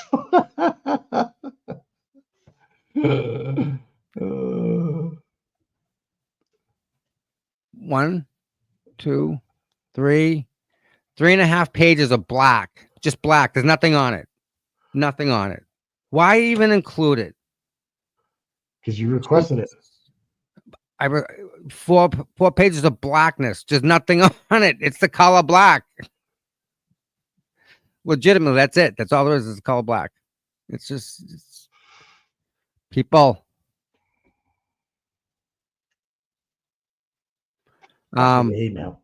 So I think we're like the smartest ones in here. We have the fucking triggers, the key cycles and the triggers figured out already. Yeah. I'm gonna tell you who knew about this a long time ago was Flipperhead.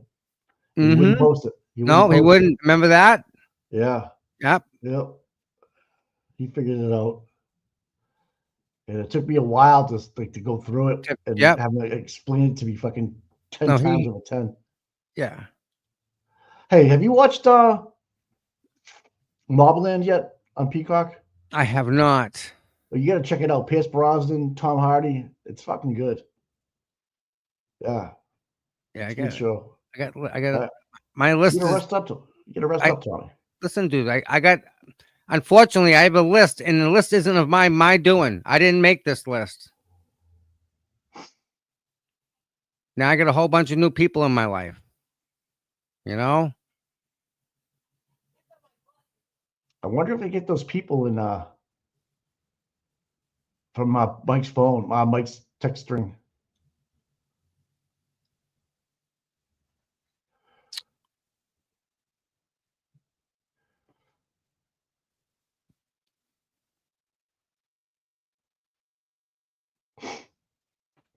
What's this?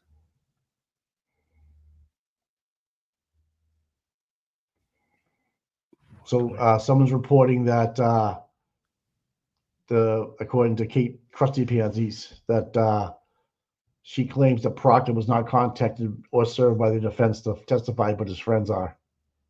So I don't know. Well, I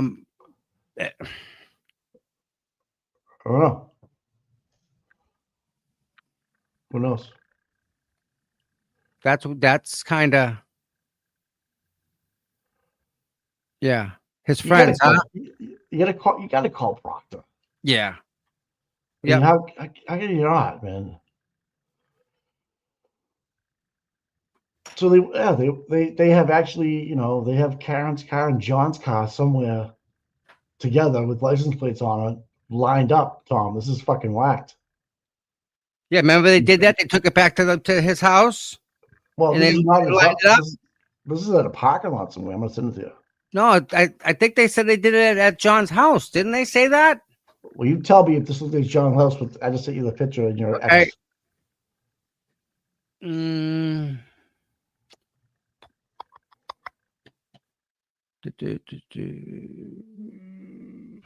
on. Definitely not his house. So, like, I don't know. So many things. Yeah. Yeah. If you, all right. See the Traverse? If you change the tires on the Traverse, the sidewall height affects the ride height, does it not? Sure does. And if it's cold Sure. out and the tires are warm, Lower, yeah. kind of does stuff like that too, especially in a warm garage. Cement floor heats tires up, keeps the heat in them. That tail light isn't far from that light. Either way, that tail light bangs out the right on top of the. There's a lip there. The tail light. This whole lip. He's trying to show. It's not being shown on TV, just so you know. Oh, I if you didn't, wanna put it up. didn't share it. Yeah. Okay, Yeah, let me yeah. do that. Stop, share. And I'm afraid they come back. So here we go. This is what we're looking at right here, right? The tail light will line up to this ridge above. There's a light in here and there's also a button that pops this glass hatch up, or I think it pops the whole tailgate up. It's like a two-sided switch and yeah. I light. remember you said, yeah. In the light that's under here, there's a light that shines on the license plate, and there also is going to be a backup camera located somewhere within this housing, most likely on the other side of this one. So Someone's Mike Cropper just posted Peg and Jen are no longer friends. Huh. Interesting. Oh, that sucks. That sucks. How does he know that? I don't know. Peg and Jen aren't friends? Was it on Twitter? No, it's in our chat. Oh. Twitter.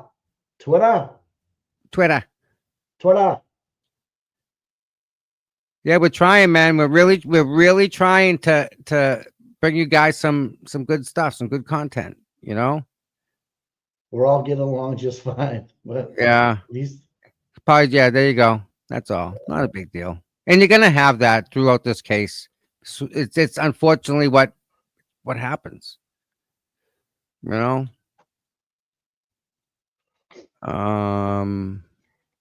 Which one are we gonna do?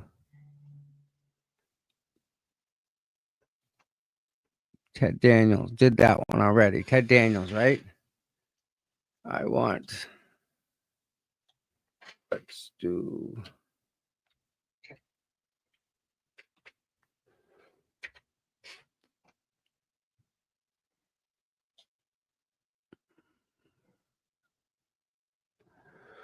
What are you doing, bud? I'm gonna see if I can share this.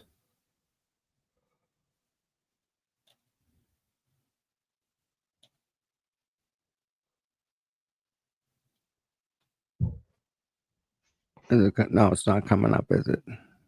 Yeah, it's up now, whatever it was. This one? Yep. Come on, guy. Come on. Stop scrolling. Oh, Kaylee lives at Jennifer McCabe's house, not with Peggy. Oh my God. What was that, Mike? Just be in the chat.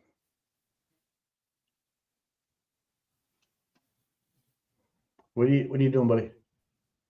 Yeah, right there.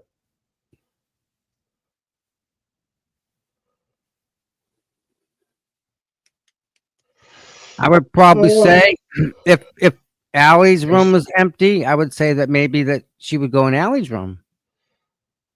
Yeah. What a way to keep your thumb on somebody. I don't get it. Poor girl's been through enough. You know what? Doesn't matter of fact, let me go to that. Stop that. I saw something earlier.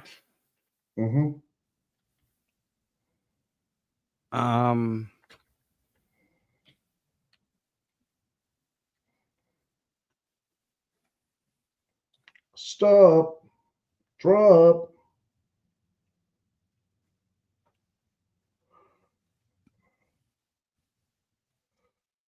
Okay. Show more. Let me go to this. This was very eye-opening this morning. Can you Check get rid this of out, the, guys. Can you get rid of the Yep. text, man? All right. Check this out. This is a long post. Did you read this? I don't follow him. Dude, this puts things into a whole different perspective. He's got times and everything. Okay. You gonna read it? Yeah. Oh, All right. stop. They're back.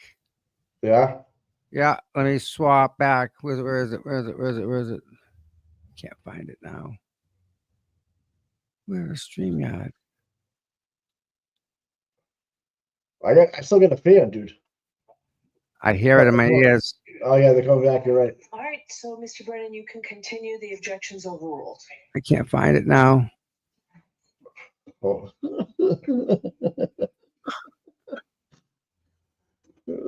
Overruled. Close that. Could you take us to slide 30? Hold on, guys. Hold on. Hold on. Yeah. Tom's got some technical stuff that he's going on.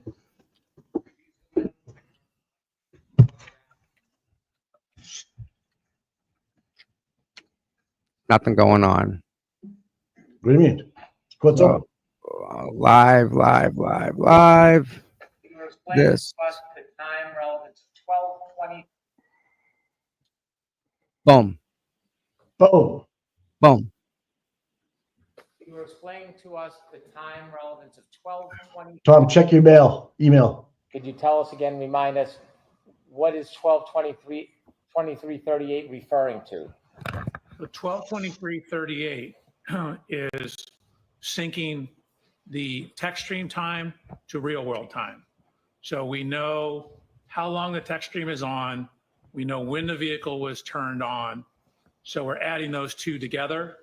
So if you add the 12:12:36 to, for example, 11 minutes, 2.8 seconds for when the end of the trigger is, that gives you 12:23:38. So the end of the trigger in real world time, no longer in the running clock, is now 12:23:38. Based on the infotainment clock? Based on the infotainment clock. And that's from the Lexus. From the Lexus. Now we're inside. And where's that from? The Lexus. Thank you. Inside. The 12:23:58 number, what's the significance of that? So that is Mr. Keefe's cell phone data at 154. Again, from the original data we had just at 154 and 155 and not the in-between points. So. And at the bottom in parentheses, explain to us what that means. Sure. If you look at where the text stream math works out to be, 12:23:38.8, and compare that to 12:23:58, the difference between those two is 19.2 seconds. The difference between which clocks?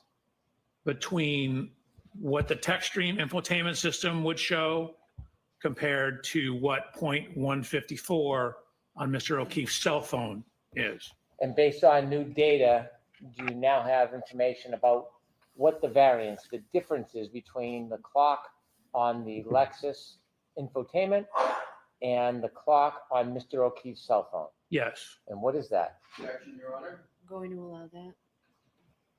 It's, you need to advance the text stream clock 21 to 29 seconds. You need to advance it 29 seconds for why? Why do you need to do that? Because the cell phone is ahead 21 to 29 seconds. After you advance the text stream ahead 21 to 29 seconds, can you then compare the information, the time that's coming from the infotainment system Lexus to Mr. O'Keefe's cell phone from his iPhone? Correct. That's what you need to have an apples to apples comparison. You need to get them on the same time clock. Thank you. You can proceed. He didn't zero them out when they both were together. This guy sucks, dude. So I think we left off here. So that's 1162-1. So what we have is we have the cell phone data, the original cell phone data on the right-hand side. And then from that text stream data, you know, we have whether it's going forward, we have the speeds, we have the steering angles. So from that information, we ran a simulation to show you what the text stream data means. This is what the 10 seconds of data is.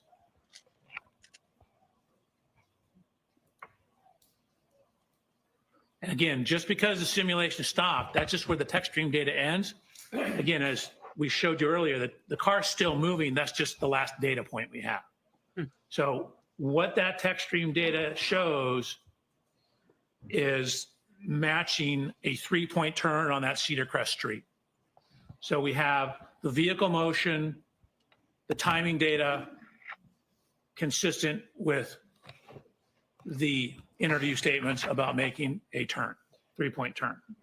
Can you take us back to the data chart and show the 2 points that you just mentioned, the turning? Where's that reflected in the data? Sure. So you can see You have to enlarge that. I'm sorry, Doctor. column N, that's the ship position.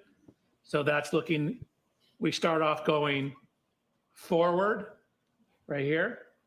And you can see at the start of the simulation, we're going about 9.94 miles an hour. And then as you start a 3-point turn, you generally start, in this case, if you're going to the left, with the left turn. Such bullshit.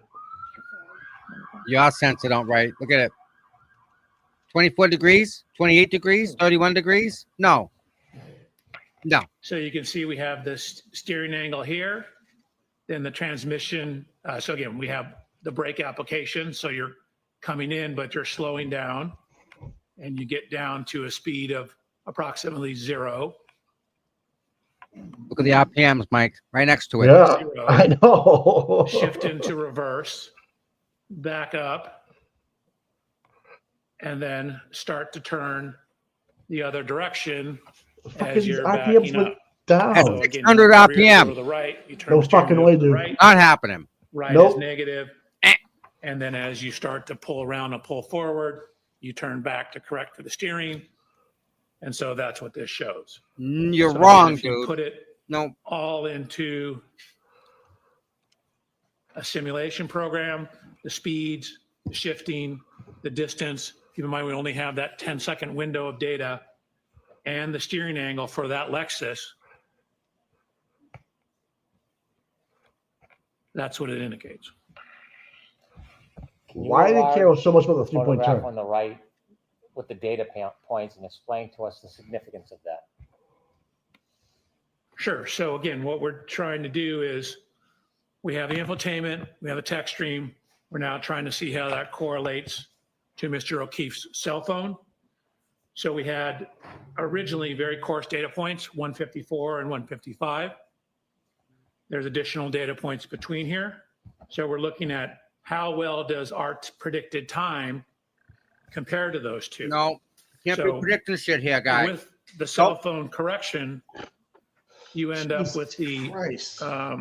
text stream data at 12:23:59 to 12:24:07. So that's actually right in between these two data points. And so we know 154 was closest, but it's on the right-hand side of the road. 155 is when it's turned around and heading back in the southerly direction. So the cell phone data corroborates the text stream timing data in conjunction with the infotainment system data. Okay. Thank you. Please continue.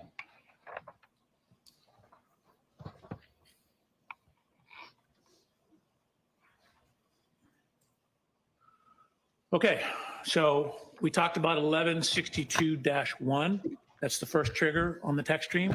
So we're going to go to 1162-2. So I've highlighted that in yellow. So we're now talking about the second trigger. So this is on the same ignition cycle. It's on ignition cycle 1162. We have that same continuous running clock, but we've now synced it to real world clocks. So instead of the running clock, we now have some information on the real world clock. And how far off was it? So at this time, we know the ignition has been on for 19 minutes and 2 seconds. So at the trigger, 19 minutes and 2 seconds. And again, we have 5 seconds Before either side of that. and after. So between 18 minutes, 57.6 seconds to 19 minutes, 7.5 seconds. Okay. Could you enlarge that, please? Which part? that part where your arrow is. You were speaking about the clock. Could you explain that so the jury can see? Sure. So again, this is continuous from when the time comes on. I just converted it to minutes and seconds here, so you can see how long it's been on. This is the mileage. These are the speeds over here.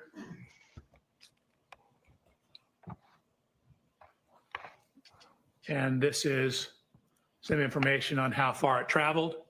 Again, we have the plus minus on the steering. That gives us some information on the steering. Really, there's very little steering going on at this point. Slight leftward steer.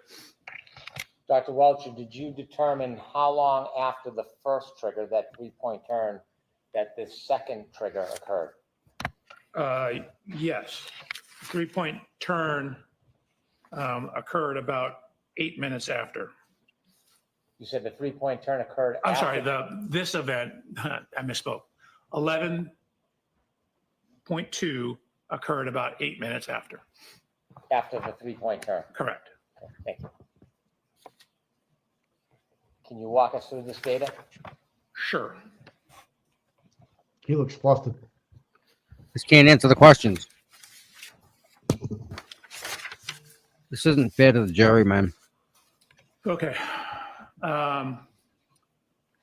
So we have the accelerometer data here.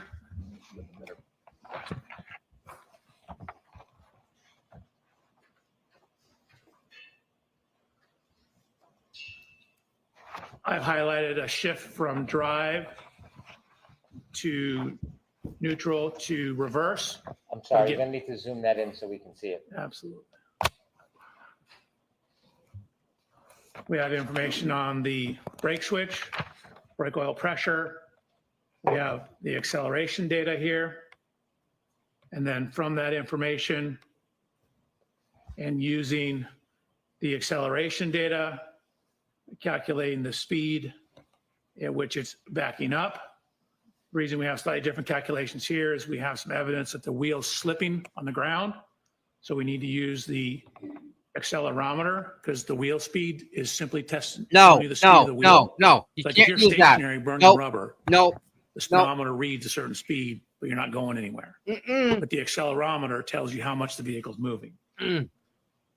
So from all that Can't use that. information, we get information on how far the vehicle's traveled. No. We've done it in terms of total travel distance. We've done it relative to the start position. I'm gonna ask you to start on the columns on the left and take us through the information that you have regarding this second triggering event. So if you can scroll all the way to the left. All the way to the left? So the first column regarding time, could you remind us again what that is? So again, that's the continuous running clock. And the second column in blue? That's where I take that time and convert it to what we more commonly use, minutes and seconds. And now we have a key cycle Another event. conversion, Mike. Within the 3-point turn, what's the number? So this is now 1162-2. No. So again, no. it's technically in the system, the same key cycle. I've called it 1162-2. Because it's a whole And the separate red number fucking next set to of the numbers. right. That's the mileage. So it's actually at the same mileage as 1162-1. So we know, obviously, they're within the same mile. If you could scroll over a couple of columns. From your data, can you tell during that event how far the Lexus traveled during Yes. that event? Yes. And how do you do that? So we have accelerometer data. We have velocity data or speed data back here. I've corrected for what you see down here is, No. and I go through this in a later slide, but right here you can see a significant increase in RPMs, but yet the acceleration is dropping. So what that means is if your RPMs are going up and the speed's going up, that means you should be accelerating more. You're spinning But the what happens because tires. the acceleration is dropping, that means what's actually happened is the wheel's slipping. Yeah. So what I've done is I've used the accelerometers data No. to calculate the speed once the vehicle is put into reverse. No. And once we know the speed, again, feet No. per second, No. we No. know every data point is half a second. No. So No. speed No. times time tells you how far you moved. Feet per second, feet divided by seconds times seconds gives you feet. That's how far you went. So you get how far you went in each interval. Then you get the total distance traveled. And so this is relative to the start. So 0 is the start. The vehicle goes forward about 34 feet. Then you can see it basically stops in this area here, then begins to back up and ends up backing a total of 53 back from where it originally started. So if you add 53 to 34, you get 87. So the total motion, 34 forward, 53 back, the Lexus moved 87 feet total. Dr. Welcher, when you say the Lexus moved 83 feet total, is that according to the data or is that the entirety of the movement of that Lexus? No, that's just from when the data starts to when the data ends. So if you look at when the data starts, you can see that the vehicle is actually going 13.67 miles an hour. When the data stops, the vehicle is still going 23 miles an hour. And you can see, I'm sorry. you can still and see that it's still at 74% throttle. So, you know, this is 3/4 of full throttle in reverse. What are the RPMs? Start with the distance traveled, if you can go to the top. Yeah. We see that the speed is 13.67. Is that where the data gets picked up? That's where the first data point is. Again, the trigger is here. This is 5 seconds before the trigger. Are you able to tell how fast or slow the vehicle is traveling before that data point of 5 seconds before the trigger? No. And likewise, on the bottom, the speed.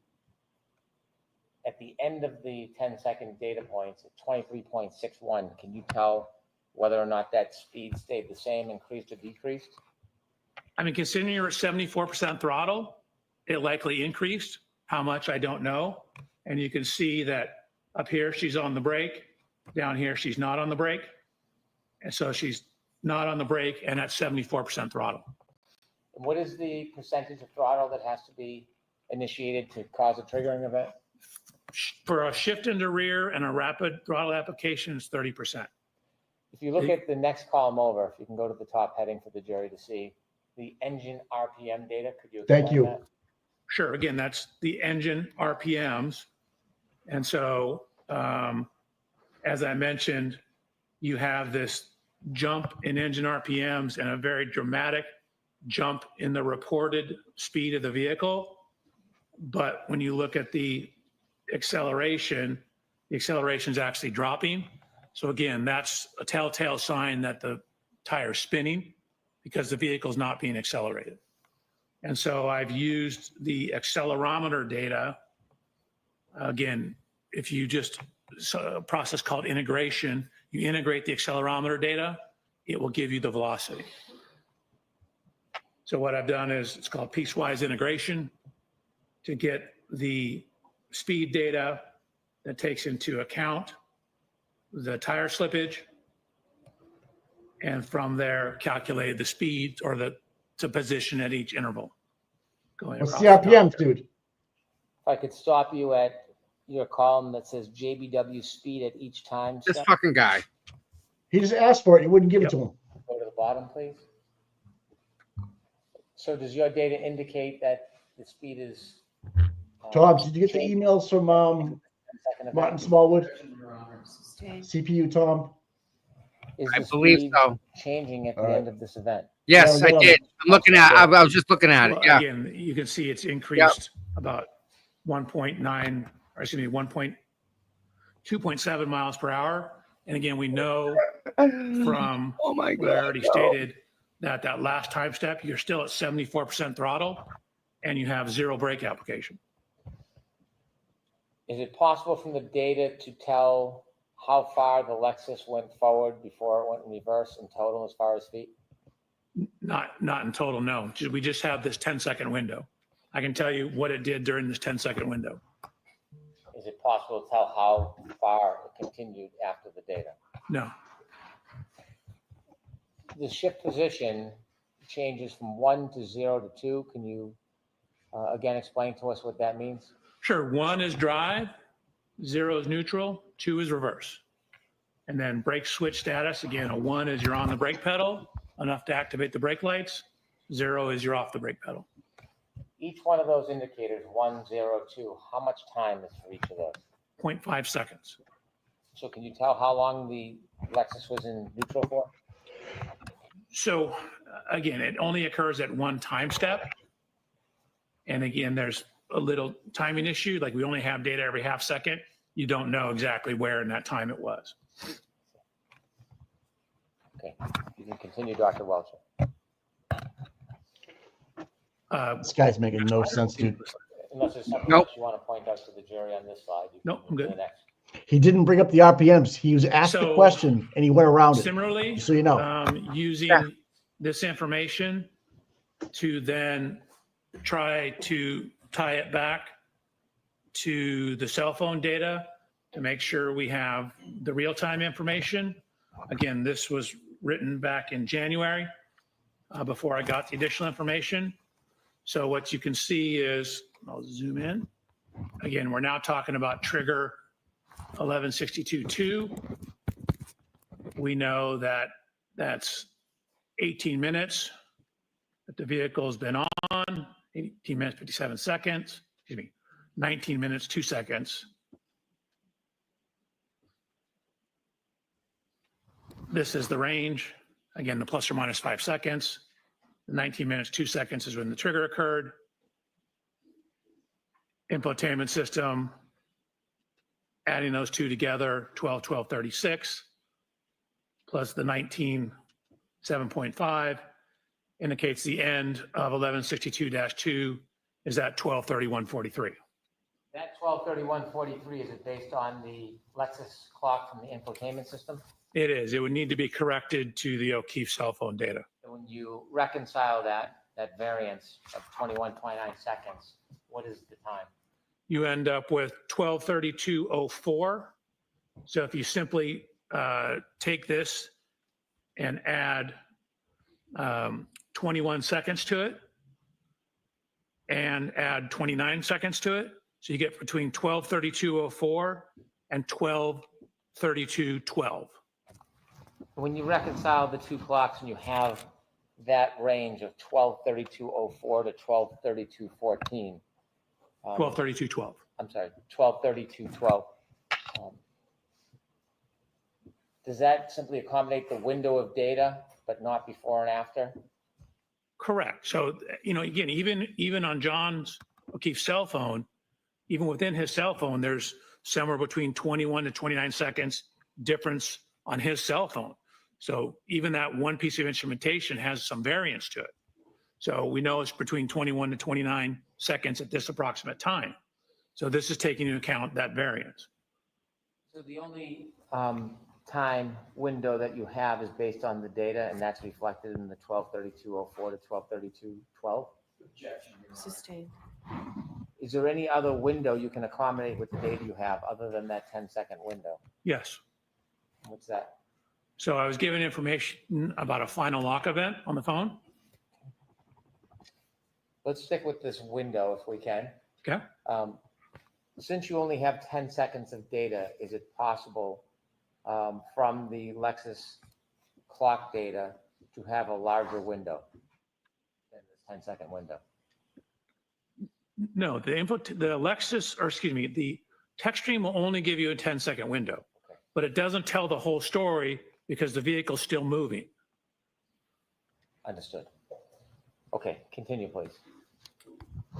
So I have this other event, a lock event, and the information I was given that at 12:32:09. And so we have the TechStream data ending at somewhere between 12:32:04 and 12:32:12, which puts this number right in the middle of that, more or less. Continue. Is this a good place to take a luncheon break? Certainly. Ah, So why don't we do that, Junior? So we'll take 45 minutes for lunch. Mike, Again, Dr. Wilson. 12:32:07 Thank you very much. and 12:32:10 You are muted. or 12:32:16. Well, the 7 and the 07 and the 16, those are the numbers that they can fight over. The actual second, the 12:32 and the 12:32, those are correct. The 12:34 could be like Waze, or could be Apple Health, or could be Right. something, or something. Maybe not Apple Health, but a third party app could be 12:34. It could be off on purpose. Think about that. Some apps want to be off. When you, Mike, you ready? When you write the code, if you put like, if you want to check the server every 10 minutes to update from your machine to another machine, yeah. time, it's TTL, time to live. Every time to live, I'm sorry. Every time it goes out, it checks. What time is it? Okay, comes back. This is the time. Every 10 seconds, it checks the time.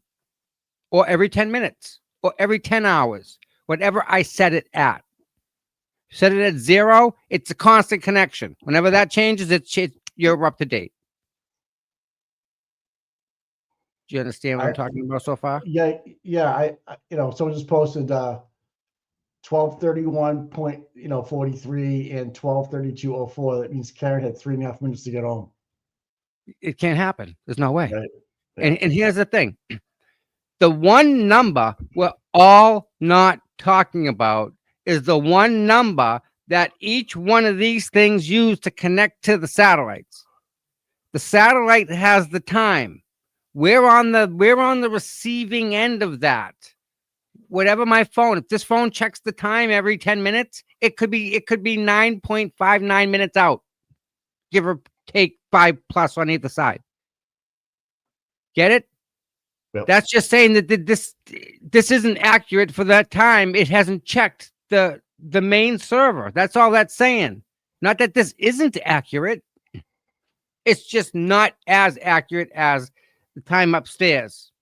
That's the time that we all look at. That's the central time they're not bringing everything back to. What time does it say in Waze versus what time was it really? Give me the real time. The really time. That's Not, you should he's making time. Entertainment and John or Karen's cell phone time right here. And he's trying to use an accelerometer to extrapolate time. Right. This is so far off. You can't get there with that math. Sorry, I checked this guy. I checked out with this guy. I can't with him. He's making it so complicated, Mike. It's not that complicated. It really isn't that hard. I swear. He's doing it on purpose. Yes, absolutely. 100%. A triggering event. Yeah. Anytime something other than normal operation, there's a window. If it goes outside that window, it's a trigger event. Do you want to put that tweet up by Dixie Normus? Oh, you want to bring that up? That's massive. I don't know if you want to read it or not. Yeah, I'd like to. You guys want to hear this? This is something, man. Let me throw this up. Check this out, guys. This is going to get complicated, but try and follow me here. Mm-hmm. Brian Jr.'s testimony. You know Brian Jr., guy with the mustache? Yeah. His testimony regarding the morning of January 29th, 2022 raises several significant contradictions when cross-referenced with photographic evidence, witness statements, and known arrival times is, sus. Brian Jr. testified that he was woken up by his father around 7:30-8 o'clock a.m. So between 7:30 and 8, he got woken up. He got dressed and went downstairs, where he saw his parents, Auntie Jen and Uncle Matt. He said the birthday card and the donuts were from Julie were already there. The card and the donuts, they were okay. Yep. He remained downstairs for about 15 minutes and then returned to his room. He later came down again and at that point saw only his parents. All right, so he went in his room and hid. However, on his birthday, this version of events does not align with other verified facts. Auntie Julie did not arrive at the house until approximately 8 to 8:30 a.m. Yes. She brought the birthday card and the donuts with her. Yep. Therefore, if Brian Jr. was truly downstairs around 7:38 a.m., it would not have been possible for those items to be present. That's right. Uh-oh. Yeah. Oh.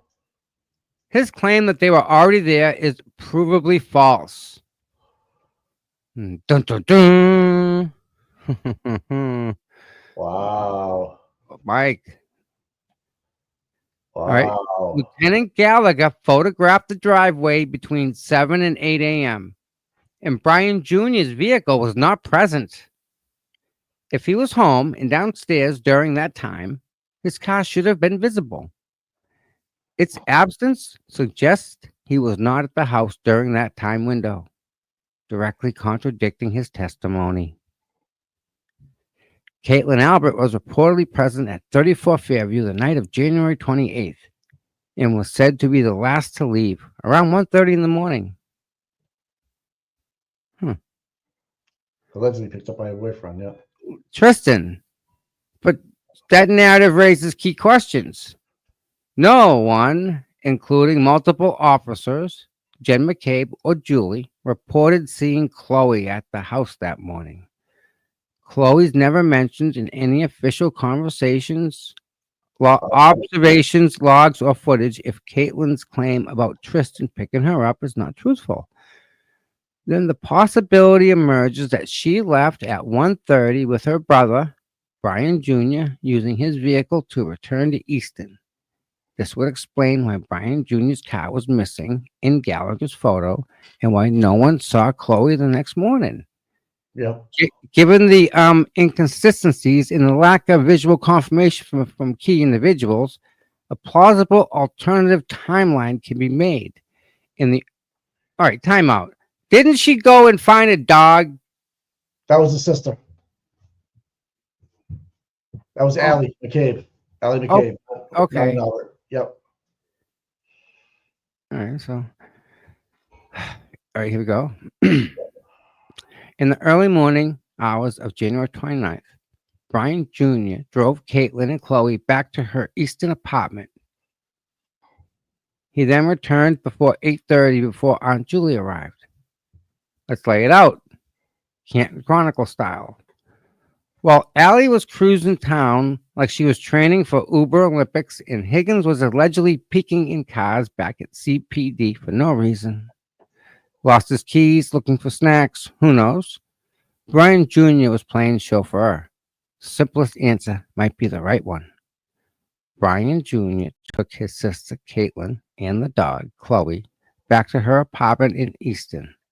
Think about it. Chloe was never seen at the house. No one in law enforcement saw the dog because Gallagher would have documented that in triplicate, and on Brian's second trip downstairs, everyone was gone. But still no mention of Julie. So if he really came down for the first time at 7:30, where was his car? If he came down the second time, he would have seen his Aunt Julie. But he says he saw the card and donuts that only arrived with Julie. So let's hear what he has to say, right? And if you know about what time was it that you woke up later on that morning of the 29th? I can't recall the exact time. I I'd say maybe, I know previous testimony I may have said earlier, but I don't believe it was that early. I would say 7:30, 8 a.m. What was it that woke you up that morning? My dad had knocked on my door. I just threw on some clothes and I went downstairs into the main first floor of the house. I went down there. It was my mom, my dad, my auntie Jen, and my uncle Matt. And about how long were you down in that area? Yep. I would say the first time I went down there, I would say I was down there for maybe 15 minutes or so. Well, yes, I went back up into my room after I was down there the first time, and then I came back downstairs. And at that point, there was no one there besides me and my parents. And that second or subsequent time that you came downstairs that morning, do you know about how long it was after the first time? I would say maybe an hour and a half, 2 hours, maybe.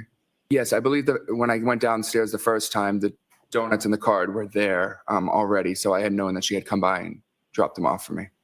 Did you physically actually see your Aunt Julie on that particular morning? No, I didn't see her then. Thank you so much. I opened my car door. I got out to walk to the car in front of me to leave the donuts and card inside my nephew Brian's car. What time was this that you got there? 8:30, 9 o'clock. Boom. Times Wow. don't add up, dude. Jesus Christ, they suck.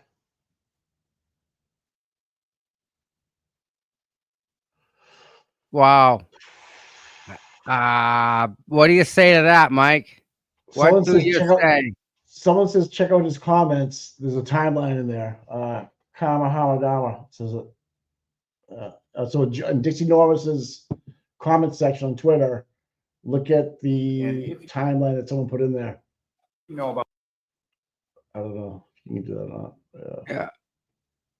You see this? Can you see this? Is No, it moving? Yeah, yep. Okay. Someone did say that at one point BA wasn't at the house overnight. I heard it, but given no ideas. Yeah, Mike, remember we thought another car pulled in the back of that police station behind Higgins? Remember we saw that? He left. Someone left. Yeah. Was she dropping the dog off? I don't know, dude. That would be leaving. Yeah, everybody perjured himself. Oh my God. He was a wreck on the stand. Oh. Yep. All right, cool. I'm looking. Yeah, look at this. Look at this. Oh my goodness. Oh, come on. Can you see this? No, it's got a Yarico going on. Can't zoom in. Oh, suck. It looks pretty good. Can you see it now? Well, I can see it, but it's just like the same size you're looking at it. You know what I mean? Yeah.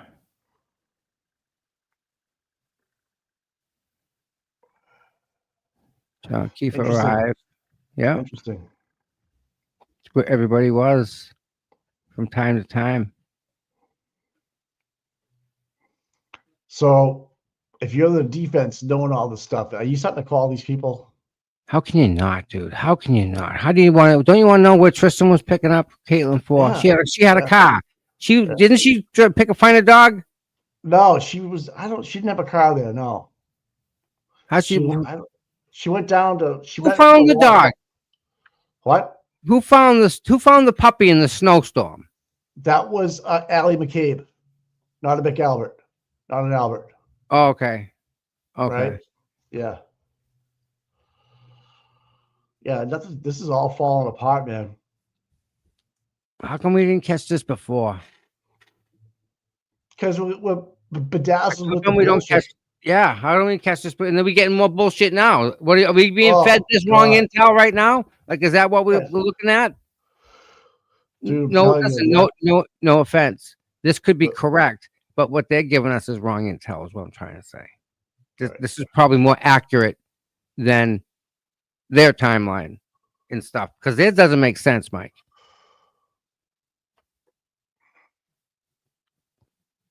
If I can download this. It's interesting that we finally got the video from Canton PD. Hey, hey. Oh, that ain't happening. Yeah. Wait. Interesting. CPD involved in it too, Mike. Oh, big time, dude. Big time.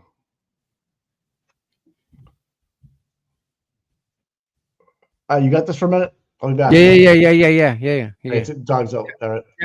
Yeah. All right. I haven't I didn't scale, I didn't see him, but let me write that down.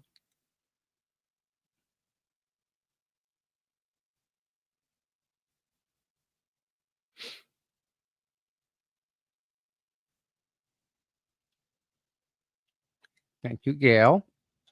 See, you guys are awesome. You guys keep me informed as much as I try and keep you guys informed. Kind of like that. I think that's good. You guys really are something special. All you guys. I mean, none of it I mean, I don't know. Kind of not right. The whole thing. So this is what's going to happen. I don't know what I should do. I have to I got to go somewhere.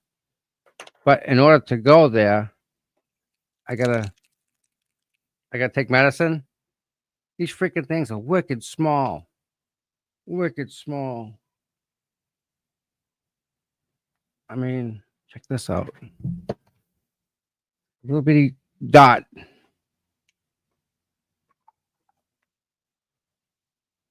So I'm thinking I'm gonna check out for a bit.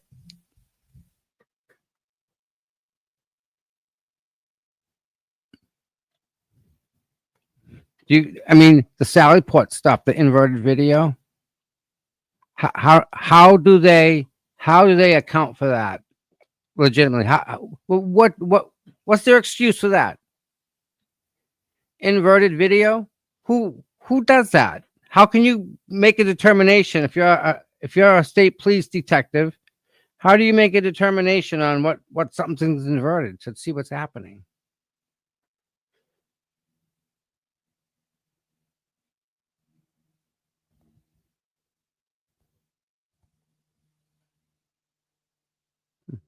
Interesting. No. We're going to keep the live going till the end of the day. I just may not be here. I mean, I'll be here if you want. Pretty sure the magnet stuff, they won't let the phone in. Can't have no metal.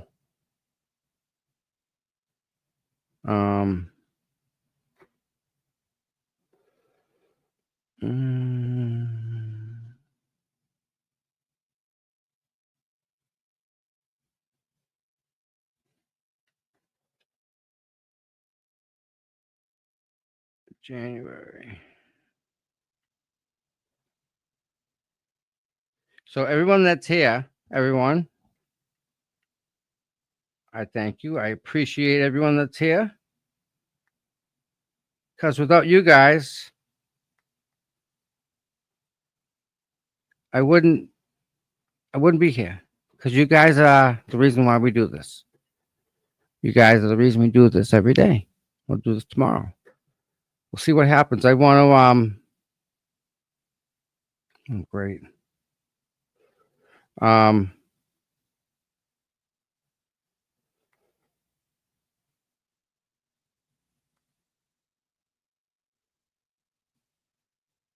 Just got to answer these questions. No piercings. That would be bad. Oh, you guys are wonderful.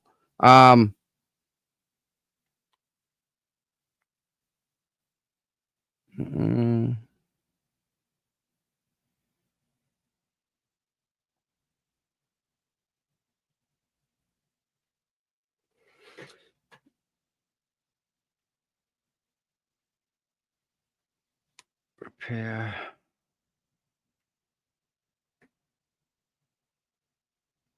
Failure. So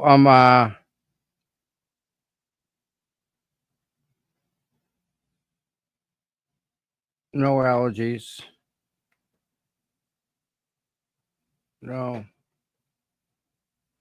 I guess like sign my life away and give these people permission to do stuff that I don't want them to do, but whatever. Part of the deal, I guess. Can't get this done without that, so.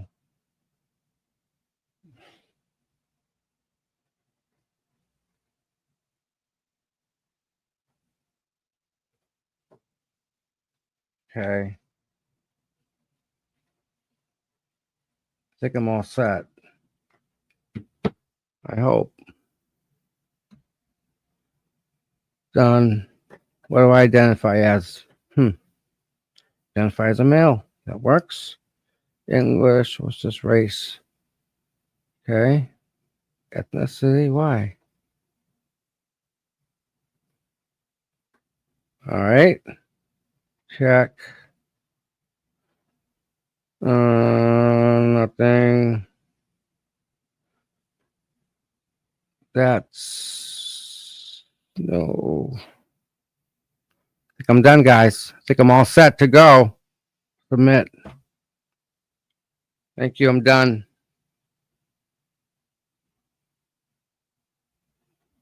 Damn it.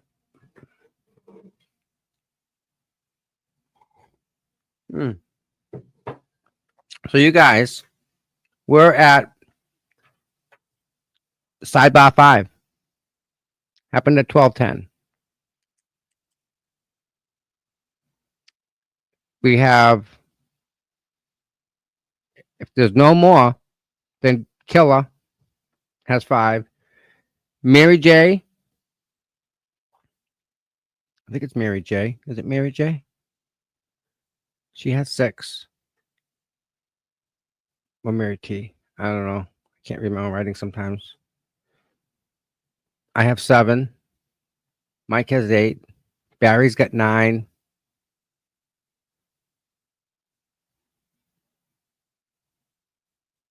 Beck, 10. I'm sorry, Beach Bum is 10. Remy 11.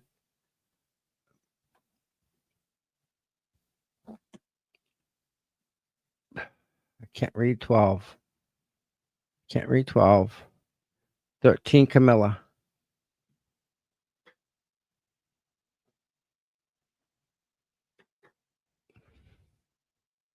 Kirk 71. Is it possible for me to donate my footage to Karen so she can make a movie out of it? You know what I'm saying? Like, can I give her, like, what I need to just write a letter to her, or how's that work? Because she can take, like, here's all my footage, do what you want with it. Go to California, make a movie, do whatever.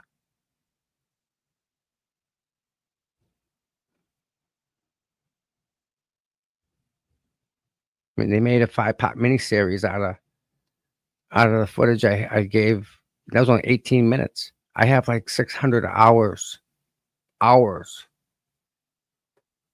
Yeah. I got 600 hours. Dave, you said 8? Mike, I have Mike down for 8. But you also said it too. Okay, so I'll put you down. And Dave. Mike and Dave both said 8.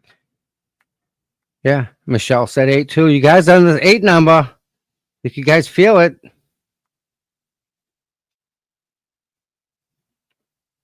Yeah. Something like that.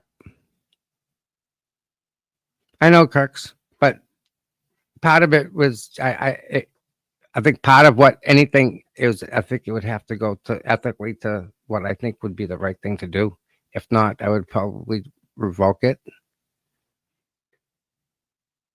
So yeah, I mean, I was just thinking, talking to somebody, saying, you know, what if I gave her all my footage that she could have access to, so that she could make a movie, right? And I mean,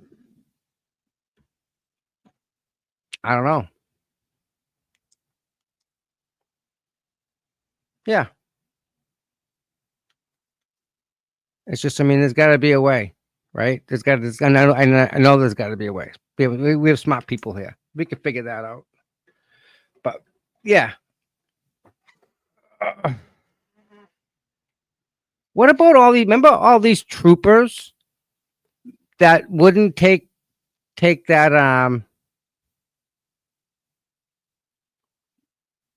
forget what you call it, but they got fired for not taking. Did they get their jobs back? Do you remember that? And then what happened to all these nurses? I heard another nurse at the hospital tested positive for like the same brain tumor. That's another one. Like, what about all the 17, call it even 10 nurses? What happened to them? Like, they're still going through this, I'm sure.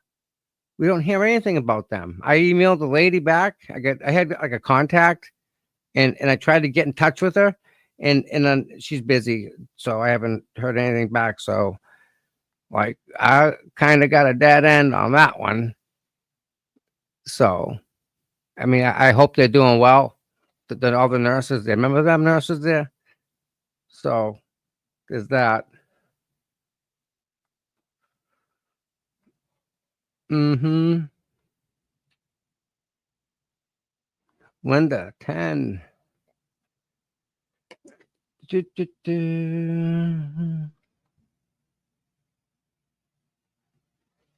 Linda. I know Linda. Media lawyer, that's what it is. Yeah. Now we're just talking, Shelby. It's all right. We're just talking.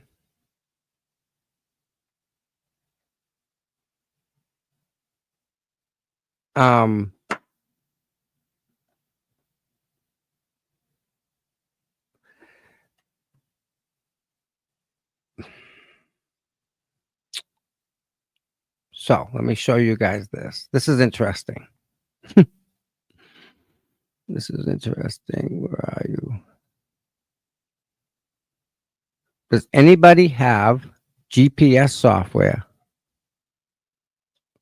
Anybody out there? Okay.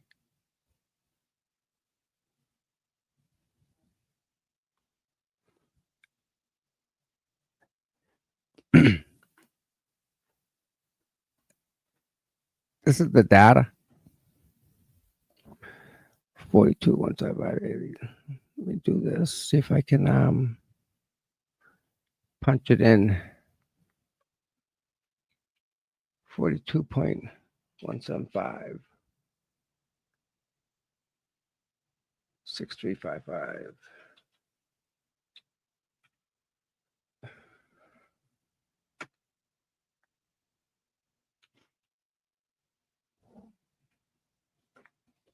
Point 153757. So we're going to take this and we're going to copy it and put it in a Google Earth. First off, we'll do this.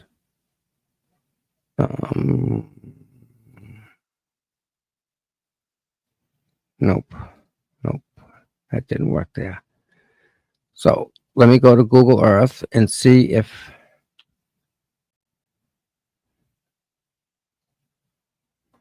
it works there. I don't know if you guys can see it. Let me just pop this in, paste, go. Oh. Okay. Let me share the screen to you guys. This is odd. And it ain't me. So, stop. Present. Check. This is weird. So I put that coordinates inside. I put them coordinates inside Google Earth up here. So if I delete that, zoom out to the country. La la la na na na. I'm gonna put the coordinates right here. Check out where these coordinates end up bringing us.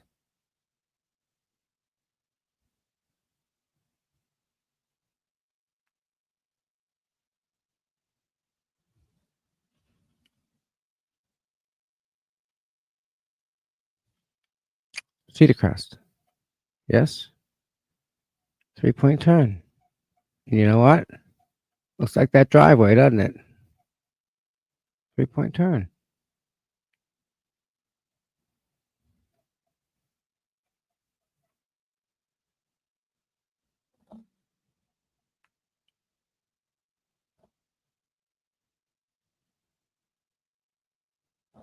Okay, so let's try another coordinate and see what happens here, right? Let me do this. Take a picture of this. I can put these coordinates in easier. So we're going to add more coordinates. At 1224. 1224, she was at 42.1755919 dash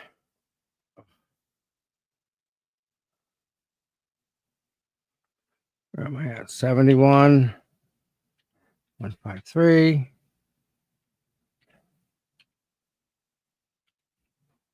Let's see where this brings us.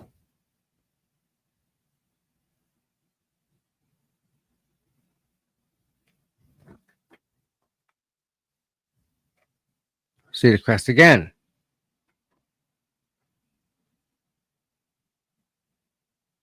Okay. Try more. Hold on. Keep trying. 1223, 42, 42, 142, 600.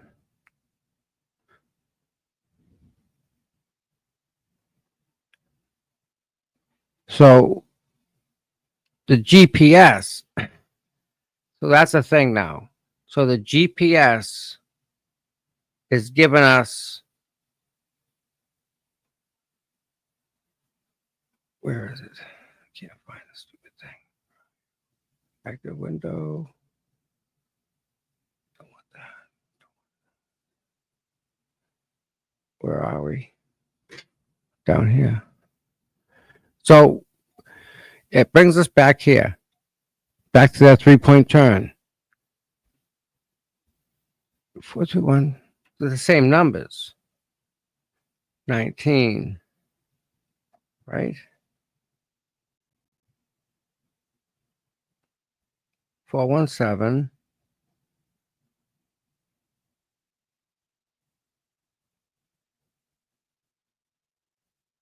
So let's put this in because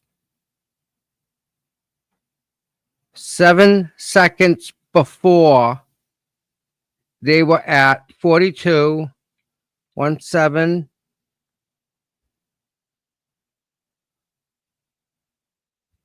Number is that 1756 dash.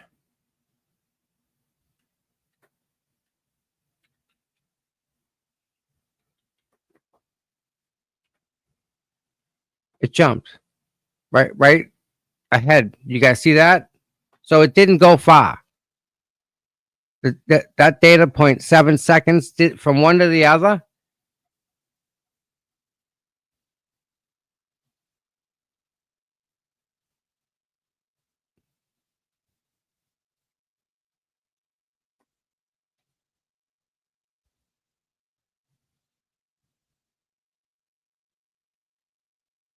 They were all in the same area.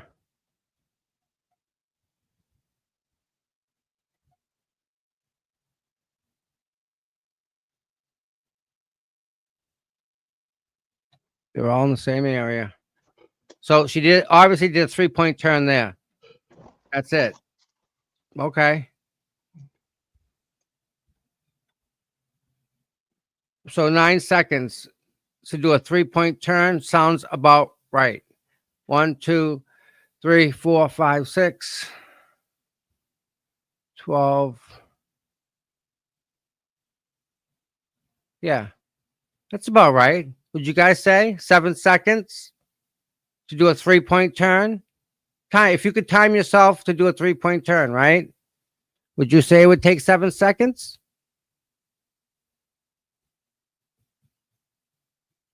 Right? Think about that. You get about 7 seconds about 3-point turn, right? Yeah. It's about right, right? Yeah, especially if it's snowing out. Yep. Let me go back to my mail.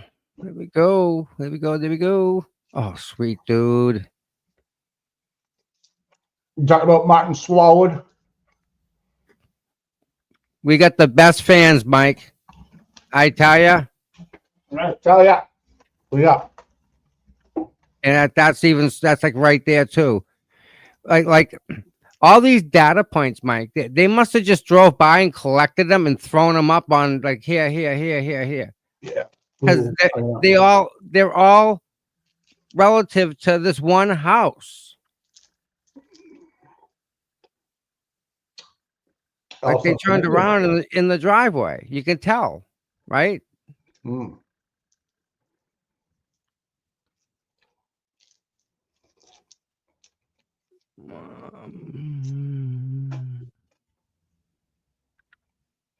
Let's 371. Let's try this one. I did this one, I think, but this is how you do it. This is for you. Paste. Go. Same place. Doesn't help us out.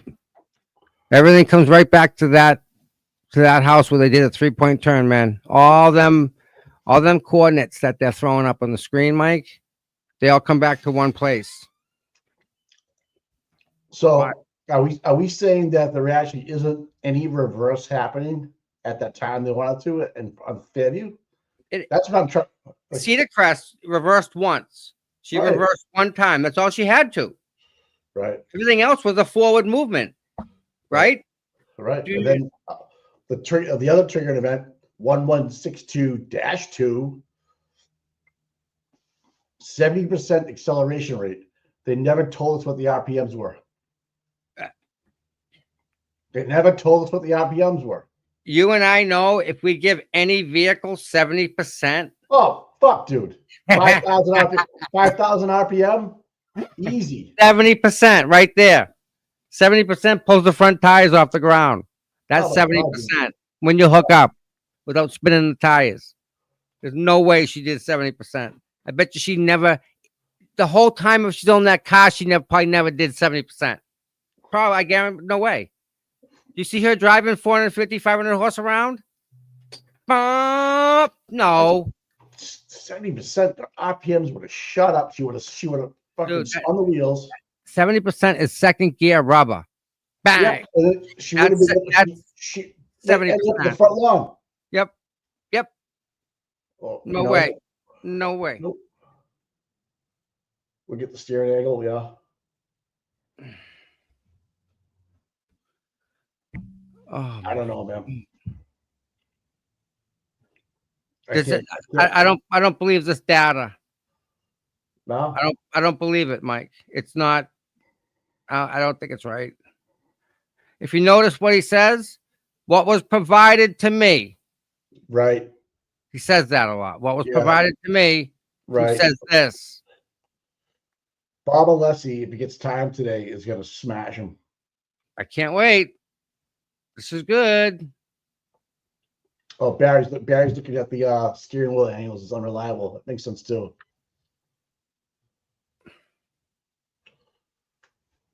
Oh, yay, man! I'm telling you, we get some smart people in the chat, though. We do. We really do. I'm not fucking around either, people. You guys got it going on. Because to understand me sometimes is a job within itself. Yes. Yep. So this is an issue. Stupid CVS. What? CVS. There's a conflict. Nobody with CBS. Yeah. I don't. What was it to do with the? Does that to do with you or this? Me. Oh, are you still going? Yeah. Oh, yeah. It's just some of the stuff that they want me to take is some of the stuff that interacts with other stuff. I can't take it. Oh, too bad. Yeah. Sounds like it might be a lot of fun though. Listen, stop my heart, not on my list of things to do. No, I would put that. Yeah. No, not today. Not today. Not gonna be some fire. No, not today. You see that one? Remember that lady? Yeah. Call them later. I don't know what their issue is. What time you have to be there at 3? I gotta get there at like 2:30. It's 20 or 2. All anxiety and stuff. Yeah, man. We'll get there. Sure, Jan. Yeah. I don't know why, but like I'm getting this anxiety. Hold on a second. I gotta hold on. Ugh.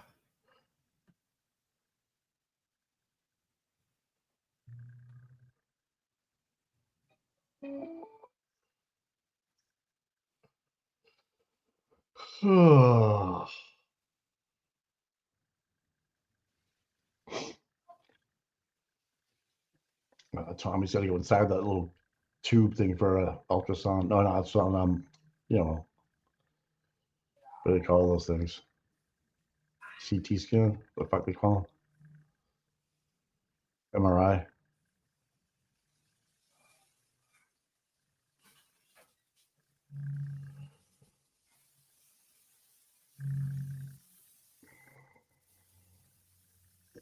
Oh yeah. Was everybody eating lunch? Shelby, thank you. MRI, yeah.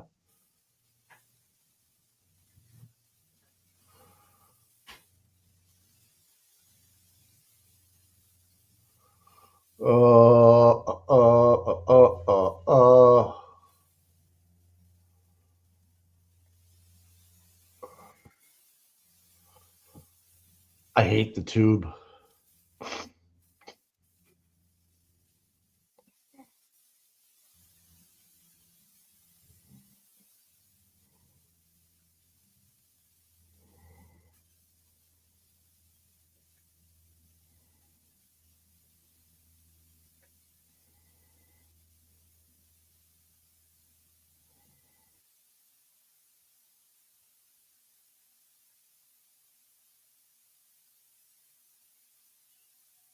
Do you think Lou O'Donnell actually has a purse, like a pocketbook? I'm saying no. I think she has backpacks. She doesn't have a pocketbook. Just going to go on the record.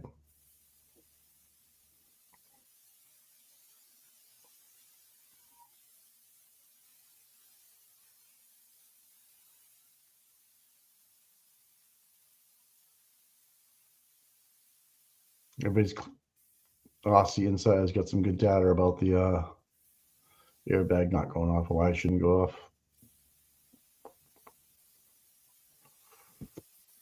But don't forget, this company, Aperture, what it is?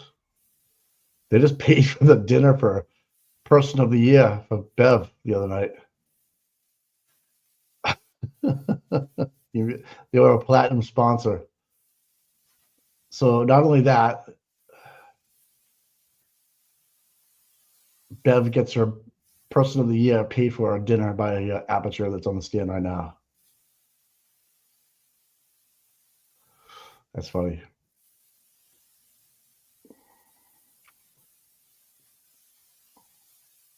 I don't know, man. This case is fucking tricky.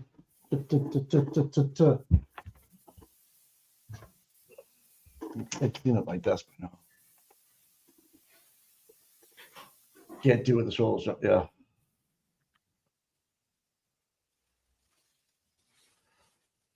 It's fucking beautiful. It's gonna be beautiful tomorrow. Like 76 degrees. I think we should send Tommy to the courthouse. Hey, what's up? So we should send Tommy to the courthouse tomorrow. Fuck. You take pill 1? No. Oh, let's You're on. Take it. I gotta take it right here. Yeah, let's go. Tommy. I'm so excited. Stop. Yeah, you can hear everything you're saying. Oh. You know what I'm saying? I don't know if you want to be heard or not. I just want to be sure. I'm good. Hey, you want to put the fan up? Yeah. It's supposed to be back in a second. Linda knows what I'm going through. I don't have no idea. Anxiety through the freaking roof. Just you'll be fine. Yeah, I know. I know. It's just I can't. It's something else. I wish I had some control over it. It just sucks. Just make sure you pull your fucking tampon out before you go in there. I thought that's what we're getting an X-ray of. Make sure it's where it's supposed to be. You have a metal object stuck up your ass. Oh, Microdot's okay. They have a problem with the triggers though. Microdot's got a new video out. Well, they're just going over the triggers like we were. Yeah, so they're like, yeah, there's no actual timestamp. It makes it confusing, leaves too much room for interpretation, and breaks reasonable doubt into a cake. Yeah, there's so much reasonable doubt here. Mike, even at the RPM levels that we saw, there's no way the vehicle could have gotten to any type of speed. And he made up them other columns based on accelerometer data, which you can't extrapolate. You can't do that. No. Right. Otherwise, they would use it. They don't. That's used to do acceleration and stuff. I use them in my rockets. They tell me how fast they go. Wait a minute. Do you say rockets? Yeah, man. Yeah. Wow. And then, like, you control everything. Even Broken Bacon's like, so she was doing 24 miles an hour at 75% acceleration throttle. Wouldn't she end up in the Jeep or at least at the mailbox? Yeah. And then some. You're right, Baker. Yep. There's no way she would have stopped, especially in the snow, right? Think about that. No fucking way, dude. So here, check this out. Here's the rocket right here.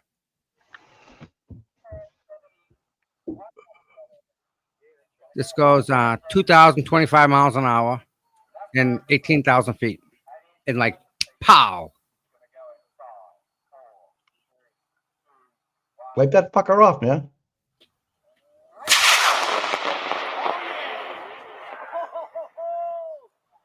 That's moving. Holy shit, dude. Yeah, buddy. That's what we're talking about. Holy fucking dog shit. That's fucking flying. Screaming. And it's like, if you make a mistake, guess what happens? It goes bad real quick. Like, shredded. You let the airports know you're doing it? Yeah, yeah. They give us clearance from Logan when we used to do it in Middleborough. Right. Yep.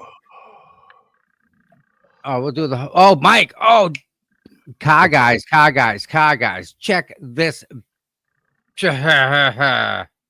Car guys. Yep. What's up? All the car guys. Heads up. The car quiz?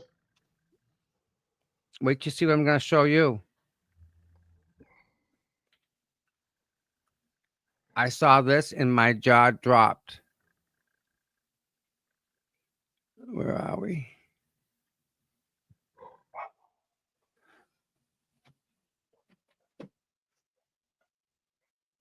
Let me go to YouTube and search it. Mike, absolutely amazing.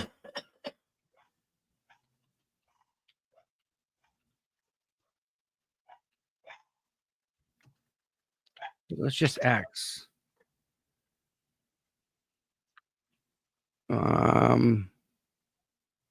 I watched it already. Yeah, it's down there, hit the gravity bong. That's right. Oh shit, huh? Check this ride out. This is at SEMA. You know SEMA? Yeah, I've been there. Wheels, and then we built the flares to match the wheels perfectly. Wow.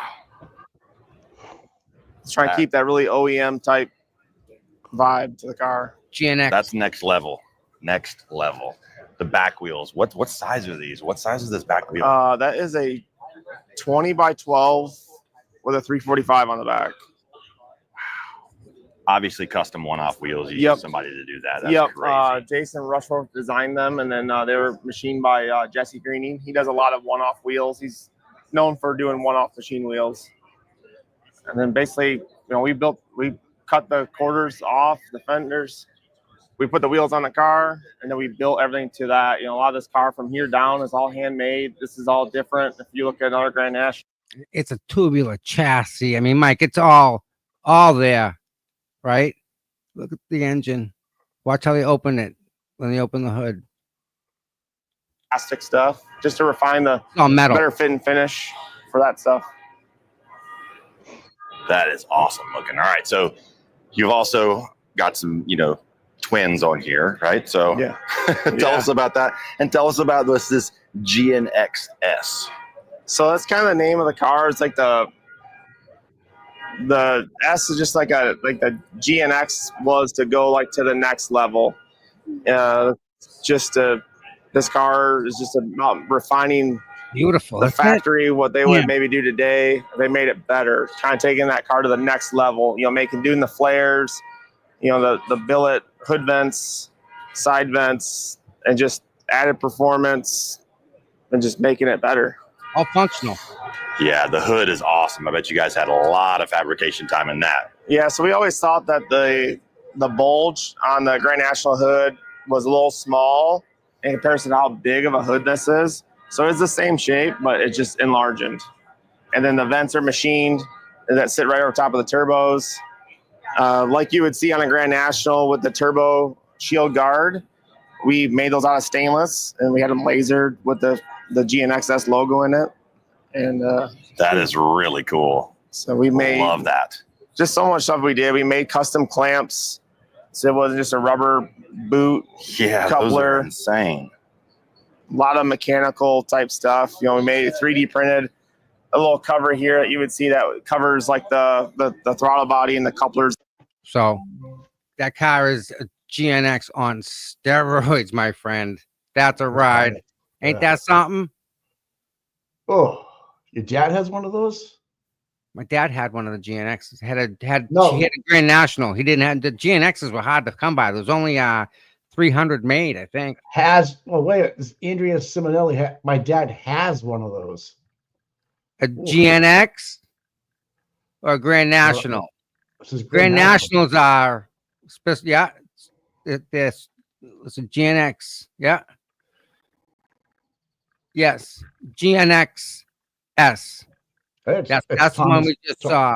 Yeah. Tommy's wet dream. A bad car, isn't it, man?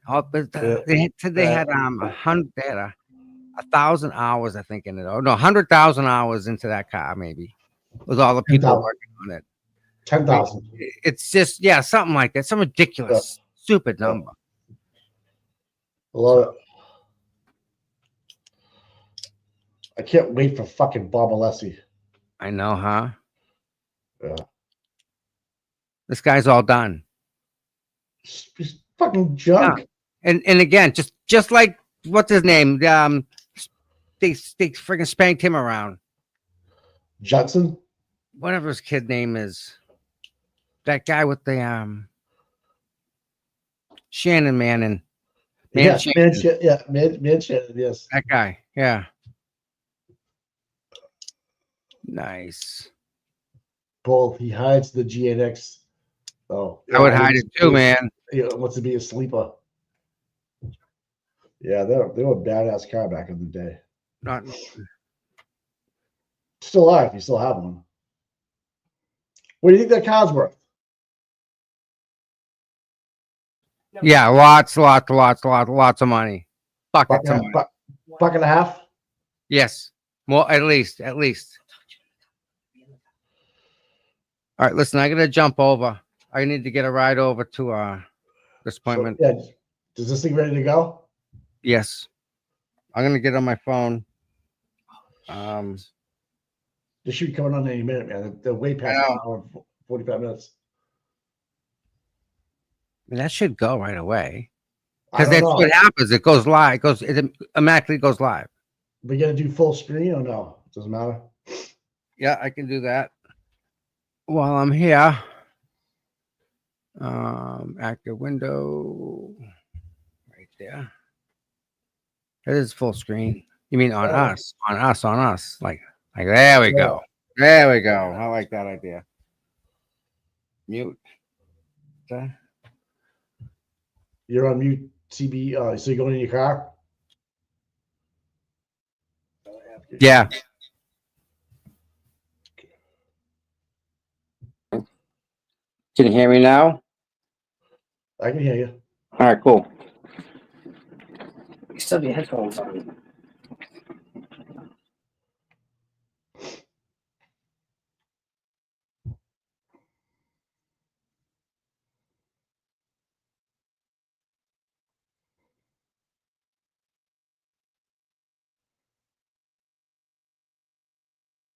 Tommy's off to the. Oh, okay. Tommy,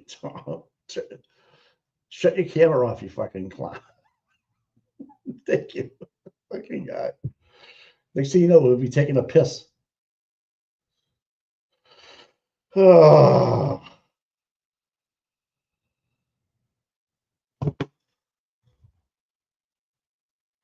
The judge said he would rule by today. Okay. On the buffer?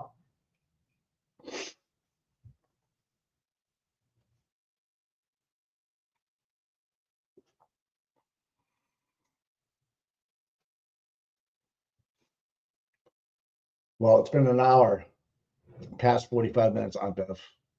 It's Jimmy Ice Cube's McDermott making up a couple of stiffies, gin and tonics, old fashions maybe. Oh, he's got a 64 Nova SS2. What the fuck? Hopefully you're getting that in the fucking will, man. Music trivia? All right, good. How we do it? New injury. Okay.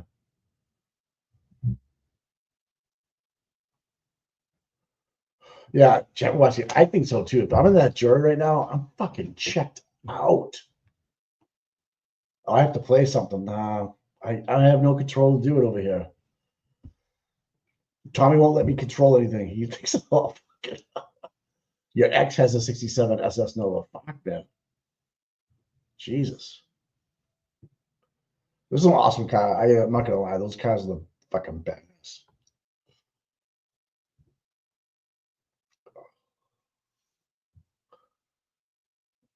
How much time to the back? They should be back any second. They've been gone for an hour. They said we're supposed to be back 45 minutes. So, but again, we're fucking peasants. Who are we? You know, this lady does what she wants when she wants. Don't forget, she's the person of the year for the Norfolk County Attorney's Office. Person of the year. Yeah, let's just sick rides. Oh yeah.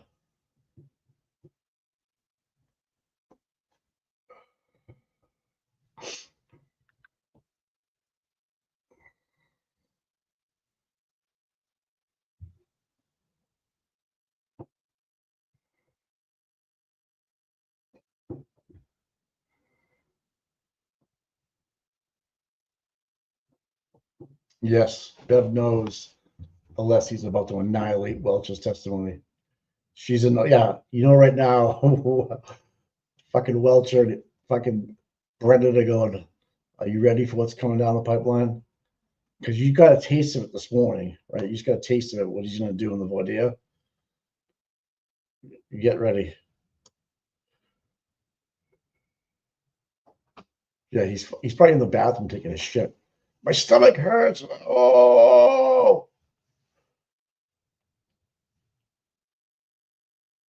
bingo night? I don't know.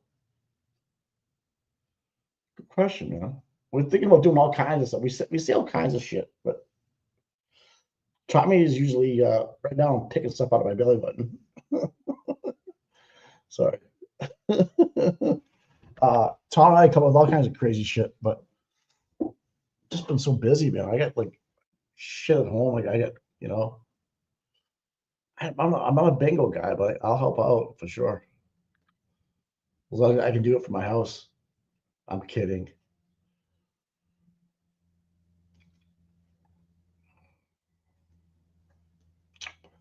Yeah, let's keep raising money, man. So by not calling Proctor, but calling his 4 friends, that's the way you get the Texas in. Interesting.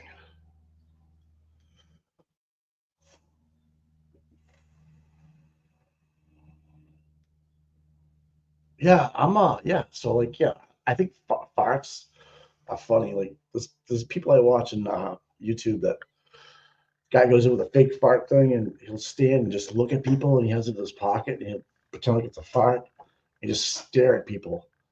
And it's just like the most awkward thing in the world to see people's face. You know, I think that's hilarious. Oh, God.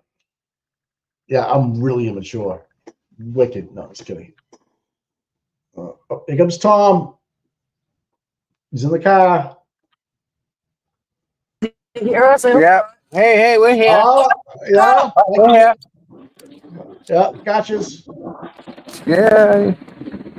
Put it on mute. Okay. They're not back yet. Wow. No.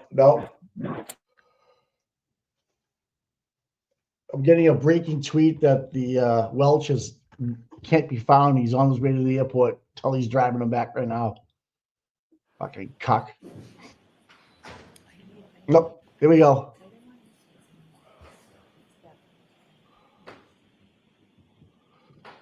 Oh, Auntie Bev sidebar, you're fucking great.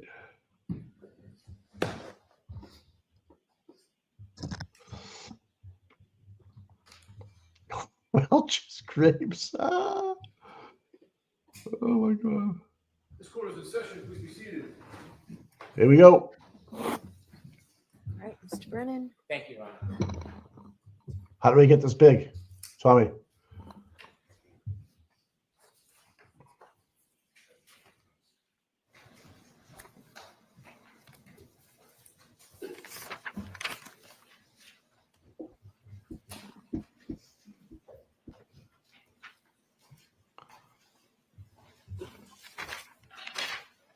Maybe Shelby can fix it.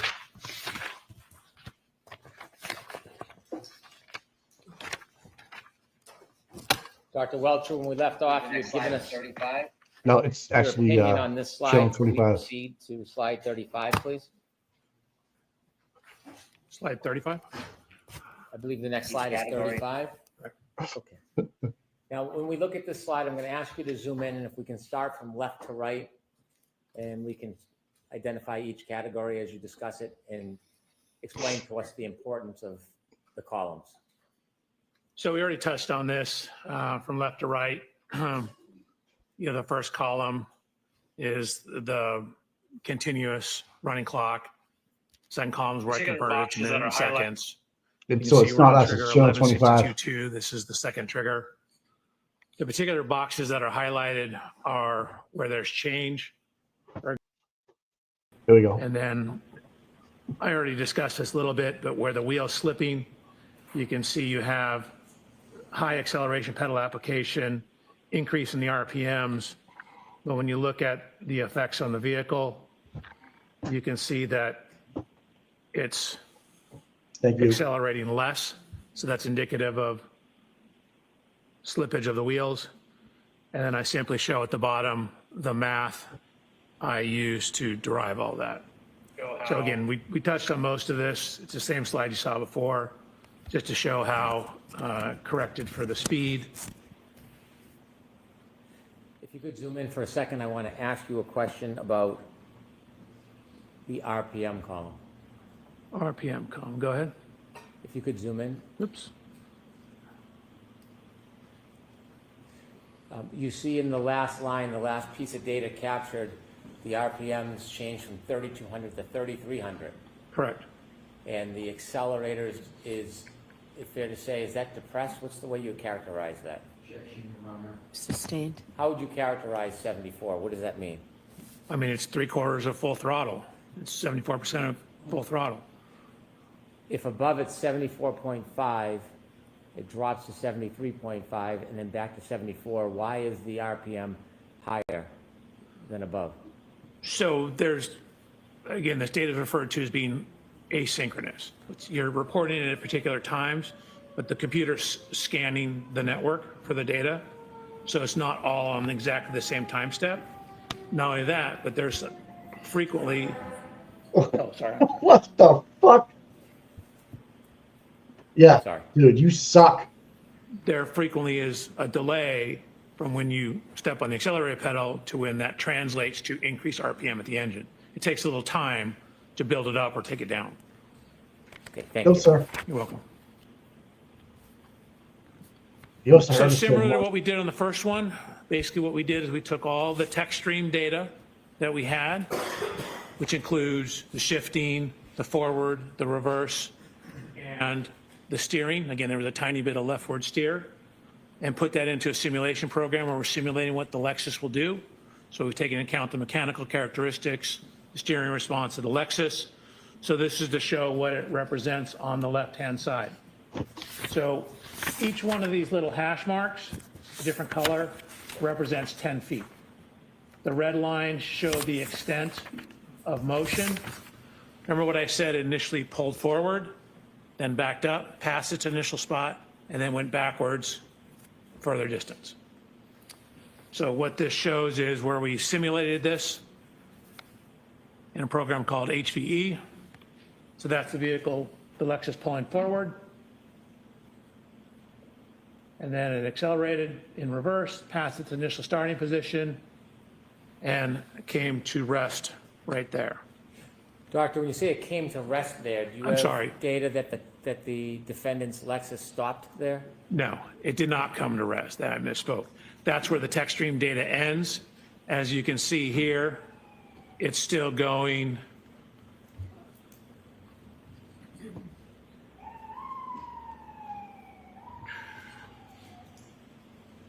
It's still going approximately 23 miles an hour when that ends. You'll have to zoom in on that so the jury can see what you're referring to. Please. So again, as I mentioned, the text stream's taking a window of data. It doesn't take anything outside the window. You can see that when we account for the wheel slippage, that the vehicle at the time of the last data point, again, is at 74% throttle, 3,300 revolutions per minute, and is going backwards approximately 23.9 miles per hour. And you can see it's traveled a total distance backwards of 53 feet back from where it initially started. Or if you consider where it pulled forward 34 feet and then backed up 53 feet, add those two together from the point it pulled all the way forward.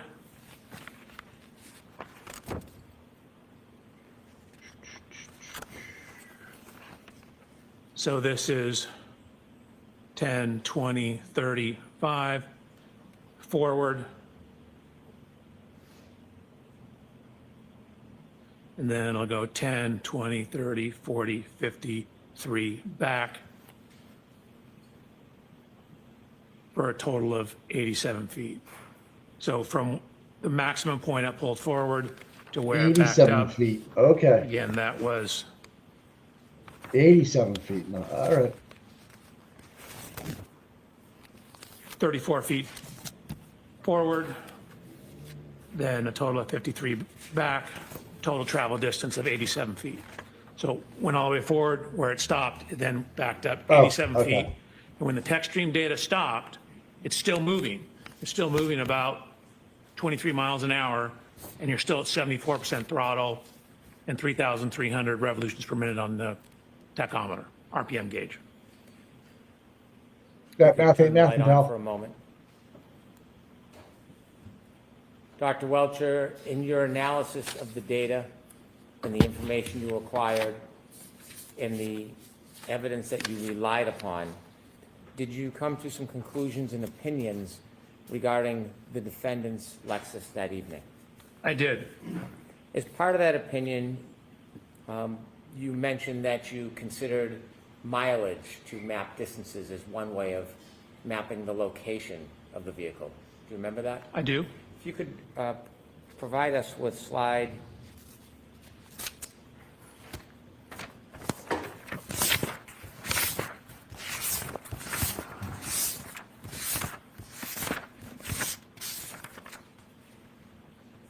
I believe it's slide 25.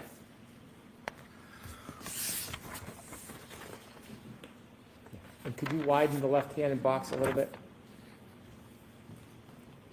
And you mentioned you measured or you ran information about distances between different routes? Correct. Specifically regarding Fairview to Meadows, the first box. Do you see that? I do. There are 3 different mileage numbers. Yes. And then there's streets to the left. Can you explain what's set out in that box? Sure, that's basically 3 different routes you can go. Sherman Street, Pleasant Street, Washington, and Sherman Street. When you considered the shortest route, 2.3 miles on Sherman Street, did you attempt to determine how long it would take to travel 2.3 miles, how fast the car would have to be moving or how slowly it would have to be moving to travel 2.3 miles in 4 minutes and 15 seconds? Yes. And what did you determine? So to go 2.3 miles in 4 minutes and 15 seconds, you would need an average speed of 32.47 miles an hour. What if you took the longest route, 2.8 miles, and you considered 2.8 miles in 4 minutes and 15 seconds? Did you make a determination? I did. Could you share that with the jury? It's 39.5 miles per hour. Is that what the average speed of the Lexus would need to be to travel that distance in that Correct. time?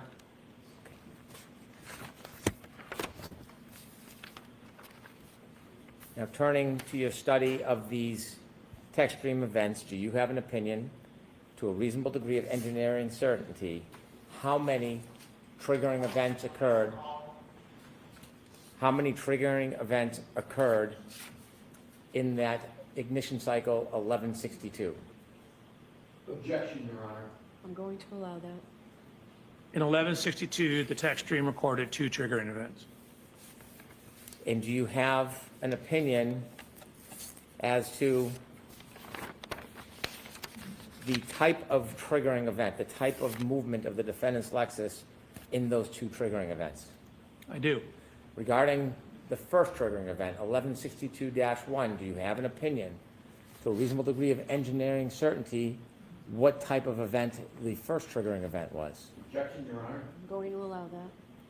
The actual trigger was excessive rearward acceleration. The event was during the course of a 3-point turn.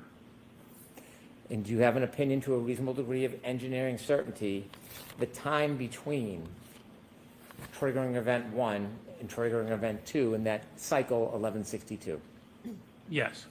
And could you share with the jury your opinion, to a reasonable degree of engineering certainty, the time between those 2 triggering events? Approximately 8 minutes and 5 seconds. And do you have an opinion, to a reasonable degree of engineering certainty, as to the type and triggering event of the second event, 1162-2? I do. And could you share with the jury your opinion, to a reasonable degree of engineering certainty, the type of event to that second triggering event? Objection, Your Honor. I'm going to allow it. It's, again, the trigger event itself was a transition into reverse and then high throttle application. It's a forward motion followed by a lengthy high-speed rear impact or rear motion.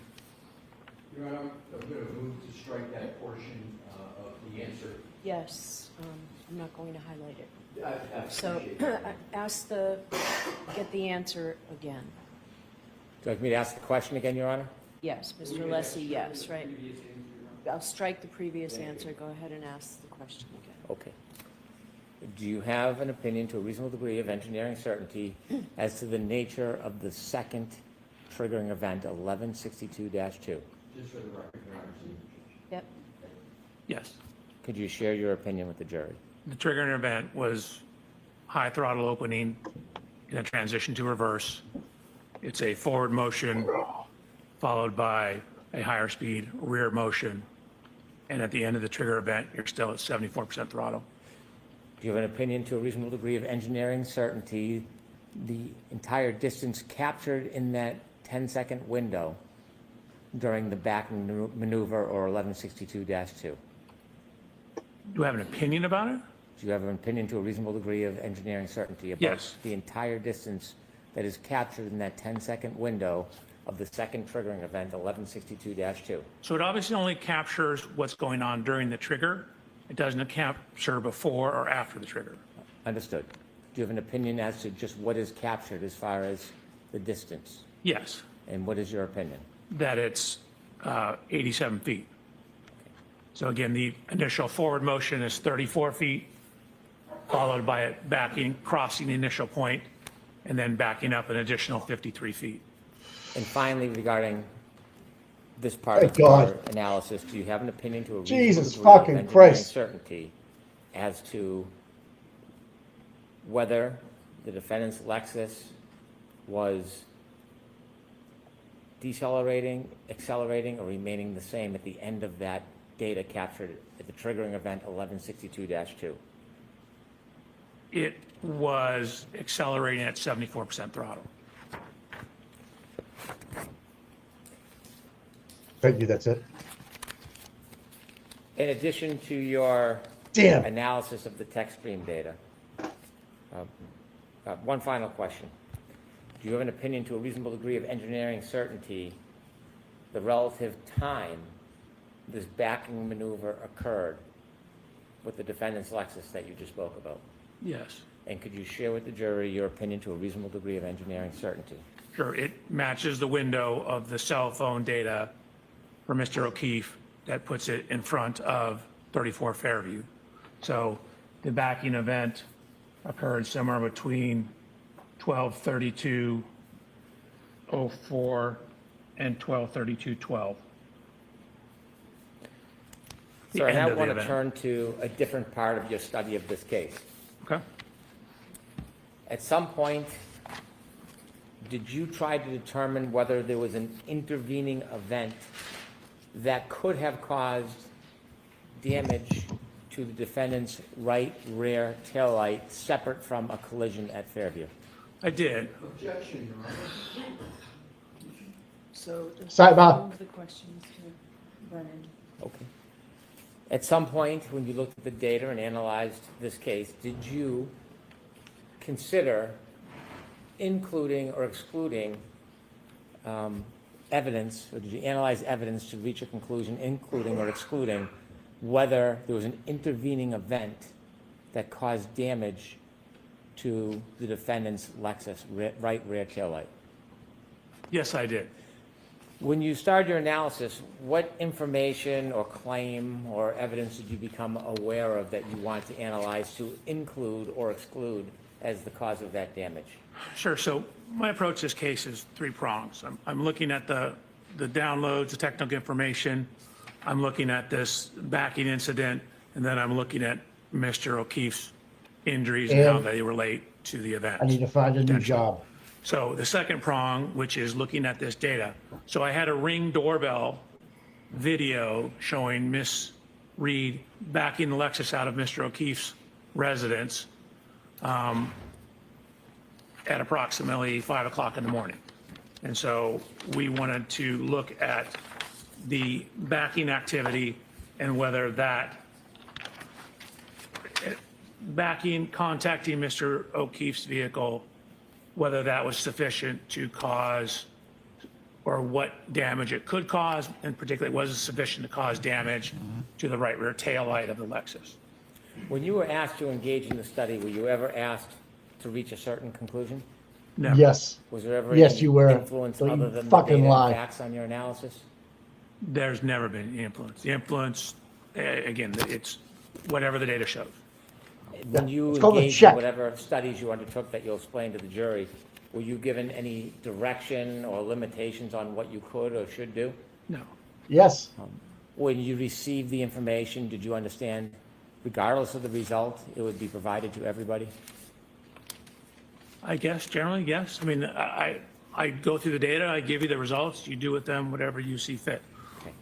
And in this Whatever case, you see when fit. you decided to engage in that study, had you had an opportunity to review the Ring video footage from Mr. O'Keefe's home on the morning of January 29th, 2022? Yes.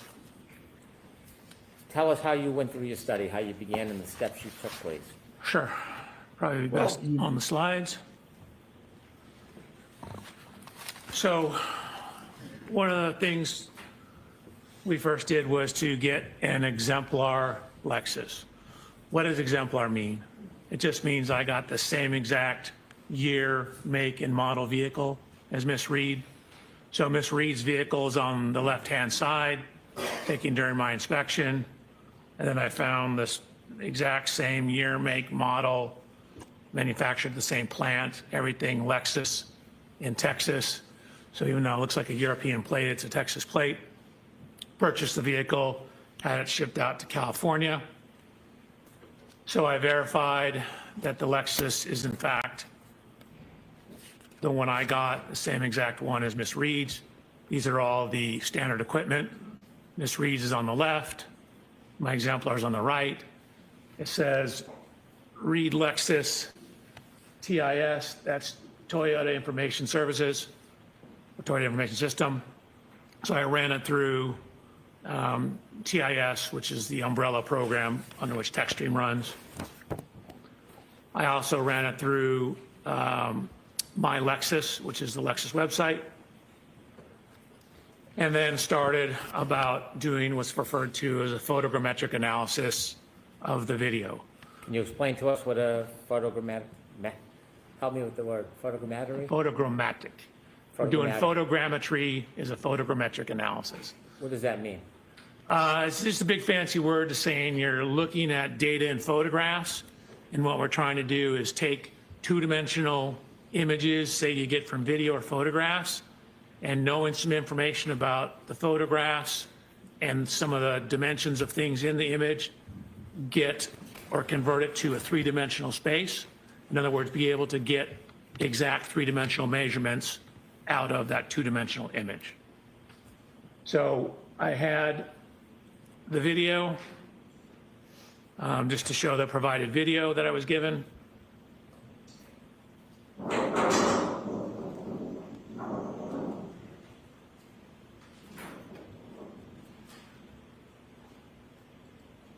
So Mr. O'Keefe's vehicle.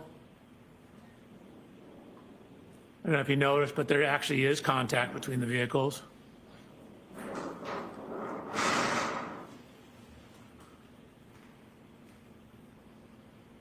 So one of the first things we wanted to do is determine the frame rate, which is how many video frames are played per second. Your normal kind of video camera has about 30 frames per second. Your standard movie is 25 frames a second. You know, a modern IMAX is like 60 frames a second. The frame rate of the camera, how many images it shows per second, because video and films are just single images played really fast, so it looks like motion. And so determining the time between each frame tells you how much time occurred. So if we know the time between each frame, and then we can figure out how far the vehicle moved, distance divided by time is speed. So we put it through a couple different programs. This is called AMP5. We got 19 frames a second. This is a specific forensic program called Axon Investigate, 19.8 frames a second. This is a publicly available program called FFMS. Same thing, 19.8 frames a second. Another program, Media Info, 19.8 frames a second. Anyways, 5 different sources, we're getting 19.8 frames a second. So then what we've done is add information now. So now that we know how many seconds each frame represents, we now put a clock back in to tie that into time. So it's the same exact video, except we have a frame counter now, and we have a time.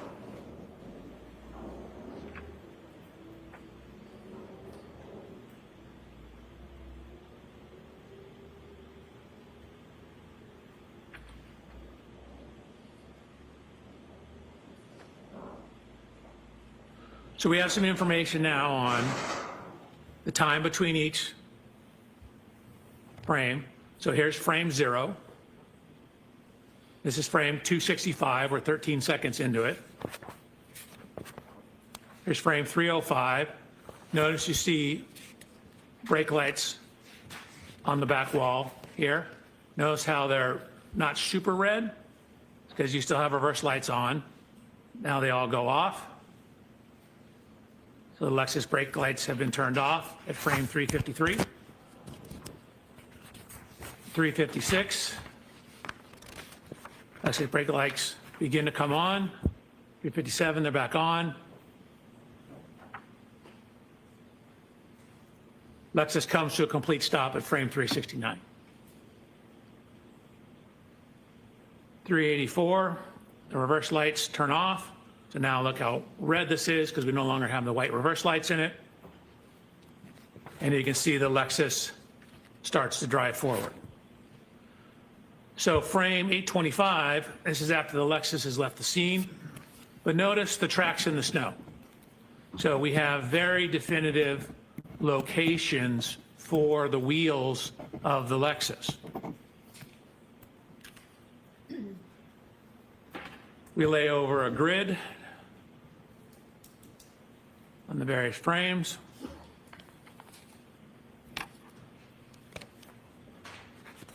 So we then took the images and did what's called clarification, which is where you overlay images from multiple versions or multiple views of the same vehicle, and it helps sharpen the image, but it slightly dulls the color.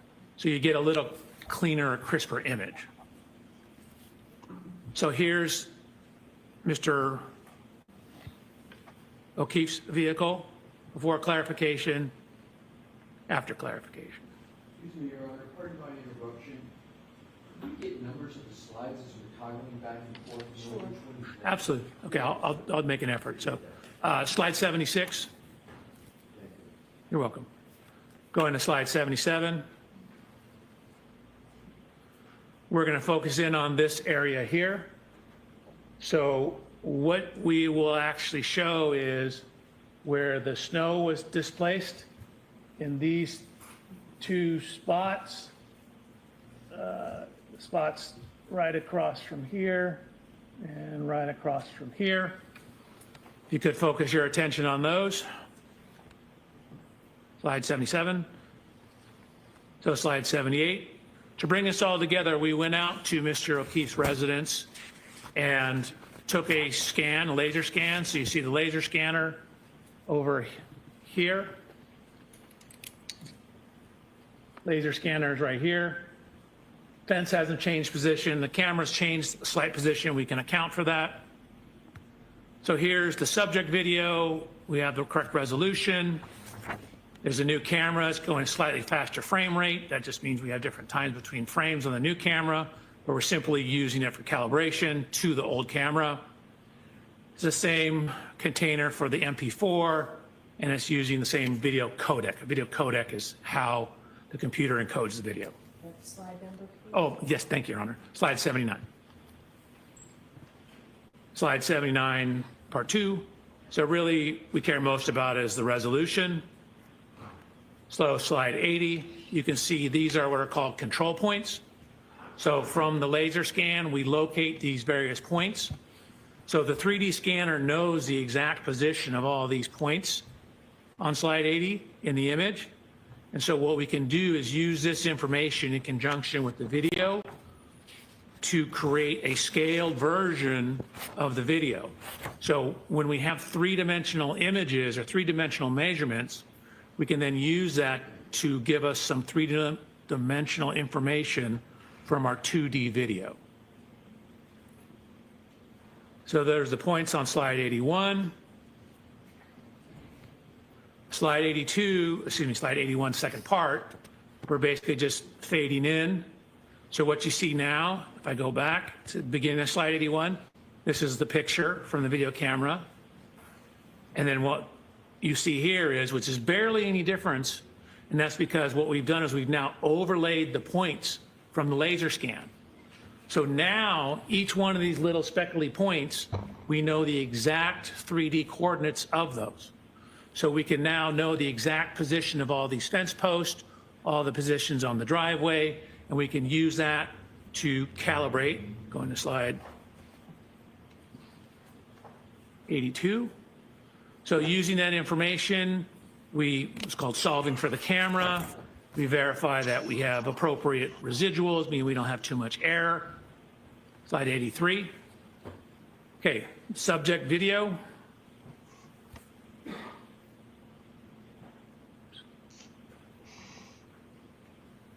Then this is the subject video with the control points overlaid on it.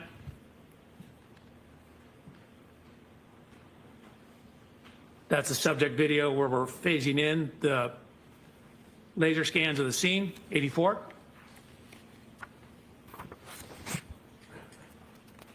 So this is both on slide 84. I'm just toggling between the point cloud and the video. And what I'm trying to illustrate is how well we were able to overlay the point cloud onto the video data. So for example, if you say watch one of these fence post points up here while I toggle between the video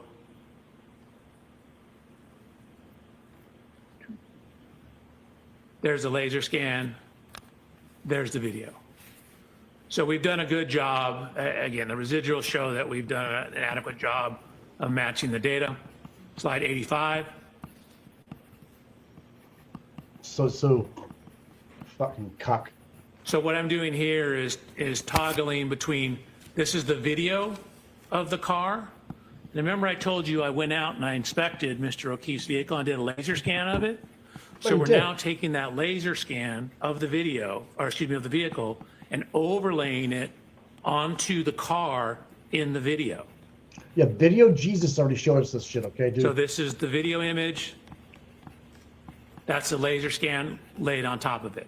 So we know all the dimensions in the laser scan. We know all the dimensions in the scene of this. How small is your penis, dude? How small is it? God damn. We have the tire tracks. We can create and take data points along the tire tracks. Create a map of those. Look at this one. So green is the right rear. Again, the vehicle's backing out, coming, slide 7, coming out this direction, backing here, stopping, pulling. I think unless he's doing push-ups in the back room right now, getting ready. Pulling Actual forward. Fuck. Towards the bottom of the screen. Backing out here, pulling forward like here. Yeah, okay, great. That's Slide good. 88. What's it gonna prove, dude? We're gonna see the tire move. So show me that the tire doesn't move, okay? is Then you got me. the Lexus lined up. This is when the Lexus has come to a complete stop. So this would be maximum engagement. Again, this is just toggling frame And there's 88. two sets of fucking Showing prints, we have the tire time and the tracks frame there. number. Okay. With all kinds of pixelation on the left. Yeah. Okay. 369 on the same slide. We've now overlaid the Lexus laser scans on top of the image of the Lexus. So there's the video image, a still image that we took from the video. And here's where we overlay the laser scan of the Lexus. So we've overlaid the laser scan of the Lexus onto the Lexus. We've overlaid the laser scan of the Chevrolet onto the Chevrolet. And we've overlaid the laser scan of the scene onto the scene. So now what that allows us to do, we now know the position of everything in there. And we've also tracked the position of the tire tracks. Oh my. So that's what it looks like if you overlay the computer model baby. of Ms. Reed's vehicle onto the tire tracks. Oh, my apologies, Your Honor. Slide 89, and then I'm just toggling slide 89 where I turn the vehicle off, so you can see how the tire positions match up. So your kids did Another this, toggle right? of slide You know, as 89, yeah. how the tire positions line up with where the end of the snow was. From all that information, again, we lined it up in the video, we lined it up in the scene, we have the two vehicles. Oh, we now can you get have a the headache. exact position of the vehicles when that Lexus stopped. So when that Lexus stopped, that's going to be the maximum engagement. So from that information, we can get the angle of the vehicle. That was it. So is he saying that they hit each other? The impact Yes. configuration. Impact And it's hard to see configuration. because of the angles and because these vehicles are not at right angles to each other. Kind of breaks the tail light, doesn't Exact it? contact. Yeah. Now, I mentioned, and we're on slide 94 now, Mute, but now we're not. that contact on the rear of the Chevy Traverse. So you can see we actually, I mean, you can't see.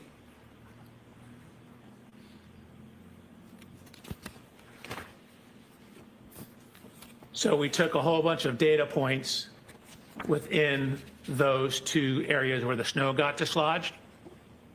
And we're looking at where that is. So if you look at that on the vehicle, so this is where it is on the rear of Mr. O'Keefe's Chevrolet. You can see it's about 25 and a half inches above ground, 32 and a half inches above ground. What is Here's Mr. O'Keefe's vehicle. So these marks are kind of, this is the Chevy Traverse words, are approximately right here. Again, I had the opportunity to inspect Mr. O'Keefe's vehicle. There's no damage where these marks are. Yeah, because they had it fixed. Sure, it knocked the snow off, but it wasn't sufficient to cause damage to his vehicle.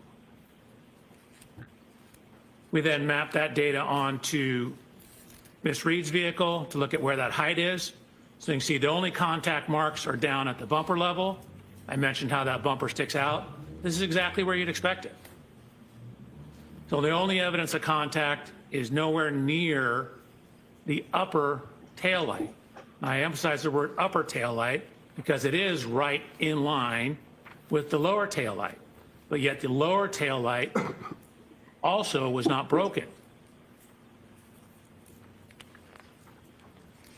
So again, 25 and a half, that's 24 right here, 25 and a half. That's 24 right here, 25, 25 and a half. That's right where that scuff mark was. It's also right at, again, the level at the top of that light. It's still there. This light is not broken. I've looked at the front of it, I've looked at the back of it, I've looked all around it. It's not broken, and it sticks out further than the light above it. No, it doesn't. So, using those positions, matching the overlay of the vehicles, we can get the speeds from that. We know where the Lexus is. We know how much time it is between each frame. So we know how far it moved. And so what we know is that when it first came to a stop, right before that, it was going about 0.7 miles per hour. So realistically, somewhere between a half to 1 mile an hour, just to account for some variations, but definitely going 1 mile an hour or less at impact. Slide over, please. Oh, thank you, Your Honor. Slide 99. That's the dimensions.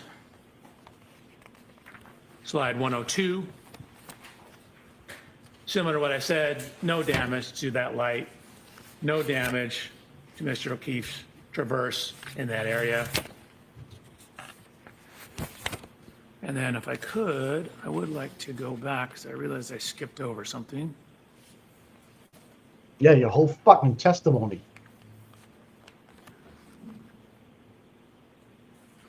So this is slide 85. So this is Mr. O'Keefe's vehicle before contact.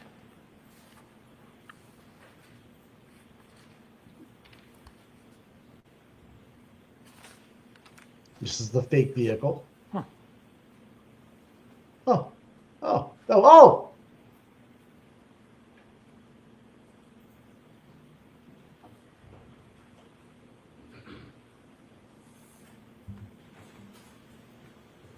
Uh-oh, that check's not gonna clear, dude.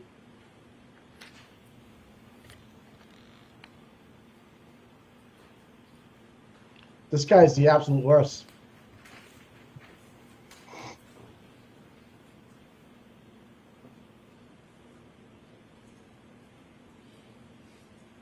I don't know what happened this time.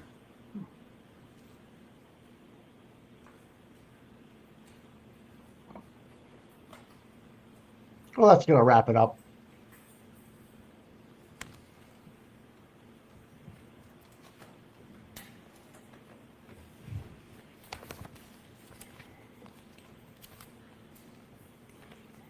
The slide shows that there was snow here, now there's no snow there. Dr. Oh, Walter, did thank you for look that. On the driveway after the touching between the two cars to see if you could see anything on the snow at the back of Mr. O'Keefe's vehicle? What?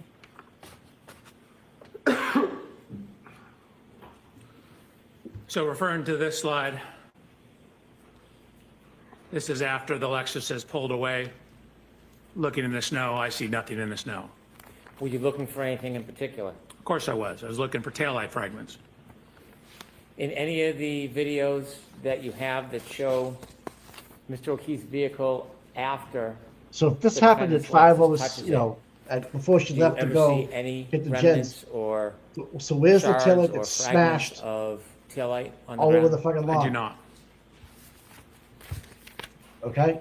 When you did your analysis and fuck? study, trying to So this include is or exclude her leaving this to touching go to as the Jen's source house. of damage to She bumps into John's car. the defendant's The Lexus taillight's rear right intact. taillight. Where Did you the consider fuck are all speed the as part of taillights? that analysis? I did. Did I you? considered speed, and then again, knowing we have the positions of the vehicle, we looked at the degree of overlap, and there's only about 2 to 3 millimeters of overlap What the between fuck? the vehicles, which is insufficient to cause the tail light Yeah, beach bum. that's recessed in from the edge Yeah, on the where's right all the rear of the taillights? Lexus to Where's the contact 34 fucking pieces? the rear of the Missing Chevrolet. the big bright whiteness coming out of that Considering fucking all thing. the data and analysis that you did you come to a conclusion to a reasonable degree of engineering certainty whether the right rear taillight of Miss Reed's Lexus was broken or damaged during the contact with Mr. O'Keefe's car at around 5:07 a.m. on January 29, 2022? Right. Yeah. no. That What the impact fuck? did not break or crack that tail light. Is that your opinion? That's my opinion. Is that to a reasonable degree of engineering certainty? That's to a high degree of engineering certainty. If it didn't crack the taillight, then where are You the mentioned there were 37 three fucking areas of pieces? study, and we've been through two. Correct. Could you tell us what you focused on What on the your fuck are you third guys talking area of about? study regarding this case? So the third area of study, I'm now focusing in on the injuries, the at-scene physical evidence, taillight fragments, broken glass, things of that nature. Okay, and when you conducted your studies and reached conclusions, did you, in your PowerPoint, provide slides to help explain your process and inevitably your conclusions? Yes, sir. If you can take us through the third section of your efforts regarding this case, specifically your efforts to identify the different pieces of evidence and your conclusions about a collision in this case. Absolutely. Slide 104. Please. So this is a... Is this 105, Dr. Welcher? I'm sorry? 105, yes, sorry. Slide 105. This is a picture of Mr. O'Keefe's right arm, forearm, hand, and wrist. In anatomy, your arm is defined from your shoulder to your elbow, and then from your elbow to your wrist is your forearm, and then this is your hand. So technically, when you say arm, it really means from your elbow to your shoulder. Most people call this whole thing arm. It's actually the upper extremity. Arm is from shoulder to elbow, elbow to wrist is forearm and hand. So you can see I wrote arm and forearm. So arm, elbow to shoulder, elbow to wrist is forearm. So looking at the injuries to Mr. O'Keefe's arm, forearm, as well as his hand. So this is me. I'm actually fucking queer. 6 feet, half an inch tall. What you see in the upper right is the coroner's examination report for Mr. O'Keefe.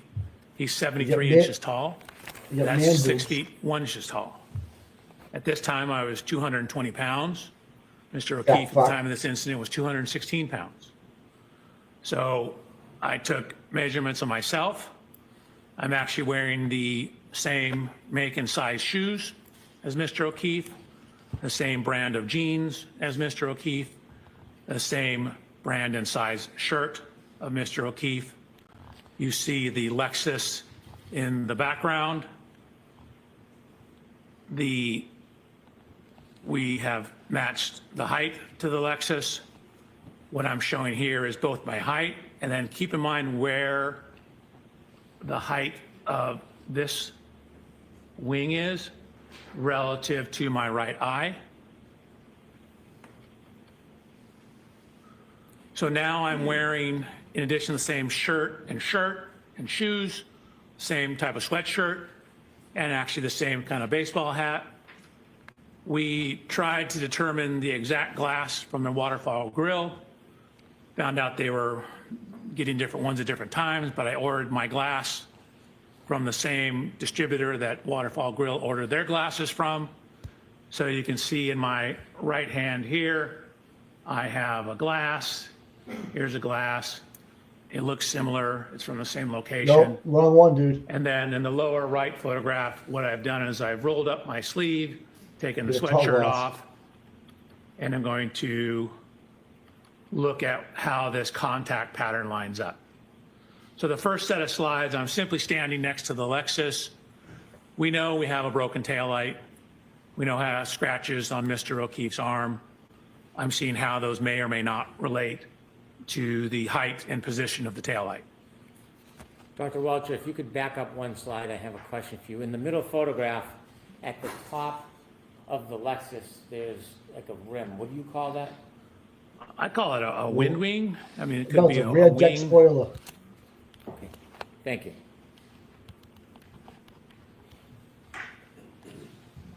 Air dam would be another.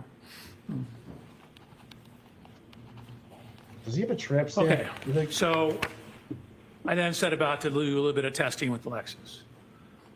The first test you're going to see is me just walking backwards, or actually sideways, into the Lexus.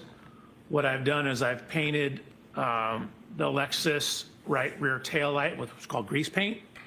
Kind of sort of like paint, but it doesn't dry. And then I have backed up sideways, side shuffled into the Lexus with my arm out, see what the damage pattern looks like, or basically where someone of Mr. O'Keefe's height's arm would contact the rear tail light. So then what you see is I've shown the photographs again. I And no show bruising. the paint transfer onto my arm.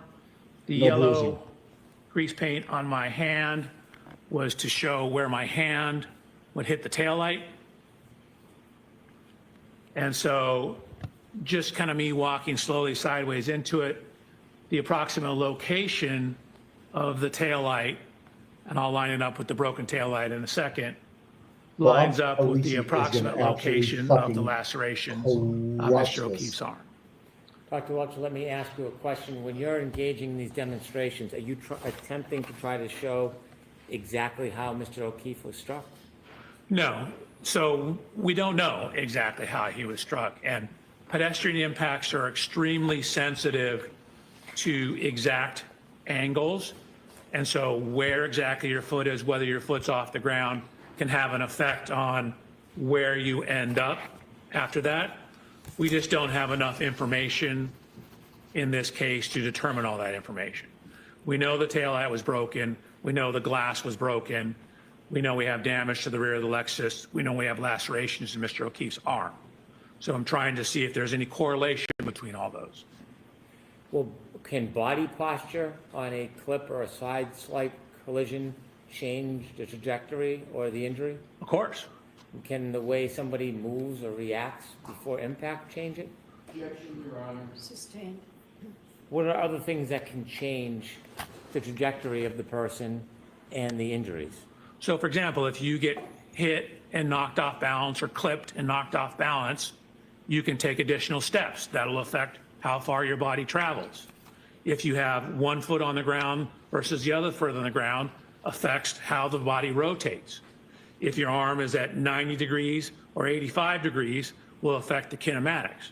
We attempted to model different possibilities, and we're getting results that were all over the map. Small changes in the pedestrian position give you huge change in the output. And so from the tech stream data, we don't know exactly when in the tech stream data he was hit. So we don't even know the exact impact speed. In most pedestrian reconstructions, you typically have a point where the impact occurred, like where the person was, like in the crosswalk, for example, and they get hit and their tire leaves a rubber scrub. That's called the area of impact or point of impact. You then can look at how far they were thrown and using some laws of physics, calculate how fast the car had to be going. Well, we don't have that in this case. We don't know exactly where Mr. O'Keefe was on the roadway when this happened. Sorry, I'm about to go to the next slide. Oh. Without having an exact point of impact or an exact speed or an exact body position, are you able to specifically replicate the actual collision in the way Mr. O'Keefe's body would move? Exactly replicate? No. And again, in terms of how he would move, again, we don't know where exactly on the roadway he started. So in terms of how he moved, that's a function of where he started. We don't know if when he was clipped, he took an additional step before falling backwards. So that will change how far you are off the roadway. So the impact, which you'll see in a second, even at 2 miles an hour, will induce rotation of the body. So depending on the speed, the higher the speed, the more rotation. So if I may, so slide 111, this is simply showing where I walk sideways, how this lines up with the location of the lacerations on Mr. O'Keefe's arm. Here's the post-contact scuffing on the taillight. Here's a picture of Miss Reed's vehicle on the right-hand side. So now I said, okay, you know, that was me walking into the car. Let's have the car drive into me. I did this at very low speeds. And you'll see, and we'll throw this from 2 different angles. That's me showing I'm doing test 2.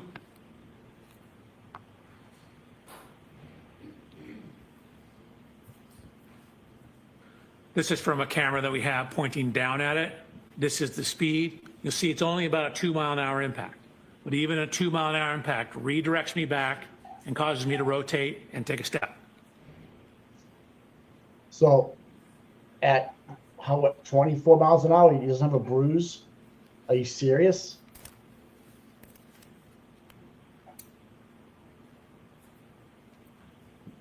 Oh my God, this guy is a ass clown.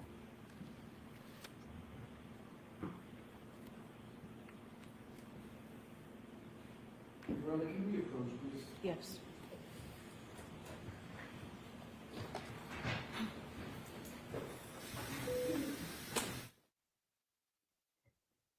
I don't know about you guys, but this is horrible. Even the O'Keefe's look disgusted. Like, who's gonna buy this shit? Oh God. I can't believe I paid for all this. Meatball Morrissey, what are you doing to us, pal? Are you serious? This is the best we got? Are you trying to prove somebody's guilt? This is putting more reasonable doubt into her case. Fucking cock. Jesus Christ. So he just bumped off that, right? At what, less than 2 miles an hour, and she was going how fast? 24 miles an hour. 24 miles an hour, and John's arm does not have a bruise on it. That makes no sense. No sense, dude. If you just did that, and that even looked like, you know, you slid off it pretty good. Are you trying to convince me at 24 miles an hour, 24.2, that came by, hit John in the arm, just like how he showed me at 1 mile an hour, and there's no bruising on his arm? Are you high, dude? Oh my God. This is crazy. Like, I can't believe they actually tried to pull this off. Trooper Paul was better than this shit.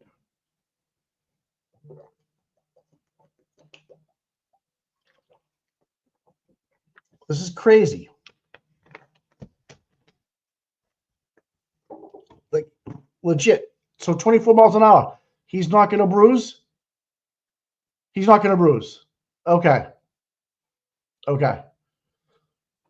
I just said the same thing Aiden just said. I love it. I'm like, I'm sure Paul was better than this guy, but fucking no bruising.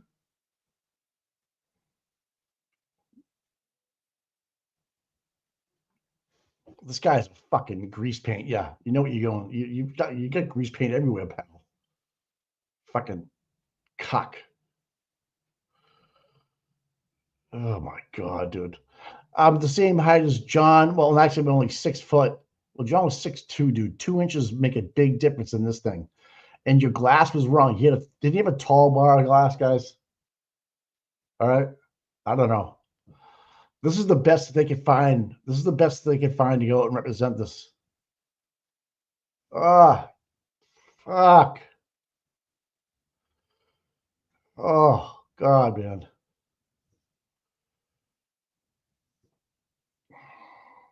Show me the bruises.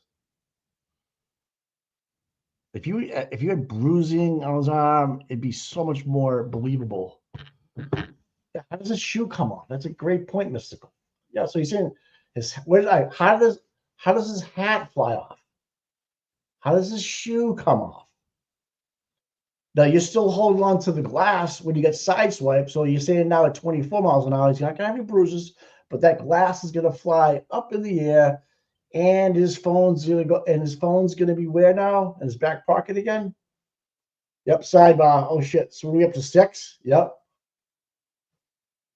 Oh God.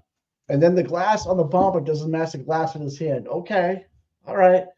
You still got me. I'll hang in here with you. Okay. You guys realize how, Brendan, seriously, dude, you spent your whole weekend doing this?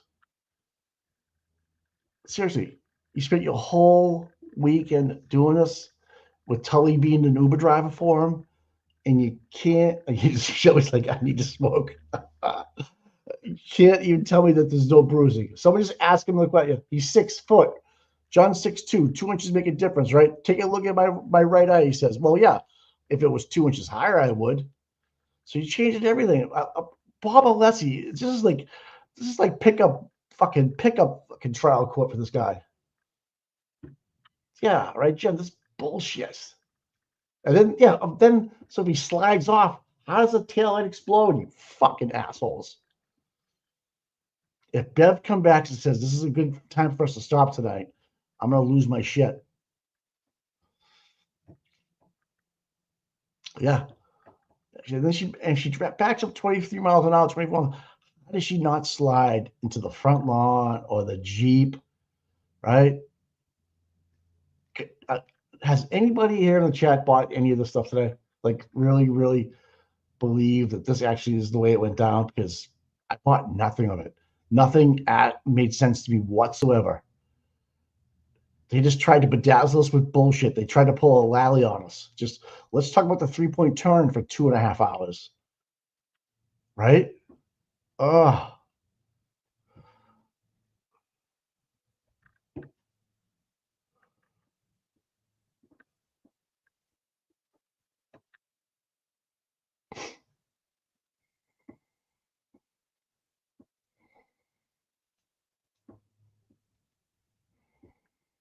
It's fucking nuts, man. Oh, hit foot.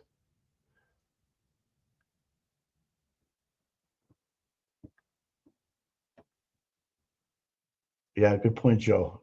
Yeah, what was the actual speed that made the taillight shatter? Okay. And what was the taillight looking like at John's house when she left at 5 o'clock in the morning? You cock.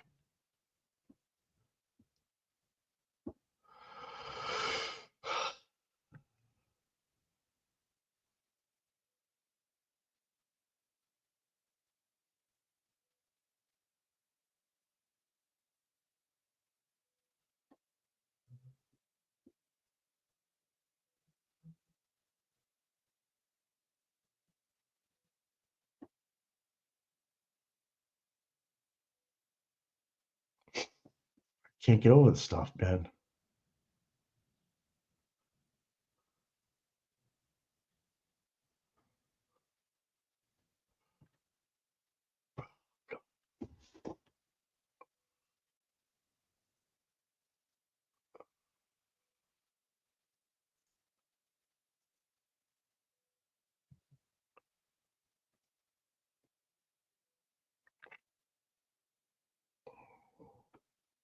I don't know. I can't believe that they're actually presenting something like this, like trying to actually pass it off as real like testimony.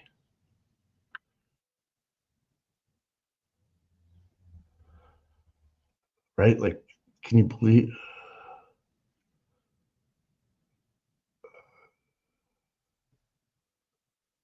Can you believe they actually submitted this stuff? Tell me we got the four dudes in that are friends of Proctor.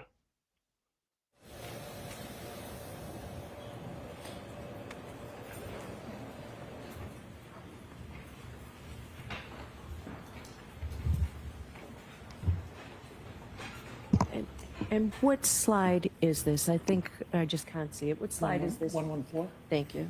You're welcome. One moment, Dr. Welcher.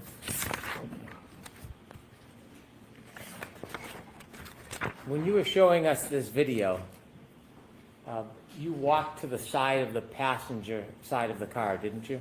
I did. And why did you do that? I was discussing with them what to do. You were discussing with who what to do? The driver. In no way were you trying to imitate or give a demonstration of what you believed Mr. O'Keefe's movements to be? Oh, no. This speed's just 2 miles an hour. I was having a discussion with the driver about what we needed to do to conduct the test. So when you walked up to the passenger side, it wasn't to replicate a study or a movement or give an opinion? No, that walking simply... had nothing to do with this case except for me instructing the driver what to do. Thank you for that clarification. Sorry about that. No apology necessary. Could you go back to the beginning when you were explaining this so we can go through it? So this is the dynamic test 2.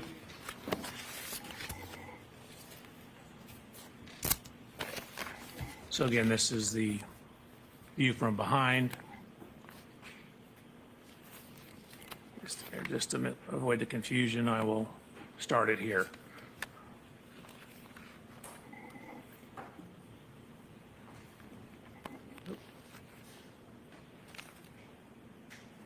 What speed is the car traveling? You can see it.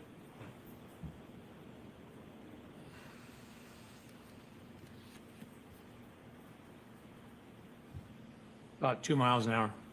Excuse me, Your Honor, that is the objection that we spoke about. Oh, okay. All right, so that's noted, Mr. Larson.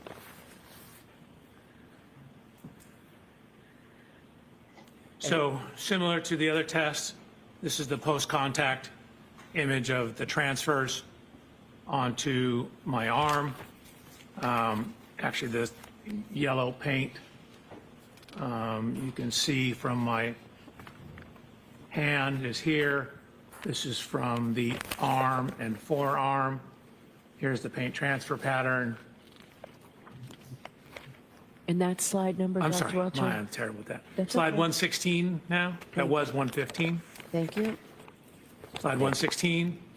What I've done is I've taken these yellow lines to show the extension of the components on the rear of the exemplar Lexus. Then I've done this extension of those same components on the rear of Miss Reed's Lexus and shown how the approximate location of the fractures in the taillight match up with the approximate location of the contact of the arm onto the taillight. Dr. Welcher, do you have any indication of how Mr. O'Keefe's arm was bent, what angle it was bent at? Not exactly, but for these to be taillight shard fragments, they would need to be in the area of the taillight, but it could be further up. We know from the police photographs that there was a damage to the rear body panel in the area I'm searching here. So it's possible his arm was a little higher up and the glass hit the rear of the Lexus and caused that damage. In the bottom right. Excuse me, Your Honor, objection. I will strike that last part about the glass. Thank you, Your Honor. The purpose of the circle is for what, Dr. Welcher? To show, in this case, primarily the location of the lacerations up on the arm, the upper part of the arm, and that they match up with the locations of at least the one remaining shard in the rear taillight of Mr. Reed's Lexus. Looking at the picture of the Lexus, bottom right middle, are there any marks on the Lexus itself that you took note of? Yes, it's on the next slide. Thank you. What's the slide number? It's 2 slides. So there, again, this is the evidence marker. There was a horizontal scuff. We know Mr. O'Keefe had blue jean type pants on. There's a scuff in the area that would approximately correspond to hip level for Mr. O'Keefe. And next slide, please. Yes, ma'am, 118. Thank you. Did you describe what you saw on the bottom right-hand corner photo as well? I believe, yes, I did. That's the scuff that lines up with the approximate height of Mr. O'Keefe's right hip. So where's the bruise on his So hip then then? I included previous image that you've seen, slide Especially when he's going 119, 24 miles an with hour. the you fucking reconstructed idiot. photograph of the rear taillight, showing where some of the fragments are. You can see where those fragments are relative to the curvature of the taillight. They'd be in the area somewhat centered within the region of the 2 yellow lines on slide 119. Is there anything about the photograph in the top right-hand corner that's important? If so, could you zoom in and show us? So again, it's showing that this is when it's, I believe, in the Sally Port at the police station, showing that scuff on the right rear body panel.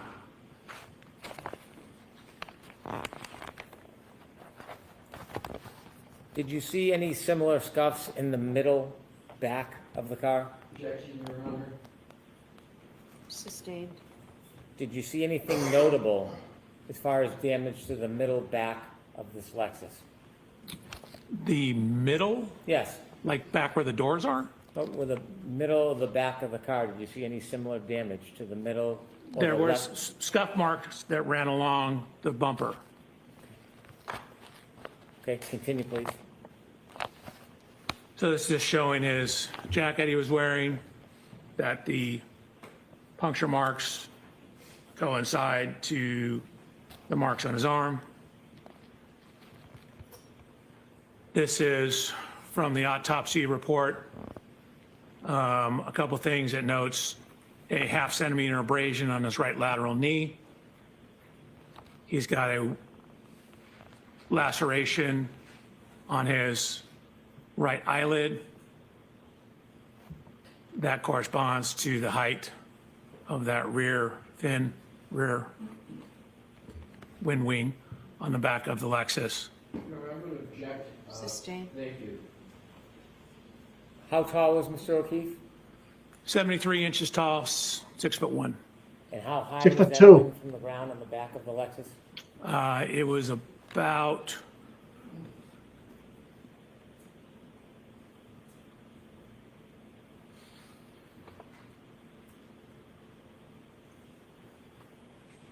it's about 5 feet 11 inches, maybe 5 feet 10 and a half. Thank you. You're welcome.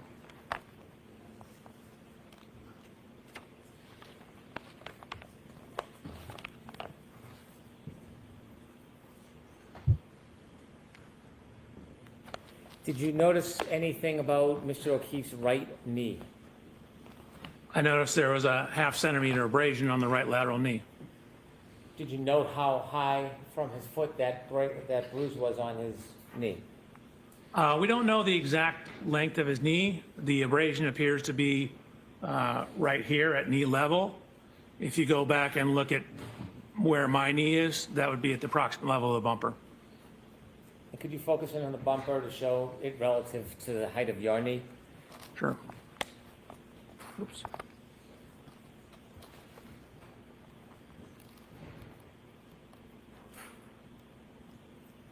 So my knee is approximately right here. This is where the bumper is. So the side of Mr. O'Keefe's knee will be in this general area. Okay, thank you. You're welcome. Sir, do you have an opinion to a reasonable degree of engineering certainty about the lacerations on Mr. O'Keefe's right arm and forearm regarding its orientation relative to the broken taillight on the defendant's Lexus? Yes, Your Honor, may I read my report, my opinion? Okay. The location and orientation of the laceration on John O'Keefe's right forearm and arm are consistent with the geometry and orientation of the right taillight of the Reed 2021 Lexus LX 570.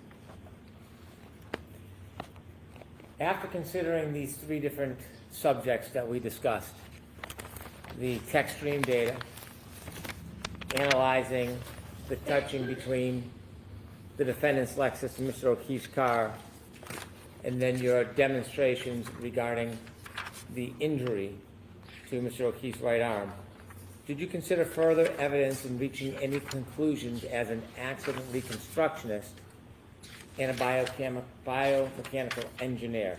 Yes, I did. Could you turn us to slide 124, please? Yeah.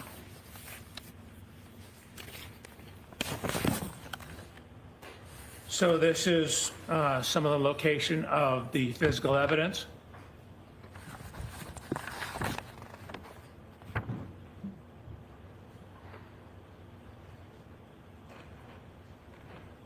Red plastic, clear plastic.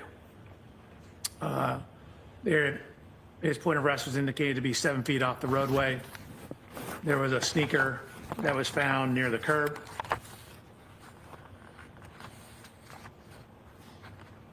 There were various fragments of taillight found in the snow on the morning of the incident, as to the afternoon of the incident. Could you zoom in on those photos so that we can see the dates? The date? Yes. Oh, sure. So January 29th at 5:46 p.m. This one's at 5:52. One's at 5:59. This one down here is at 5:46. 5:59. So there were various fragments of the taillight that were ultimately pieced back together and determined to be from Miss Reed's right rear taillight. Additional evidence was found. This is taken on the, again, the afternoon of the accident, again, around 5:50 p.m. Could you zoom in, please, for us? Sure. So what you see here is was later identified as Mr. O'Keefe's right shoe. And this slide number, Dr. Welcher? Yes, ma'am. 127. Could you show us the time and date, please? January 29th at 5:50 p.m. Yeah, who put that in there, dude? Did you put that in there? So a series of photographs. Again, you can see on the right-hand photograph that this is the roadway, this is the curb. The grass will be up towards the top of the right image on slide 127. The shoe is found, you know, up against, in the roadway, up against the edge of the curb. Where's the metadata? Baseball hat. Again, acquired a same baseball hat. Baseball hat was also found in the snow. You can see. I want you, before you move ahead, the baseball hat, could you give us a close-up view and also the date and time? So that's where it's buried in the snow. These were taken on February 3rd. I'm not sure what time it was. And the blood was there on February 3rd, too? There was also red liquid identified, I believe they indicated to be blood, in the snow as well. And could you give it? So, I'm going to sustain that objection and strike the last. Yeah, how'd the fucking blood get there on the second, on the third? Just describe the color of what you saw rather than what it was. There was red coloration in the snow. And could you give us that date if it's different than February 3rd? I thought that was February 3rd as well. Is there a date on the photograph to the left? Nope. Nope.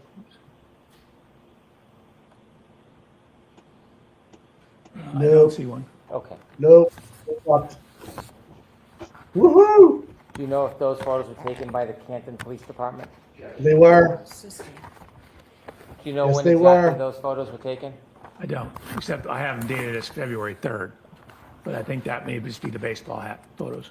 Okay, can you continue? Well, there you go. Yep. Then we have photos Sergeant- of a Sergeant broken Good. glass.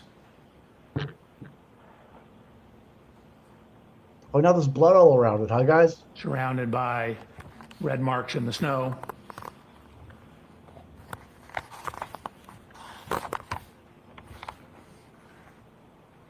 Continue, please. This, by the way, is the flagpole. And that slide number, please, Dr. Yes, ma'am, 129. Slide 130.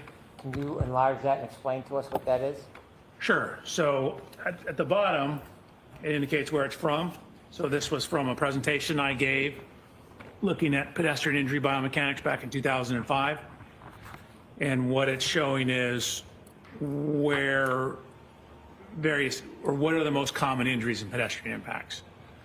So what it shows is head injuries are the most common injury in pedestrian impacts. So on the right-hand side, it's all injuries. You can see of all the individual study, the highest prevalence or highest or most common injury was head injuries.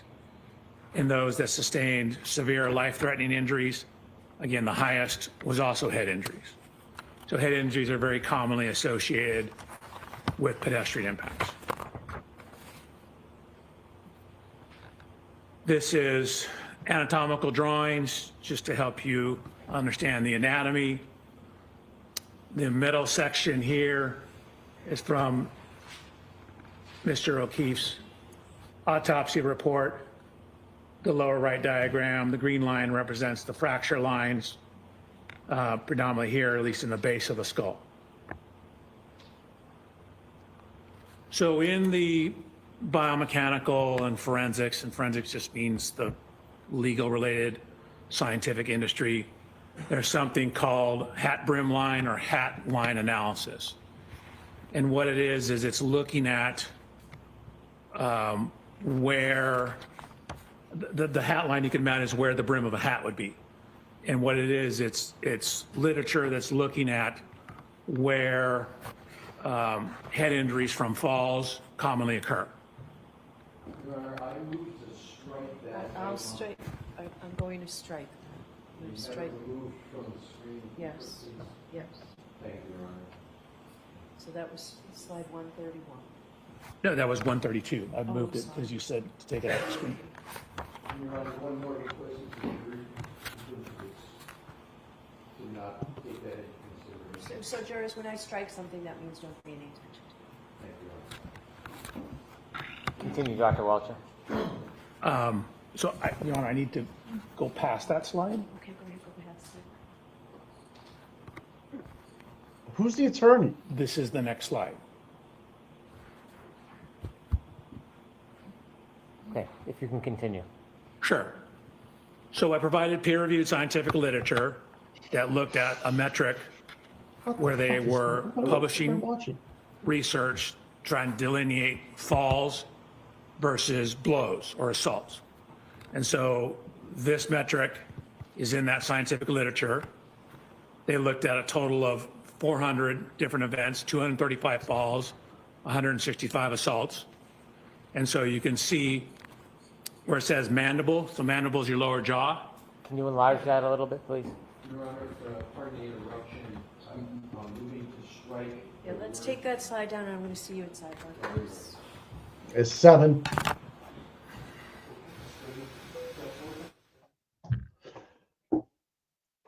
This is fucking crazy.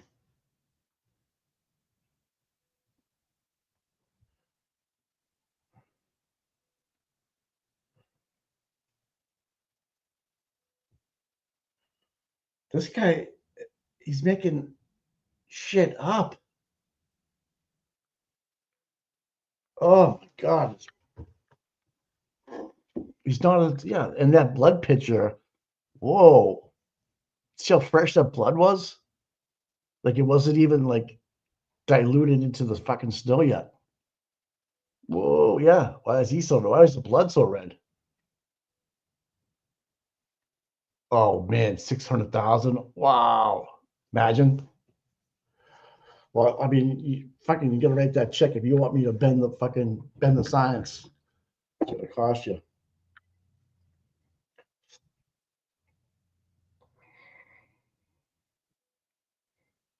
Yeah, this is like, if that arm hit that tail, like shattered it, okay, it would bruise, right? I mean, come on. Oh my God. Fucking so, like, does he think these people are falling for it on the juror? I mean,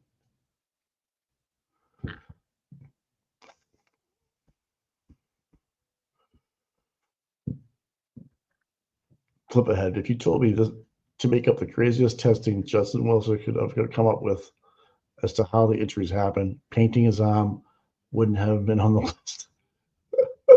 Did you even do any testing on the taillight and the force needed to explode it? I'm gonna say no, Joe. I'm just gonna go ahead and answer that one for you, pal. Oh my God. Jesus Christ. So how does this taillight explode, right? This is crazy. Again, another witness for the prosecution turned into a defense for Karen Reed. Enough. No DNA, no blood, no tissue, no evidence found of contact on the plastic shards. That's right.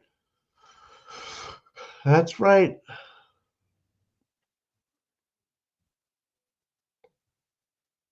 Yeah.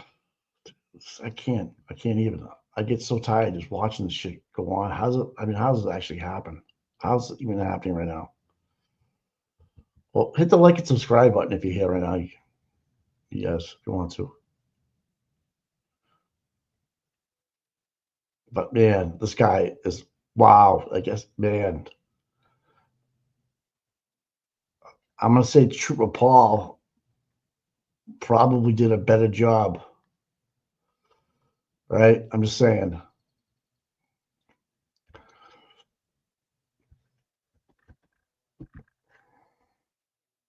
Not gonna lie. Mr. Alessi, Mr. Brennan is going to do this in open court. Just talk to Dr. Welcher for a minute, okay? Yeah. Is there any objection? I have no objection. Are we on the transcript or not? Yes, right? Yes. Okay, I made it. What's going on? Yes. Absolutely. No talking, court still in session. We're going to remove the heading on each one of the slides. I don't want to repeat what it says, but on each one of them we're going to put the thank you. Anything else? That's all else. And I'm going to now use the 10 minutes to see if there's anything else in the report. Wait, Spanky. I think they have like a secret So love it starts love on go page for him. 124.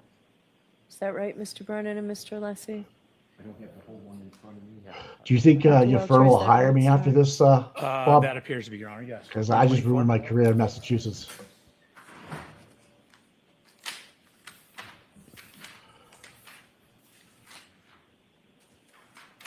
It just did. I actually had 122 is already redacted, but I have it at 123 as well. All right, I don't have it on 123.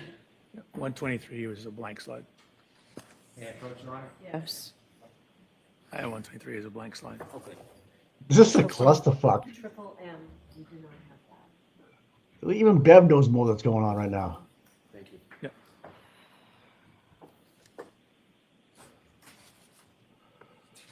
Oh my God.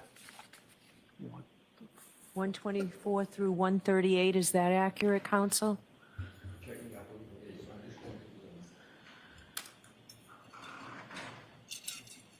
Chrissy, do you need a break? Do you need 5 minutes? Yes, Your Honor. Okay. So if you could do that for us, Absolutely, Your Honor. Dr. Welcher. I'm doing it right now. We can bring the jurors back. Your Honor, if we could just, now I just want to look at the rest. Okay. Sure. What is going on here? Oh, okay. Is he done answering? Is Brennan done? This spank. All right, Bob. Give me an ass kicking. Show me how it's done. Fuck. Cock.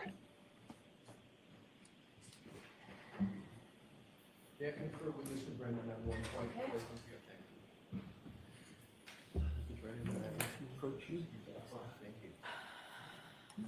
Not on the record, Chris.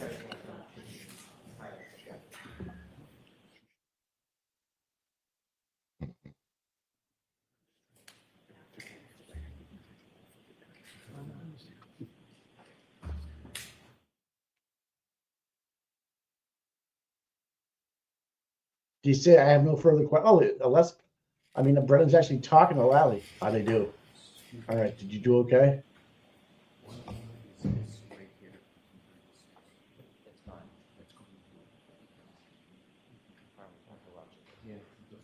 Your Honor, Mr. Brennan's giving me permission to confer with Dr. Welch about. Sure, and it won't be on the record, right? Yes. You want it on the record? Do we need it on the record? No, thank you. Okay. Yes, sir. Please turn to slide 130. He's just giving them. All right. He's preloading with the docs.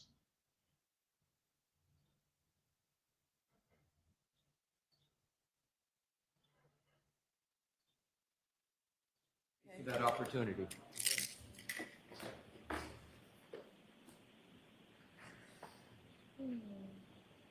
Brennan's down on some Agile right now. Jan, you struck one slide. I'm sorry.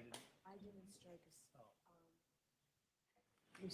we struck it subject to going back once the heading's gone, right? Correct. There may be, depending upon what's in the video, there may be more. That's why. Right, but the ones, all right, so. So I can go back and show them. Yes. I don't want to offend the quarter. Okay. Right. Bring the jurors back in. Let's go. By the time they sit down, this might be a good time to stop. So are we starting on slide 132? 132, Your Honor. Okay, thank you.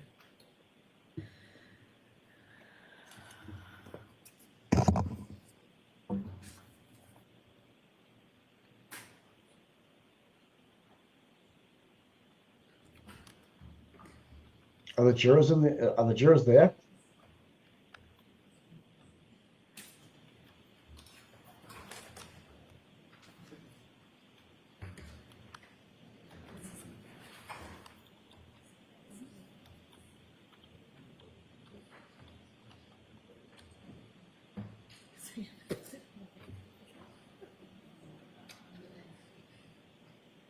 We're at 7 sidebars.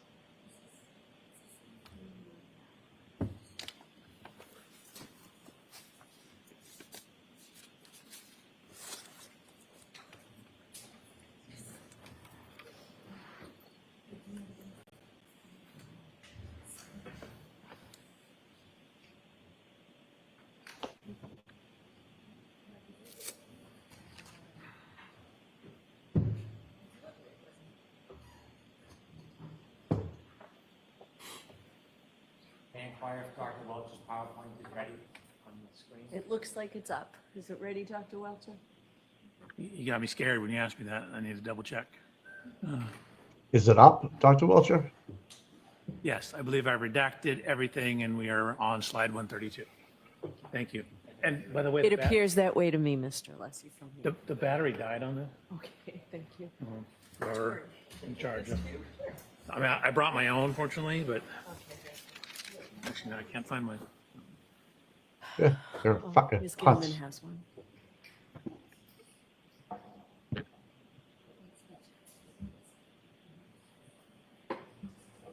May I approach? Oh, Didn't ask. All right. Troy. Equally bad. These laser pointers do not work on those monitors. Yeah, we've had that. Shut up, dude.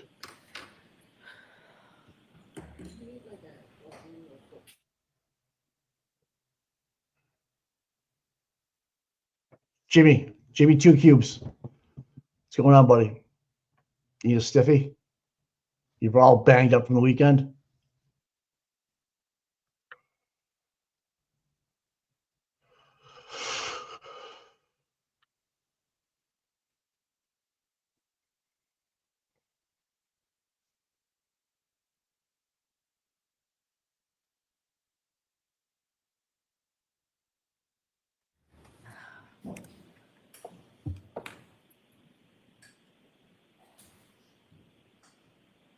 Here come the fucking jurors. Thank God.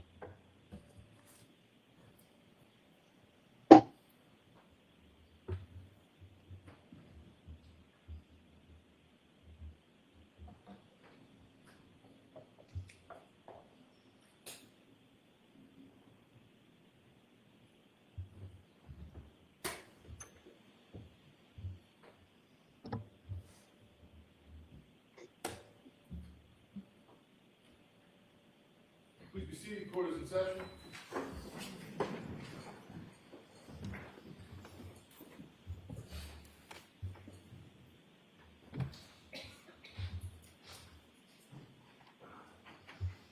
Dr. Welcher, if you could return to slide 132. Actually, 133, Dr. Welcher.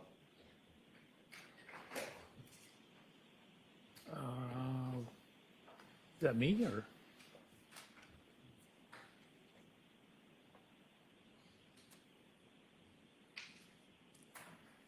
$132 or $133? 133, please.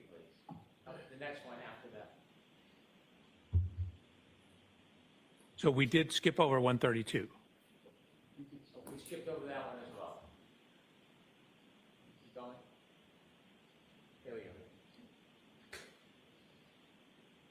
If you can enlarge that. It's kind of like a deer in the headlights, man. Now, you mentioned that there was studies that talked about guiding the difference between potential injuries. Correct. Okay, explain that. Sure. So I gave 3 papers and someone's dissertation on this issue.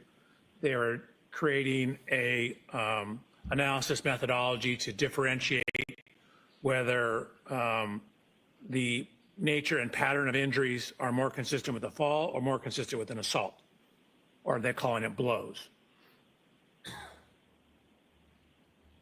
Okay, could you walk us through what this chart means? Sure. So this is their flow chart in terms of their assessment. So it starts at the very top. You can see they analyze a total of 400 events, 235 falls, 165 blows or assaults. So what you do is you ask yourself on the first set of arrows, you look at the mandible, the jaw.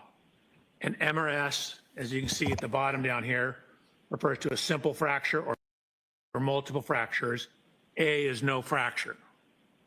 Mr. O'Keefe has no mandible fracture. So that means we go down this row. It then looks at all facial fractures. So these are the bones that constitute the face. So if you have a facial fracture, you go to your left. If you have no facial fracture, you go to the right. So if you have some event, no mandible fracture, no facial fracture, what they've indicated that is predominantly associated with falls and not assaults. Thank you. You're welcome. In addition, did you do any further study on the force of a person falling back and landing on their head? Oops, I did.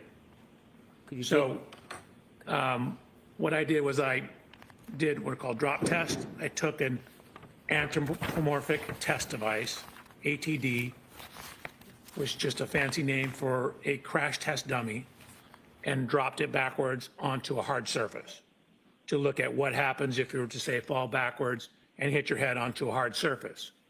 So on this particular photograph of Mr. O'Keefe in the upper left, there's noted to be abrasions above the fracture line in the area. You can't see that at all. You can see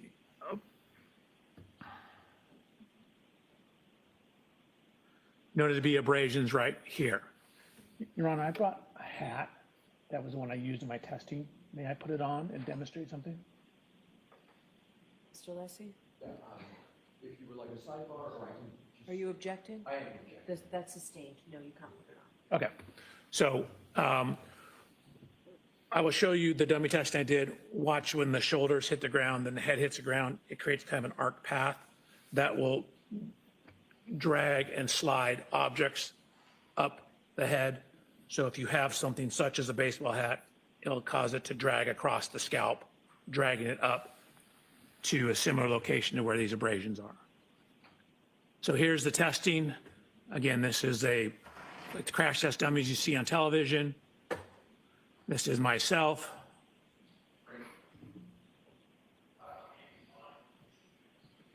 Me giving me similar instructions, telling them what we're going to do. The grab assing at the And waterfall. watch. Shoulders come in, then the head contacts the ground. What you Dude, see where's is the if you force fall from the backwards and car? land on a very hard surface or hard surface, you'll get extremely high loads on the head. Jesus fucking Christ. If you compare that to data in the science, Sorry to interrupt. Yeah. Roger, please explain what the chart is before you explain. Here's Higgins sure. dancing the This night on chart the up here? waterfall. Nope, the next page. right, You can enlarge and tell us what it is before you get into the details. absolutely. So this is actually kind of a famous study that was published. One of the first studies looking at head fracture or skull fracture tolerances. So what you Deceleration. see, the portion at the back of your skull is called the occiput bone. So that bone, if you put your hand on the back of your head, is your occiput. So we're looking at occiput impacts. And what you can see is that when they took cadaver skulls and dropped them from as low as 40 inches onto a hard surface, they were getting linear fractures. And you can see even at 40 inches, there is called a stellate fracture. Stellate means star-like. You get a fracture that goes out like a star. So even at a 40-inch drop height, you have sufficient force when landing on a hard surface to cause skull fracture and a level 3 type skull fracture. So Mr. O'Keefe, again, is 73 inches tall. His occiput is about 4.6 inches down from the top of his skull. That means it would fall a total of about 73 minus 5 would be 68. So just under 6 feet. So 72, 4 inches under, so 5 foot, 8 inches is the fall height. What is data showing that even at a fall height as low as 40 inches onto a hard surface, you can get fairly severe skull fractures. Thank you. Dr. Welcher, regarding your third part of your analysis, did you come to a conclusion to a reasonable degree of engineering certainty whether or not the defendant's Lexus collided with Mr. John O'Keefe on the evening of January 29, 2022, around 12:32 a.m.? Yes. Before you give me your opinion, I'd like you to share with the jury what that opinion is based on. Sure. So it's based on the 130 slides you've seen, based on my personal inspection of the Lexus, the correlation of the text stream data with the infotainment data, as well as Mr. O'Keefe's cell phone data. It's looking at, I guess, where the taillight wasn't broken. It's looking at the physical evidence at the scene in terms of taillight fragments, glass fragments, red color in the snow. We have the cell phone data, the location and position of the arm lacerations, the air temperature at the time indicative of sufficient to freeze, the location of the fracture on the back of his head relative to the scientific literature, my testing of forces available falling onto a hard surface, published science on the fracture forces associated with falls.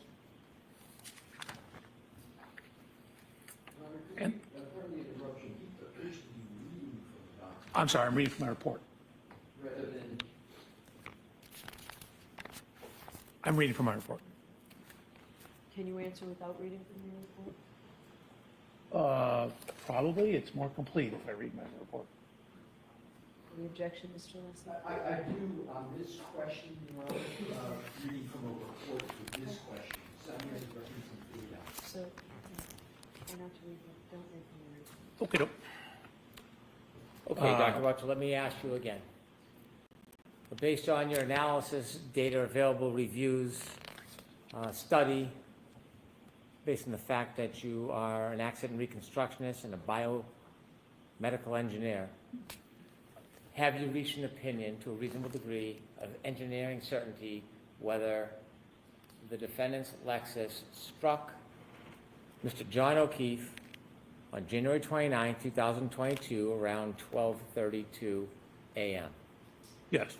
And could you share the bases of your opinion before I ask you your ultimate opinion? Sure. So again, you've seen my slide presentation. I've inspected the Lexus. I've looked at where it wasn't damaged. I've inspected the taillight. I got an exemplar Lexus. I ran lower speed contacts to verify that the injury pattern and location on the arm is consistent with the height and orientation of the taillight. I have looked at fracture tolerance data for falling backwards onto hard surfaces. I've looked at the metrics of where his injuries were and what injuries he didn't sustain. I've looked at the cell phone data, and then I've looked at Miss Reed's interviews as well. Based on all the evidence you considered, could you share with the jury what your opinion is to a reasonable degree of engineering certainty about whether the defendant's Lexus struck Mr. O'Keefe on January 29, 2022, around 12:32 a.m.? Objection, Your Honor. Going to another. I can answer. Yes, based on the totality of the evidence, DNA, everything I've talked about, that is consistent with that happening with a reasonable degree of scientific certainty. That is what happened. Objection, move to strike, Your So Honor. I'm gonna strike that. I'm gonna see Council Tabak for just. 7.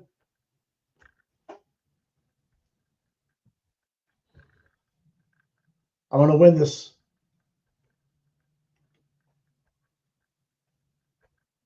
Oh, did I see 8? Fuck.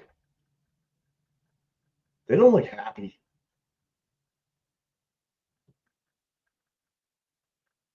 There's that shitbag DePietro.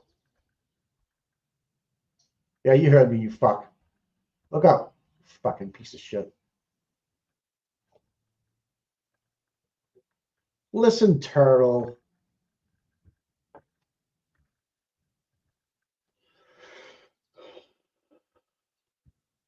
Fuck. I think that's going to be it for the day, guys. After this is, he's done with the prosecution. That means we get a full day of Bob Alessi just crushing it.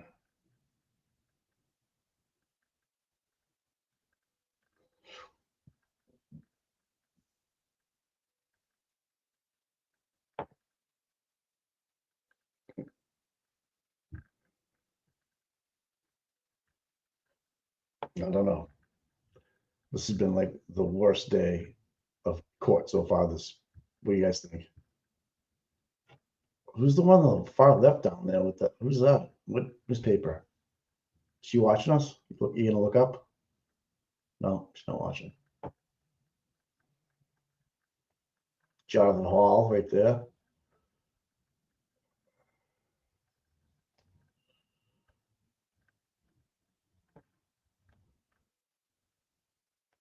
He knows it's over. He's getting ready.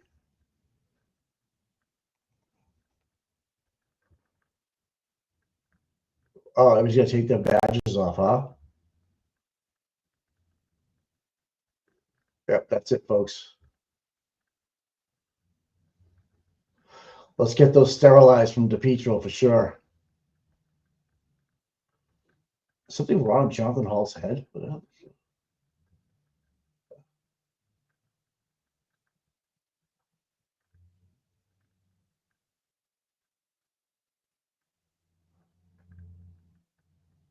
John, don't talk to him. You're making yourself look bad.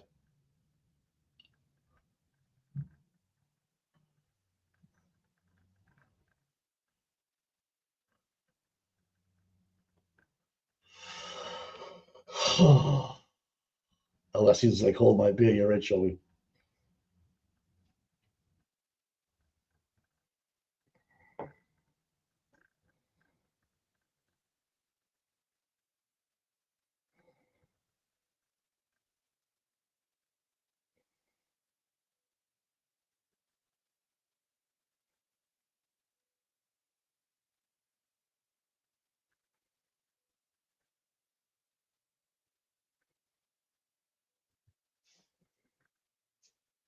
I don't know. I get reasonable doubt all over the place.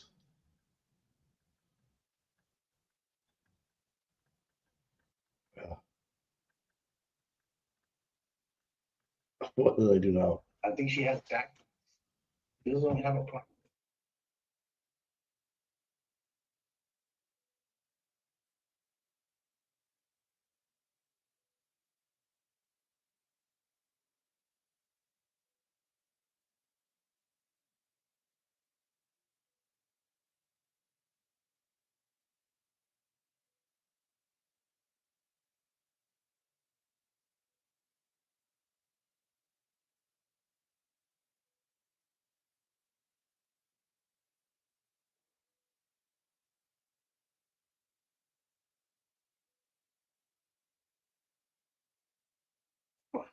Picture Lou O'Donnell. She hates me. So what you see? Oh my god. So it looks like Dr. Welch is going to Blue Man Group tonight. Get free tickets. Yeah. Oh.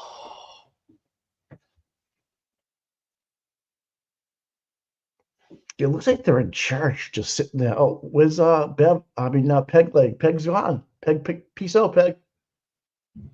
Even she had enough. You know it's bad with Peg dips, right? I guess.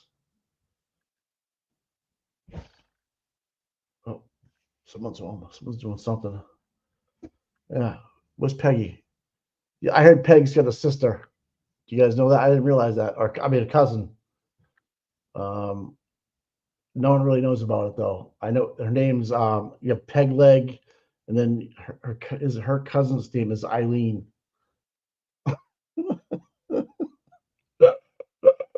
Good, Eileen. Auntie Deb, where are you? Hi, this is my sister Peg Leg, and this is my other sister Eileen.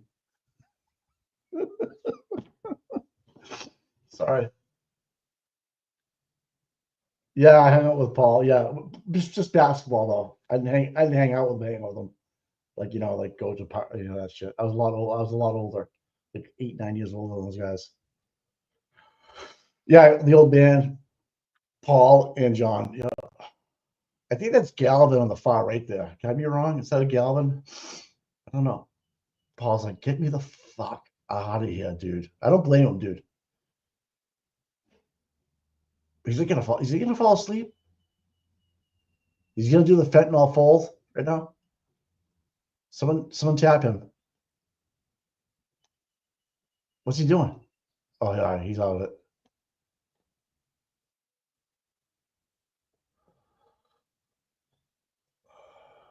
Yeah, Higgins was a fireman. Yep. Yep.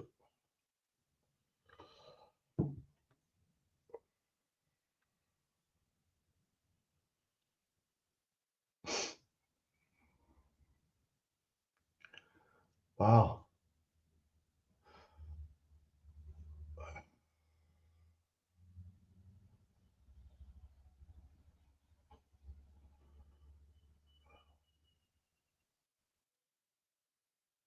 He's like, you all right?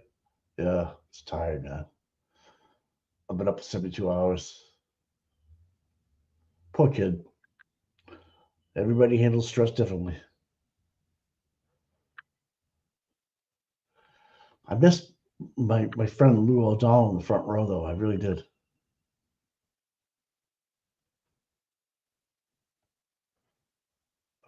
gosh. Tommy's in the hot box right now. Things banging around like a magnet, that big cylinder he's in, looks like a fucking submarine, fucking torpedo chute. Well, Peggy Sue and her sister Eileen. I don't know. Yeah. I thought that was funny when I thought of it, Eileen. I really did. Peg with the leg and then Eileen. It's kind of funny.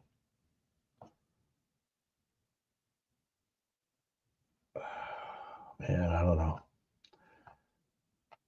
These guys with the heads are killing me.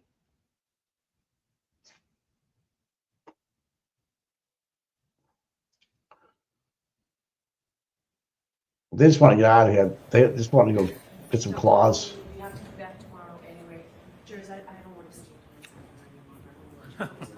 Okay, so those same cautions, please do not discuss this case with anyone.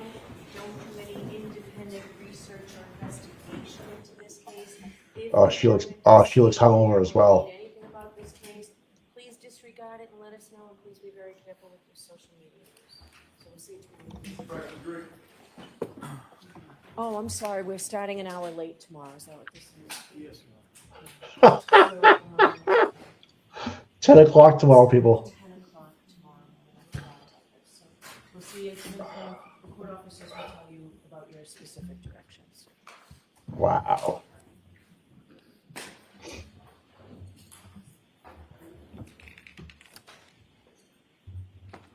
What a day of just complete fucking horseshit. Well, I guess that's just to be. I gotta close this door, baby out. Yeah. So tomorrow morning, 10 o'clock. I don't know what time. Oh, hey, who's this? Who's working this? So 10 o'clock tomorrow. Mimosas on the Cape. Yeah. So it's gonna be a sunrise mimosas tomorrow morning. No update on the buffer zone yet. Who knows? This guy Welch is a joke. All right. Hey, chat, thanks for being here. Hope Tommy's feeling better. Thanks for Attorney Gallagher showing up. All the other special people. I didn't even see Nikki haircuts in there anymore. They probably had enough. But I gotta tell you, we can be honest, this Welch guy was a waste of fucking money.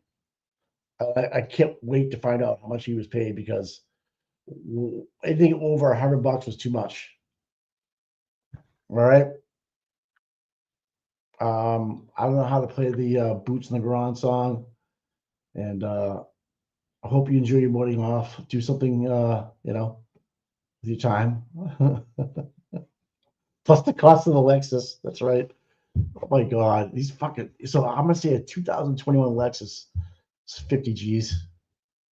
Yeah, 40 G's. Yeah, ask for my money back. I know. I'm gonna write a strongly worded email. This is not right. This is not right. I mean, we had color paints today. We had everything going on, right? So tomorrow, 10 o'clock, and I think we're gonna get a full day of the Italian Stallion Bob Alessi. Fucking cashing checks, snapping necks, just fucking ticking everybody to fucking 69,000 wallet. Yeah, okay. I think Auntie Deb will have a lot of good content for tomorrow morning. Well, Aiden, today's Tuesday, so Aiden has a show tonight, right? So yeah, this is a joke. He was tweeting a little bit, not a lot. All right, I'm out. I think probably Shelby can take care of this for me. All right, guys, chat. Talk to you guys later.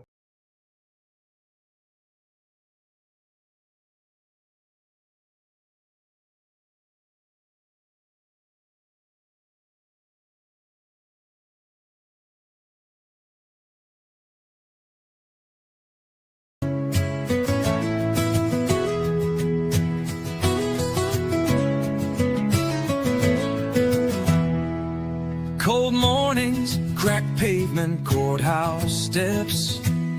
He's there before sunrise while the world still rests.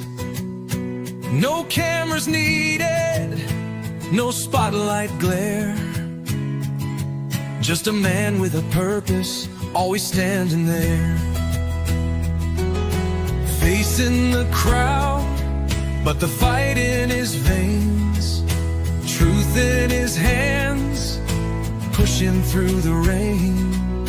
Karen sees him, she knows what it means when you've got boots on the ground and you fight for your dreams.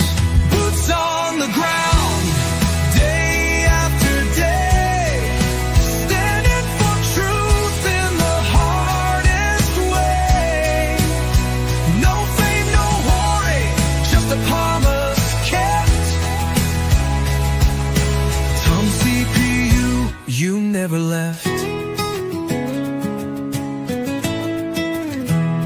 He don't ask for credit, don't ask for praise. Just fight in the good fight in 1,000 ways. When the cameras fade and the voices die, he's still right there, never asking why. He's got a handshake that you can trust.